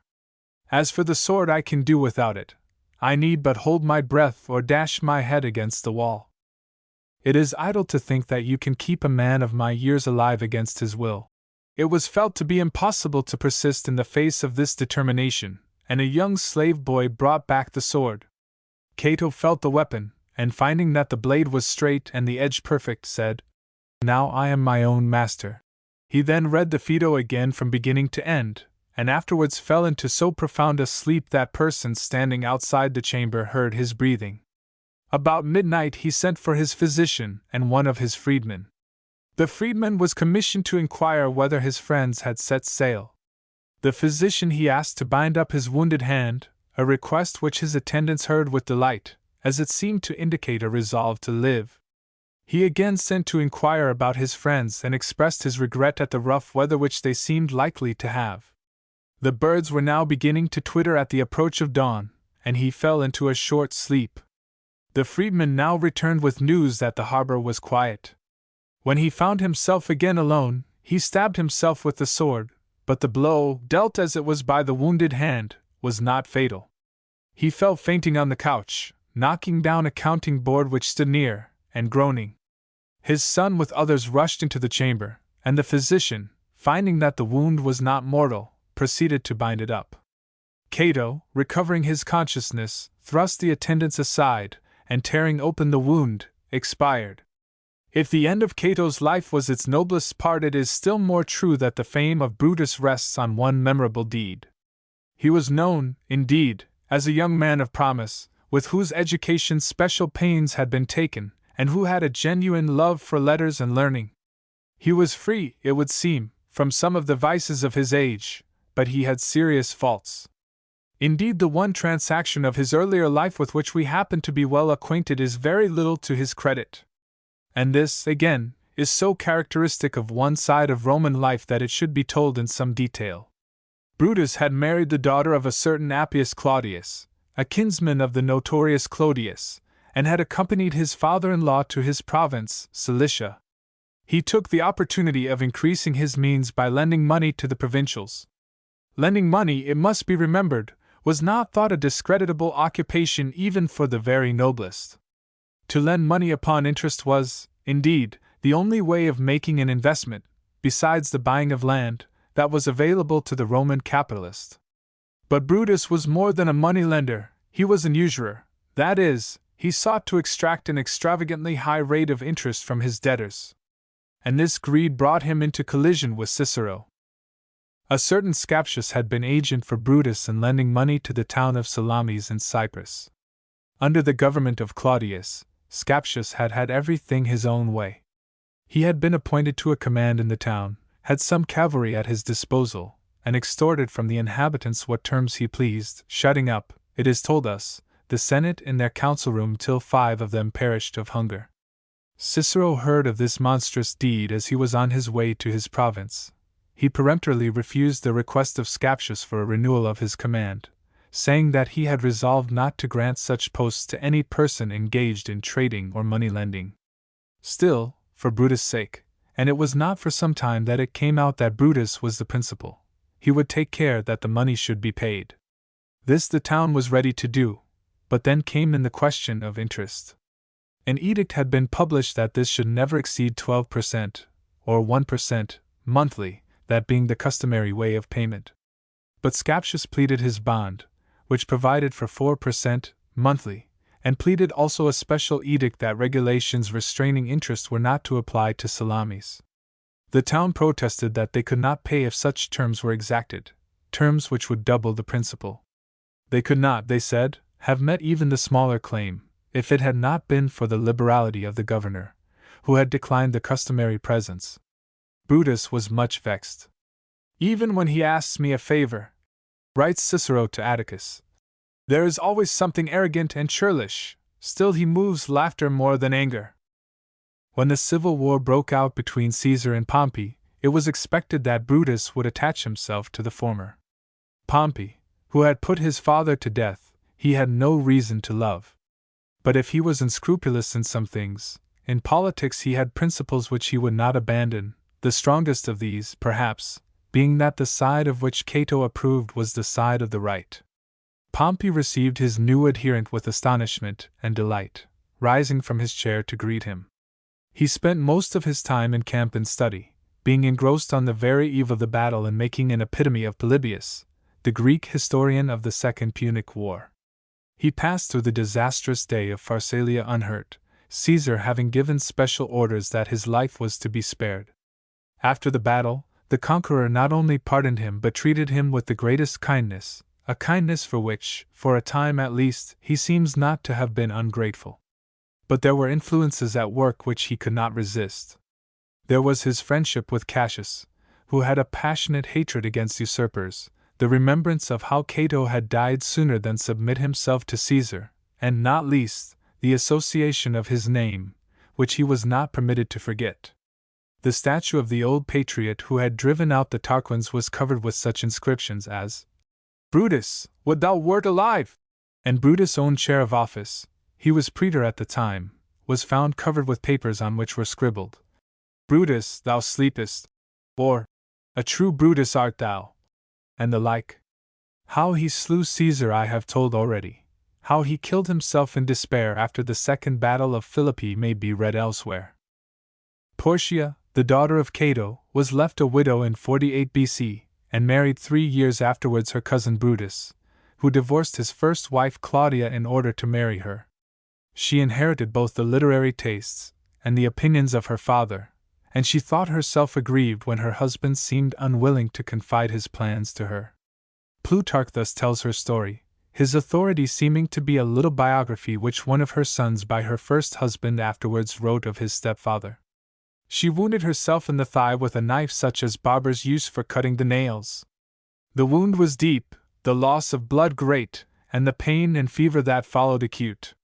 Her husband was in the greatest distress, when his wife thus addressed him, "Brutus, it was a daughter of Cato who became your wife, not merely to share your bed and board, but to be the partner of your adversity and your prosperity. You give me no cause to complain, but what proof can I give you of my affection if I may not bear with you your secret troubles?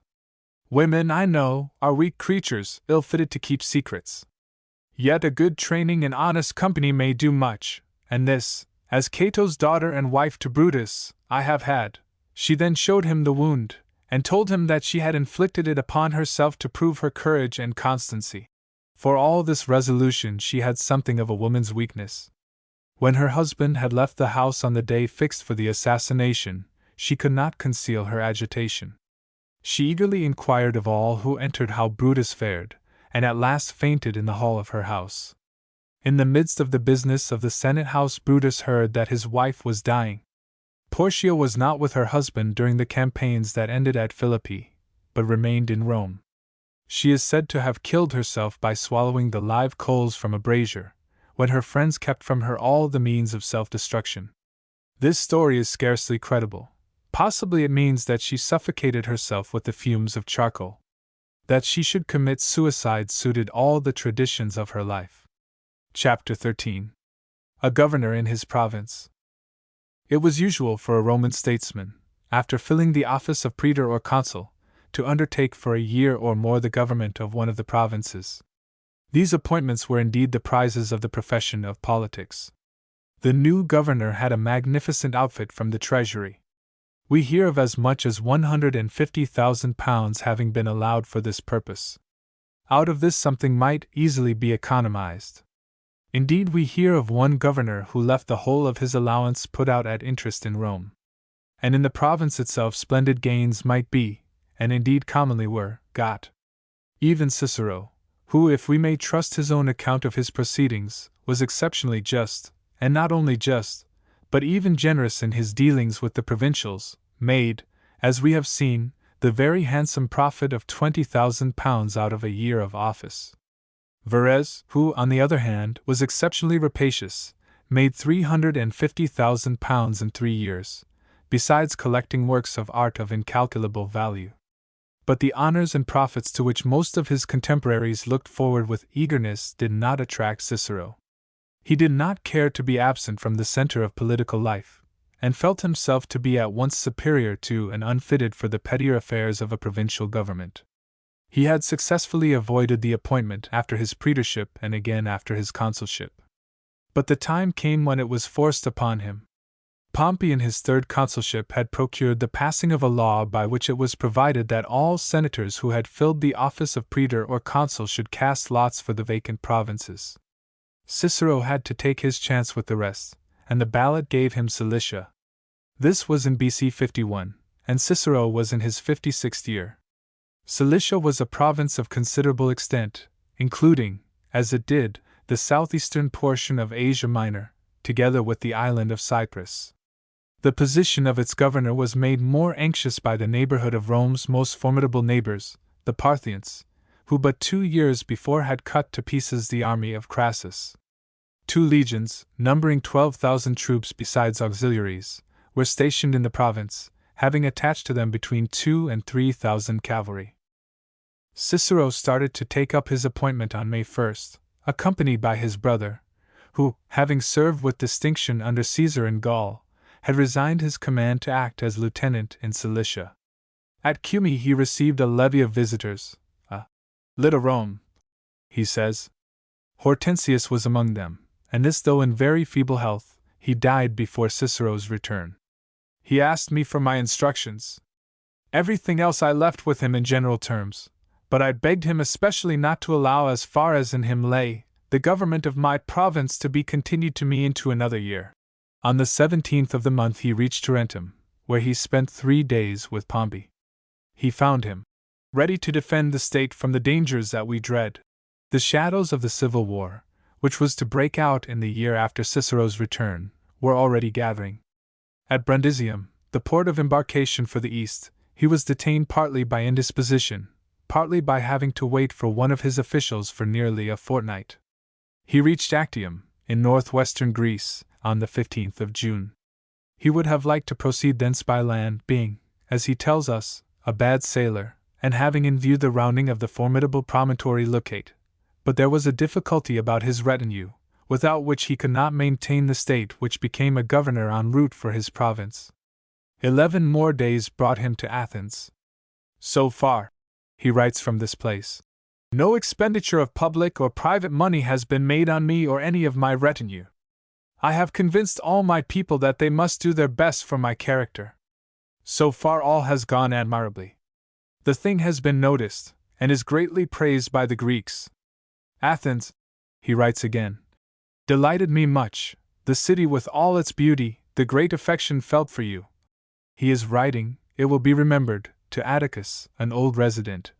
And the good feeling towards myself, much more, too, its philosophical studies. He was able before he left to do the people a service, rescuing from the hands of the builder the house of Epicurus, which the council of Areopagus, with as little feeling for antiquity as a modern town council, had doomed. Then he went on his way, grumbling at the hardships of a sea voyage in July, at the violence of the winds, at the smallness of the local vessels. He reached Ephesus on July 22nd, without being seasick, as he is careful to tell us, and found a vast number of persons who had come to pay their respects to him. All this was pleasant enough, but he was peculiarly anxious to get back to Rome. Rome indeed to the ordinary Roman was, a few singular lovers of the country, as Virgil and Horace accepted, as Paris is to the Parisian. Make it absolutely certain, he writes to Atticus, that I am to be in office for a year only, that there is not to be even an intercalated month. From Ephesus he journeys, complaining of the hot and dusty roads, to Tralles, and from Tralles, one of the cities of his province, to Laodicea, which he reached July 31st, exactly 3 months after starting. 8. The distance, directly measured, may be reckoned at something less than 1,000 miles. Footnote 8. 47 days was reckoned a very short time for accomplishing the journey. He seems to have found the province in a deplorable condition.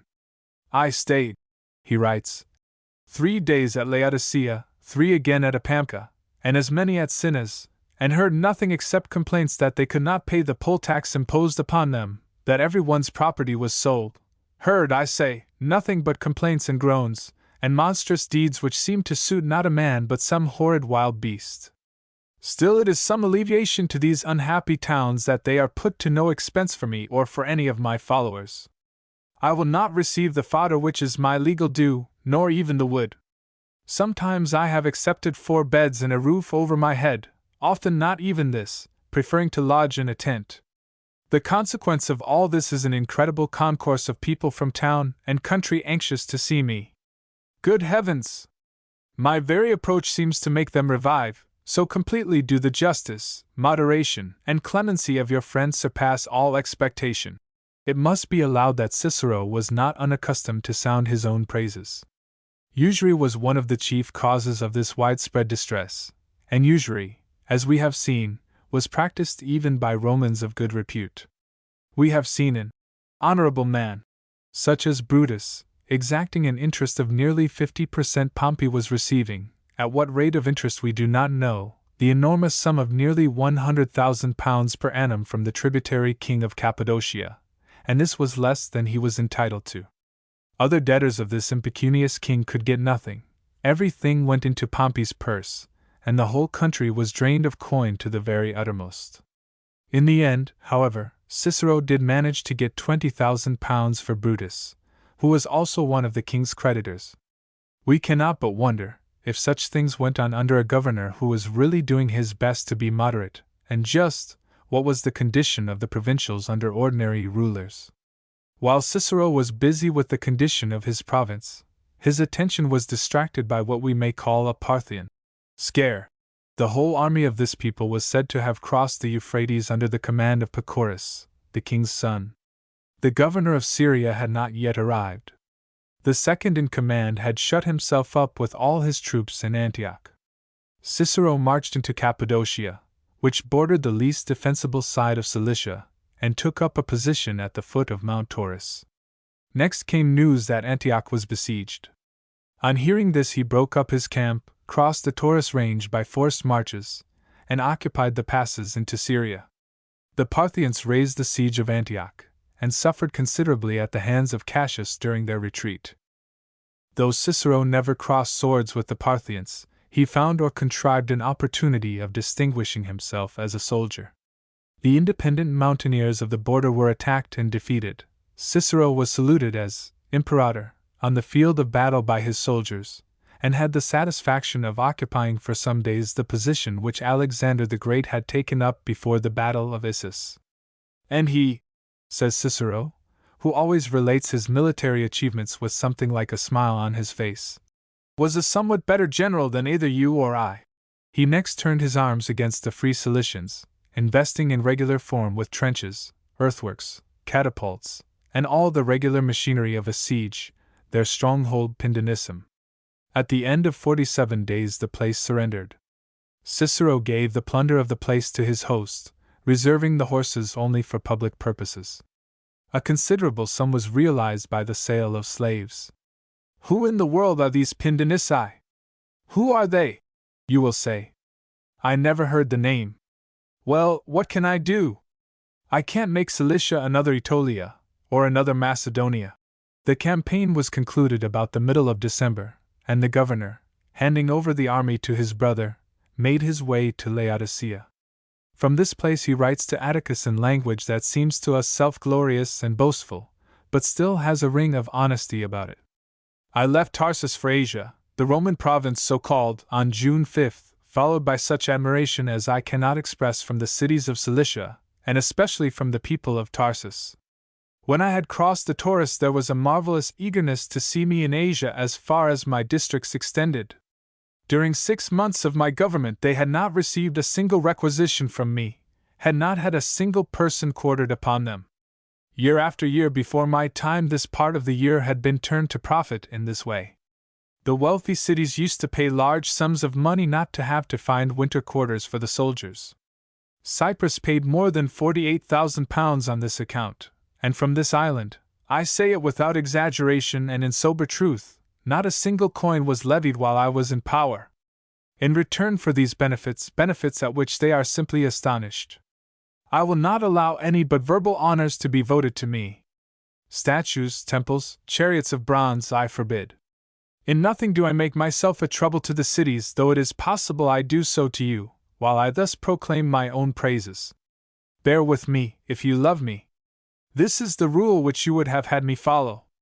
My journey through Asia had such results that even the famine, and then famine there is no more deplorable calamity, which then prevailed in the country, there had been no harvest, was an event for me to desire, for wherever I journeyed, without force, without the help of law, without reproaches, but my simple influence and expostulations, I prevailed upon the Greeks and Roman citizens, who had secreted the corn, to engage to convey a large quantity to the various tribes. He writes again, I see that you are pleased with my moderation and self-restraint. You would be much more pleased if you were here. At the sessions which I held at Laodicea for all my districts, excepting Cilicia, from February 15th to May 1st, I effected a really marvelous work. Many cities were entirely freed from their debts, many greatly relieved, and all of them enjoying their own laws and courts, and so obtaining self-government received new life. There were two ways in which I gave them the opportunity of either throwing off or greatly lightening the burden of debt. First, they have been put to no expense under my rule. I do not exaggerate. I positively say that they have not to spend a farthing. Then again, the cities had been atrociously robbed by their own Greek magistrates. I myself questioned the men who had borne office during the last 10 years. They confessed and, without being publicly disgraced, made restitution. In other respects, my government, without being wanting in address, is marked by clemency and courtesy. There is none of the difficulty, so usual in the provinces, of approaching me, no introduction by a chamberlain. Before dawn I am on foot in my house, as I used to be in old days when I was a candidate for office. This is a great matter here and a popular, and to myself, from my old practice in it, has not yet been troublesome. He had other less serious cares. One Celius, who was good enough to keep him informed of what was happening at Rome, and whom we find filling his letters with an amusing mixture of politics, scandal, and gossip, makes a modest request for some panthers, which the governor of so wild a country would doubtless have no difficulty in procuring for him. He was a candidate for the office of aedile, and wanted the beasts for the show which he would have to exhibit. Cicero must not forget to look after them as soon as he hears of the election. In nearly all my letters I have written to you about the panthers. It will be discreditable to you that Patiscus should have sent to Curio 10 panthers, and you not many times more. These 10 Curio gave me, and 10 others from Africa. If you will only remember to send for hunters from Sybera, and also send letters to Pamphylia, for there, I understand, more are taken than elsewhere, you will succeed. I do beseech you look after this matter.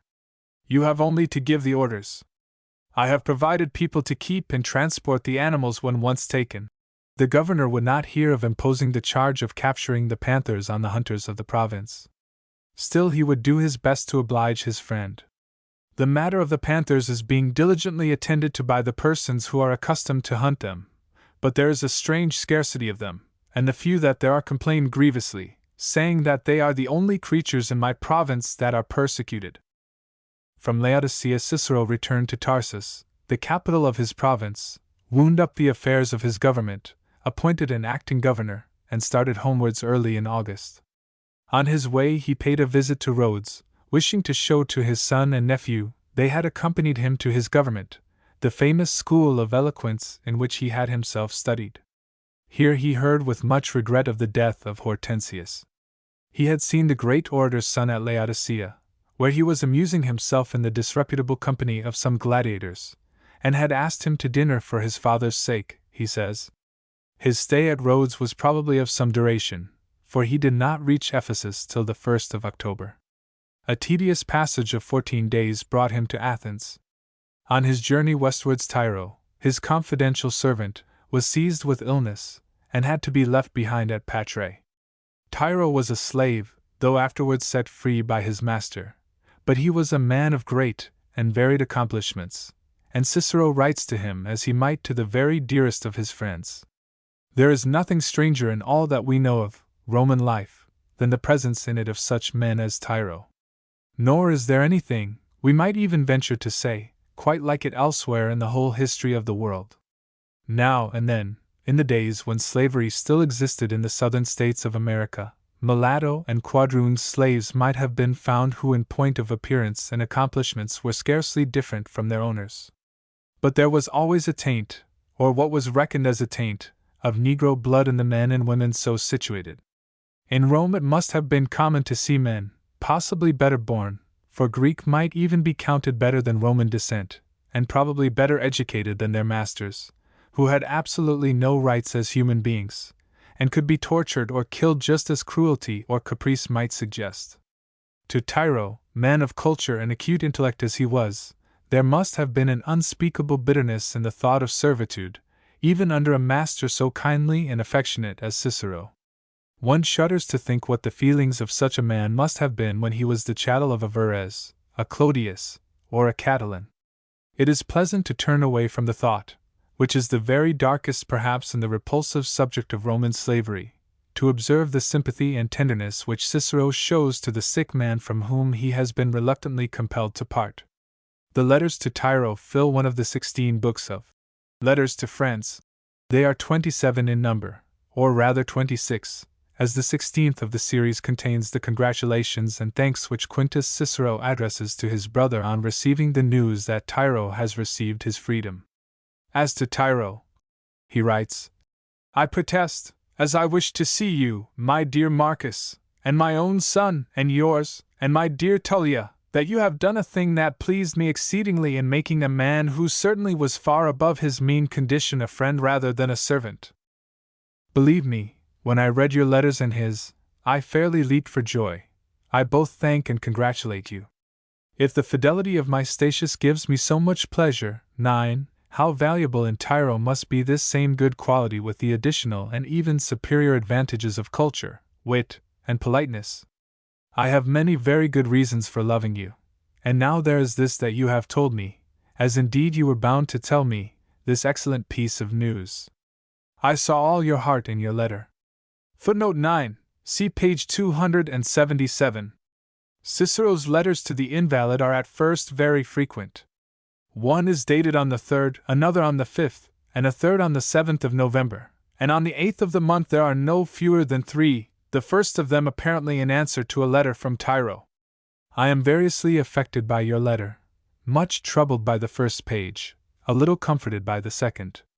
The result is that I now say, without hesitation, till you are quite strong, do not trust yourself to travel either by land or sea. I shall see you as soon as I wish if I see you quite restored.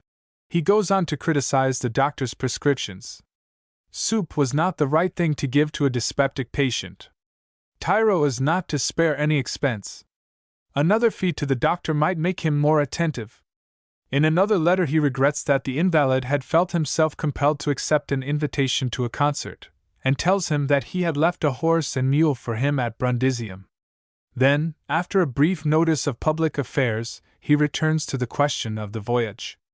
I must again ask you not to be rash in your traveling. Sailors, I observe, make too much haste to increase their profits. Be cautious, my dear Tiro. You have a wide and dangerous sea to traverse.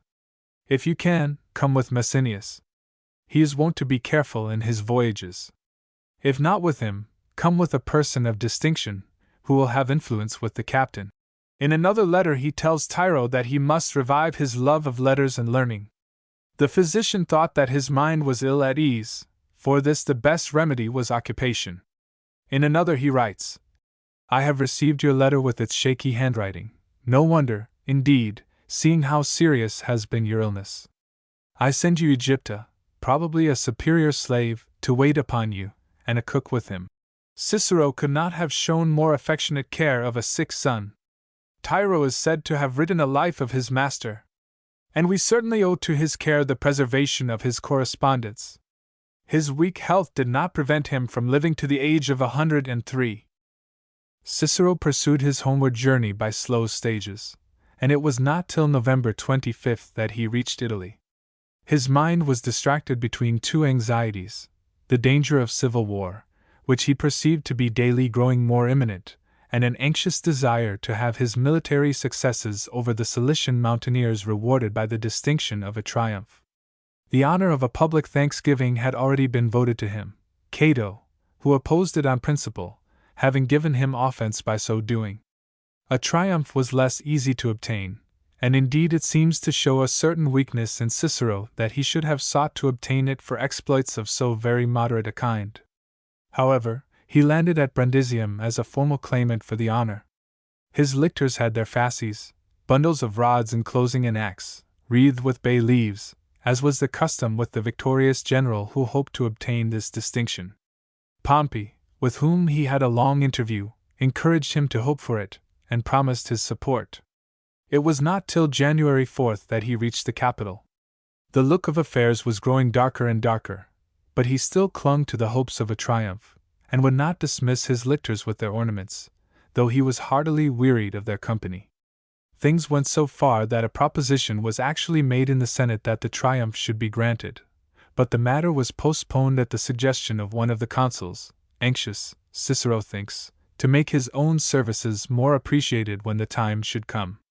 Before the end of January he seems to have given up his hopes. In a few more days he was fairly embarked on the tide of civil war.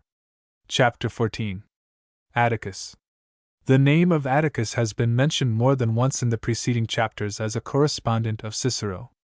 We have indeed more than 500 letters addressed to him, extending over a period of almost 25 years. There are frequent intervals of silence. Not a single letter, for instance, belongs to the year of the consulship, the reason being that both the correspondents were in Rome. Sometimes, especially in the later years, they follow each other very closely. The last was written about a year before Cicero's death. Atticus was one of those rare characters who contrived to live at peace with all men. The times were troublous beyond all measure. He had wealth and position. He kept up close friendship with men who were in the very thickest of the fight. He was ever ready with his sympathy and help for those who were vanquished, and yet he contrived to arouse no enmities, and after a lifelong peace, interrupted only by one or two temporary alarms, died in a good old age. Atticus was of what we should call a gentleman's family, and belonged by inheritance to the Democratic party. But he early resolved to stand aloof from politics, and took an effectual means of carrying out his purpose by taking up his residence at Athens. With characteristic prudence he transferred the greater part of his property to investments in Greece. At Athens he became exceedingly popular. He lent money at easy rates to the municipality, and made liberal distributions of corn, giving as much as 1.5 bushels to every needy citizen. He spoke Greek and Latin with equal ease and eloquence, and had, we are told, an unsurpassed gift for reciting poetry. Sulla, who, for all his savagery, had a cultivated taste, was charmed with the young man, and would have taken him in his train. "I beseech you," replied Atticus, "don't take me to fight against those in whose company, but that I left Italy, I might be fighting against you." After a residence of 23 years he returned to Rome, in the very year of Cicero's consulship. At Rome he stood as much aloof from the turmoil of civil strife as he had stood at Athens. Office of every kind he steadily refused. He was under no obligations to any man, and therefore was not thought ungrateful by any. The partisans of Caesar and of Pompey were content to receive help from his purse, and to see him resolutely neutral. He refused to join in a project of presenting what we should call a testimonial to the murderers of Caesar on behalf of the Order of the Knights, but he did not hesitate to relieve the necessities of the most conspicuous of them with a present of between £3,000 and £4,000. When Antony was outlawed he protected his family, and Antony in return secured his life and property amidst the horrors of the second proscription. His biographer, Cornelius Nepos, has much to say of his moderation and temperate habits of life. He had no sumptuous country house in the suburbs or at the sea-coast, but 2 farmhouses. He possessed, however, what seems to have been a very fine house, perhaps we should call it castle, for Cicero speaks of it as a place capable of defense, in Epirus. It contained among other things a gallery of statues. A love of letters was one of his chief characteristics. His guests were not entertained with the performances of hired singers, but with readings from authors of repute. He had collected, indeed, a very large library. All his slaves, down to the very meanest, were well educated, and he employed them to make copies. Atticus married somewhat late in life. His only daughter was the first wife of Agrippa, the minister of Augustus, and his granddaughter was married to Tiberius. Both of these ladies were divorced to make room for a consort of higher rank, who, curiously enough, was in both cases Julia, the infamous daughter of Augustus. Both, we may well believe, were regretted by their husbands. Atticus died at the age of 77. He was afflicted with a disease which he believed to be incurable, and shortened his days by voluntary starvation. It was to this correspondent, then, that Cicero confided for about a quarter of a century his cares and his wants. The two had been schoolfellows, and had probably renewed their acquaintance when Cicero visited Greece in search of health. Afterwards there came to be a family connection between them. Atticus' sister, Pomponia, marrying Cicero's younger brother, Quintus, not much, we gather from the letters, to the happiness of either of them. Cicero could not have had a better confidant. He was full of sympathy, and ready with his help, and he was at the same time sagacious and prudent in no common degree, an excellent man of business, and thanks to the admirable coolness which enabled him to stand outside the turmoil of politics, an equally excellent adviser in politics. One frequent subject of Cicero's letters to his friend is money. I may perhaps express the relation between the two by saying that Atticus was Cicero's banker, though the phrase must not be taken too literally. He did not habitually receive and pay money on Cicero's account, but he did so on occasions, and he was constantly in the habit of making advances, though probably without interest, when temporary embarrassments, not infrequent, as we may gather from the letters, called for them. Atticus was himself a wealthy man. Like his contemporaries generally, he made an income by money lending, and possibly, for the point is not quite clear, by letting out gladiators for hire. His biographer happens to give us the precise figure of his property. His words do not indeed expressly state whether the sum that he mentions means capital or income. I am inclined to think that it is the latter.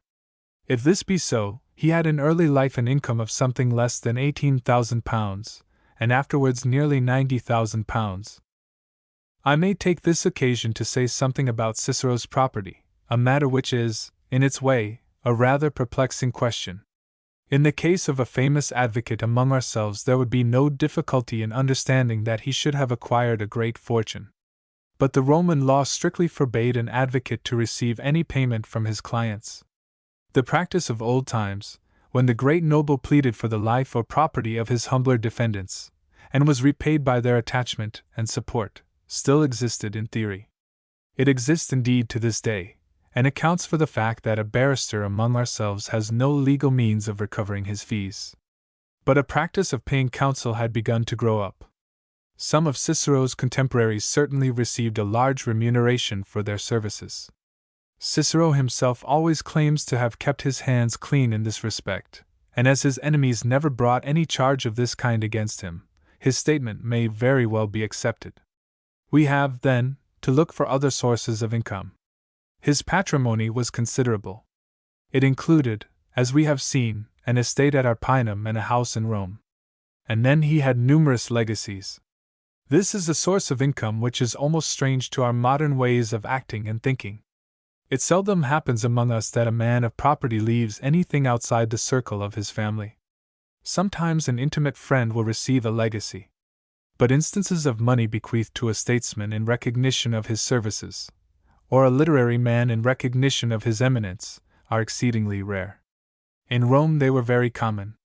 Cicero declares, giving it as a proof of the way in which he had been appreciated by his fellow citizens, that he had received £200,000 in legacies. This was in the last year of his life. This does something to help us out of our difficulty. Only we must remember that it could hardly have been till somewhat late in his career that these recognitions of his services to the state and to his friends began to fall in.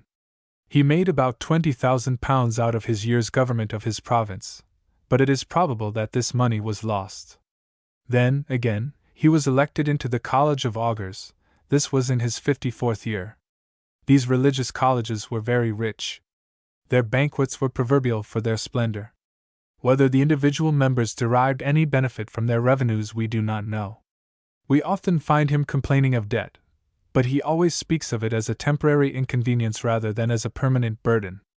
It does not oppress him. He can always find spirits enough to laugh at it. When he buys his great town mansion on the Palatine Hill, it had belonged to the wealthy Crassus. For £30,000, he says, "I now owe so much that I should be glad to conspire if any body would accept me as an accomplice." But this is not the way in which a man who did not see his way out of his difficulties would speak. Domestic affairs furnish a frequent topic. He gives accounts of the health of his wife, he announces the birth of his children. In after years he sends the news when his daughter is betrothed and when she is married, and tells of the doings and prospects of his son. He has also a good deal to say about his brother's household, which, as I have said before, was not very happy. Here is a scene of their domestic life. When I reached Arpinum, my brother came to me. First we had much talk about you. Afterwards we came to the subject which you and I had discussed at Tusculum. I never saw anything so gentle, so kind as my brother was in speaking of your sister. If there had been any ground for their disagreement, there was nothing to notice. So much for that day. On the morrow we left for Arpinum. Quintus had to remain in the retreat. I was going to stay at Aquinum. Still we lunched at the retreat, you know the place. When we arrived, Quintus said in the politest way, Pomponia, ask the ladies in. I will call the servants. Nothing could, so at least I thought, have been more pleasantly said, not only as far as words go, but in tone and look. However, she answered before us all, I am myself but a stranger here. This, I fancy, was because Statius had gone on in advance to see after the lunch. See, said Quintus, this is what I have to put up with every day. Perhaps you will say, what was there in this? It was really serious, so serious as to disturb me much, so unreasonably, so angrily did she speak and look. I did not show it, but I was greatly vexed. We all sat down to table, all that is, but her. However, Quintus sent her something from the table. She refused it, not to make a long story of it. No one could have been more gentle than my brother, and no one more exasperating than your sister, in my judgment at least, and I passed by many other things which offended me more than they did Quintus. I went on to Aquinum. The lady's behavior was all the more blameworthy because her husband was on his way to a remote province. Quintus remained at the retreat. The next day he joined me at Arpinum. Your sister, he told me, would have nothing to do with him, and up to the moment of her departure was just in the same mood in which I had seen her. Another specimen of letters touching on a more agreeable topic may interest my readers. It is a hearty invitation. To my delight, Cincius, he was Atticus' agent, came to me between daylight on January 30th, with the news that you were in Italy. He was sending, he said, messengers to you. I did not like them to go without a letter from me, not that I had anything to write to you, especially when you were so close, but that I wish you to understand with what delight I anticipate your coming. The day you arrive, come to my house with all your party. You will find that Terranio, a Greek man of letters, has arranged my books marvelously well. What remains of them is much more satisfactory than I thought. 10. I should be glad if you would send me 2 of your library clerks, for Tullius to employ as binders and helpers in general. Give some orders too to take some parchment for indices. All this, however, if it suits your convenience. Anyhow, come yourself and bring Pelia, 11, with you. That is but right. Tullia too wishes it. Footnote 10. They had suffered with the rest of Cicero's property at the time of his exile. Footnote 11. Pelia was the lady to whom Atticus was engaged. Chapter 15. Antony and Augustus. There were some things in which Mark Antony resembled Caesar. At the time it seemed probable that he would play the same part, and even climb to the same height of power. He failed in the end because he wanted the power of managing others, and still more, of controlling himself. He came of a good stock. His grandfather had been one of the greatest orators of his day, his father was a kindly, generous man, his mother a kinswoman of Caesar, a matron of the best Roman type. But he seemed little likely to do credit to his belongings. His riotous life became conspicuous even in a city where extravagance and vice were only too common, and his debts, though not so enormous as Caesar's, were greater, says Plutarch, than became his youth, for they amounted to about £50,000. He was taken away from these dissipations by military service in the East, and he rapidly acquired considerable reputation as a soldier. Here is the picture that Plutarch draws of him. There was something noble and dignified in his appearance. His handsome beard, his broad forehead, his aquiline nose, gave him a manly look that resembled the familiar statues and pictures of Hercules. There was indeed a legend that the Antonii were descended from a son of Hercules, and this he was anxious to support by his appearance and dress. Whenever he appeared in public he had his tunic gyred up to the hip, carried a great sword at his side, and wore a rough cloak of Cilician hair. The habits too that seemed vulgar to others, his boastfulness, his coarse humor, his drinking bouts, the way he had of eating in public, taking his meals as he stood from the soldiers' tables, had an astonishing effect in making him popular with the soldiers. His bounty, too, the help which he gave with a liberal hand to comrades and friends, made his way to power easy. On one occasion he directed that a present of £3,000 should be given to a friend. His steward, aghast at the magnitude of the sum, thought to bring it home to his master's mind by putting the actual coin on a table. "What is this?" said Antony, as he happened to pass by. "The money you bade me pay over," was the man's reply. "Why, I had thought it would be 10 times as much as this. This is but a trifle. Add to it as much more." When the Civil War broke out, Antony joined the party of Caesar, who, knowing his popularity with the troops, made him his second in command. He did good service at Pharsalia, and while his chief went on to Egypt, returned to Rome as his representative. There were afterwards differences between the two. Caesar was offended at the open scandal of Antony's manners and found him a troublesome adherent. Antony conceived himself to be insufficiently rewarded for his services, especially when he was called upon to pay for Pompey's confiscated property, which he had bought. Their close alliance, however, had been renewed before Caesar's death. That event made him the first man in Rome. The chief instrument of his power was a strange one. The Senate, seeing that the people of Rome loved and admired the dead man, passed a resolution that all the wishes which Caesar had left in writing should have the force of law, and Antony had the custody of his papers. People laughed, and called the documents letters from the Styx. There was the gravest suspicion that many of them were forged. But for a time they were a very powerful machinery for effecting his purpose. Then came a check. Caesar's nephew and heir, Octavius, arrived at Rome. Born in the year of Cicero's consulship, he was little more than 19, but in prudence, statecraft, and knowledge of the world he was fully grown. In his 12th year he had delivered the funeral oration over his grandmother Julia. After winning some distinction as a soldier in Spain, he had returned at his uncle's bidding to Apollonia, a town of the eastern coast of the Adriatic, where he studied letters and philosophy under Greek teachers. Here he had received the title of Master of the Horse, an honor which gave him the rank next to the dictator himself. He came to Rome with the purpose, as he declared, of claiming his inheritance and avenging his uncle's death. But he knew how to abide his time. He kept on terms with Antony, who had usurped his position and appropriated his inheritance, and he was friendly, if not with the actual murderers of Caesar, yet certainly with Cicero, who made no secret of having approved their deed. For Cicero also had now returned to public life. For some time past, both before Caesar's death and after it, he had devoted himself to literature.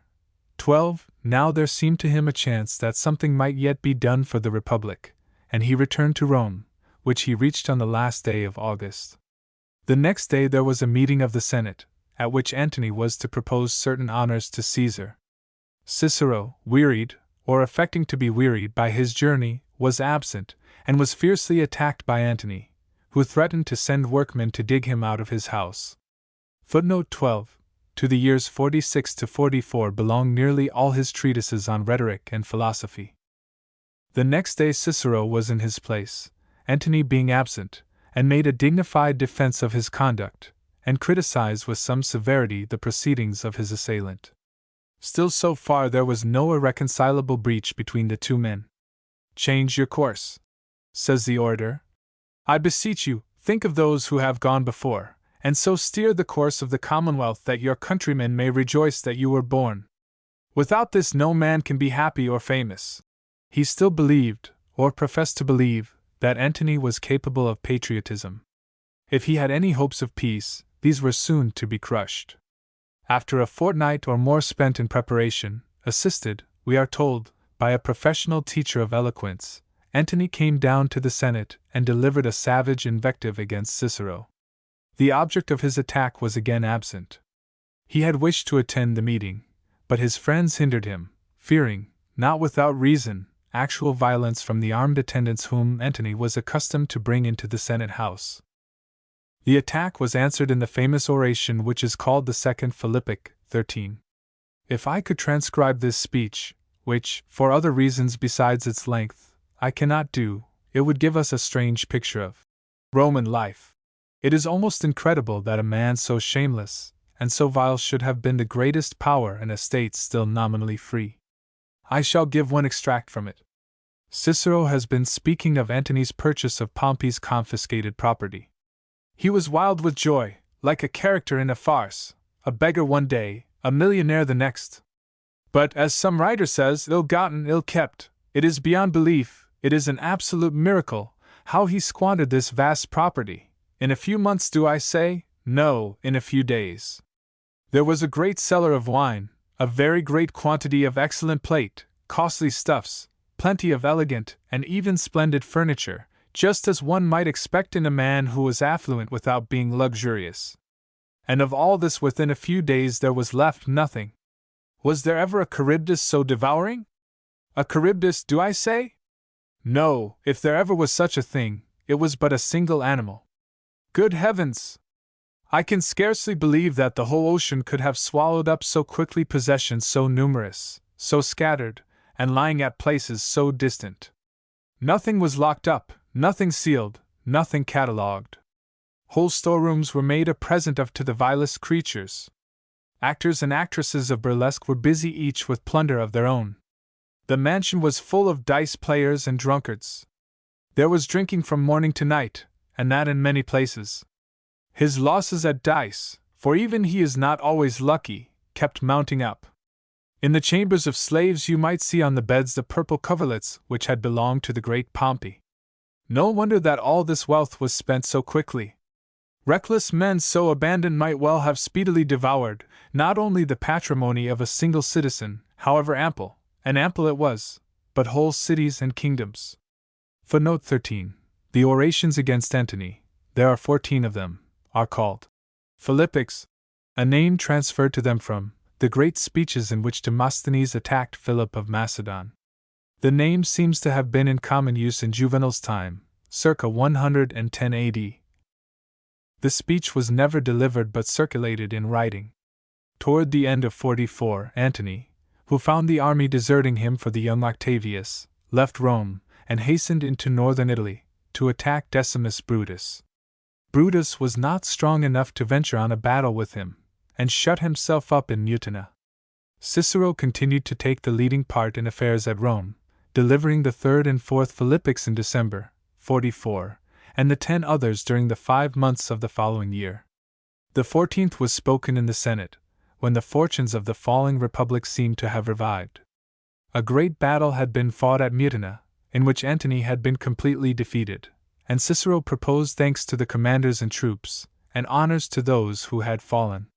The joy with which these tidings had been received was but very brief. Of the 3 generals named in the vote of thanks, the 2 who had been loyal to the Republic were dead. The 3rd, the young Octavius, had found the opportunity for which he had been waiting of betraying it. The soldiers were ready to do his bidding, and he resolved to seize by their help the inheritance of power which his uncle had left him. Antony had fled across the Alps, and had been received by Lepidus, who was in command of a large army in that province. Lepidus resolved to play the part which Crassus had played 16 years before. He brought about a reconciliation between Octavius and Antony, as Crassus had reconciled Pompey and Caesar, and was himself admitted as a third into their alliance. Thus was formed the second triumvirate. The 3 chiefs who had agreed to divide the Roman world between them met on a little island near Bononia, the modern Benona, and discussed their plans. 3 days were given to their consultations, the chief subject being the catalogue of enemies, public and private, who were to be destroyed. Each had a list of his own, and on Antony's the first name was Cicero. Lepidus assented, as he was ready to assent to all the demands of his more resolute colleagues. But the young Octavius is said to have long resisted, and to have given way only on the last day. A list of between 2,000 and 3,000 names of senators and knights was drawn up. 17 were singled out for instant execution, and among these 17 was Cicero. He was staying at his home in Tusculum with his brother Quintus when the news reached him. His first impulse was to make for the seacoast. If he could reach Macedonia, where Brutus had a powerful army, he would, for a time at least, be safe. The 2 brothers started. But Quintus had little or nothing with him, and was obliged to go home to fetch some money. Cicero, who was himself but ill provided, pursued his journey alone. Reaching the coast, he embarked. When it came to the point of leaving Italy, his resolution failed him. He had always felt the greatest aversion for camp life. He had had an odious experience of it when Pompey was struggling with Caesar for the mastery. He would sooner die, he thought, than make trial of it again. He landed, and traveled 12 miles towards Rome. Some afterwards said that he still cherished hopes of being protected by Antony, others that it was his purpose to make his way into the house of Octavius, and kill himself on his hearth, cursing him with his last breath, but that he was deterred by the fear of being seized and tortured. Anyhow, he turned back, and allowed his slaves to take him to Capua. The plan of taking refuge with Brutus was probably urged upon him by his companions, who felt that this gave the only chance of their own escape. Again he embarked, and again he landed. Plutarch tells a strange story of a flock of ravens that settled on the yardarms of his ship while he was on board, and on the windows of the villa in which he passed the night. One bird, he says, flew upon his couch and pecked at the cloak in which he had wrapped himself. His slaves reproached themselves at allowing a master, whom the very animals were thus seeking to help, to perish before their eyes. Almost by main force they put him into his litter, and carried him toward the coast.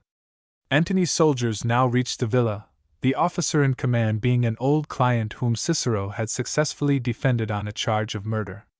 They found the doors shut and burst them open. The inmates denied all knowledge of their master's movements, till a young Greek, one of his brother's freedmen, whom Cicero had taken a pleasure in teaching, showed the officer the litter which was being carried through the shrubbery of the villa to the sea. Taking with him some of his men, he hastened to follow. Cicero, hearing their steps, bade the bearers set the litter on the ground. He looked out, and stroking his chin with his left hand, as his habit was, looked steadfastly at the murderers. His face was pale and worn with care. The officer struck him on the neck with his sword, some of the rough soldiers turning away while the deed was done. The head and hands were cut off by order of Antony, and nailed up in the Forum. Many years afterwards the Emperor Augustus, the Octavius of this chapter, coming unexpectedly upon one of his grandsons, saw the lad seek to hide in his robe a volume which he had been reading. He took it, and found it to be one of the treatises of Cicero. He returned it with words which I would here repeat. He was a good man and a lover of his country. The end.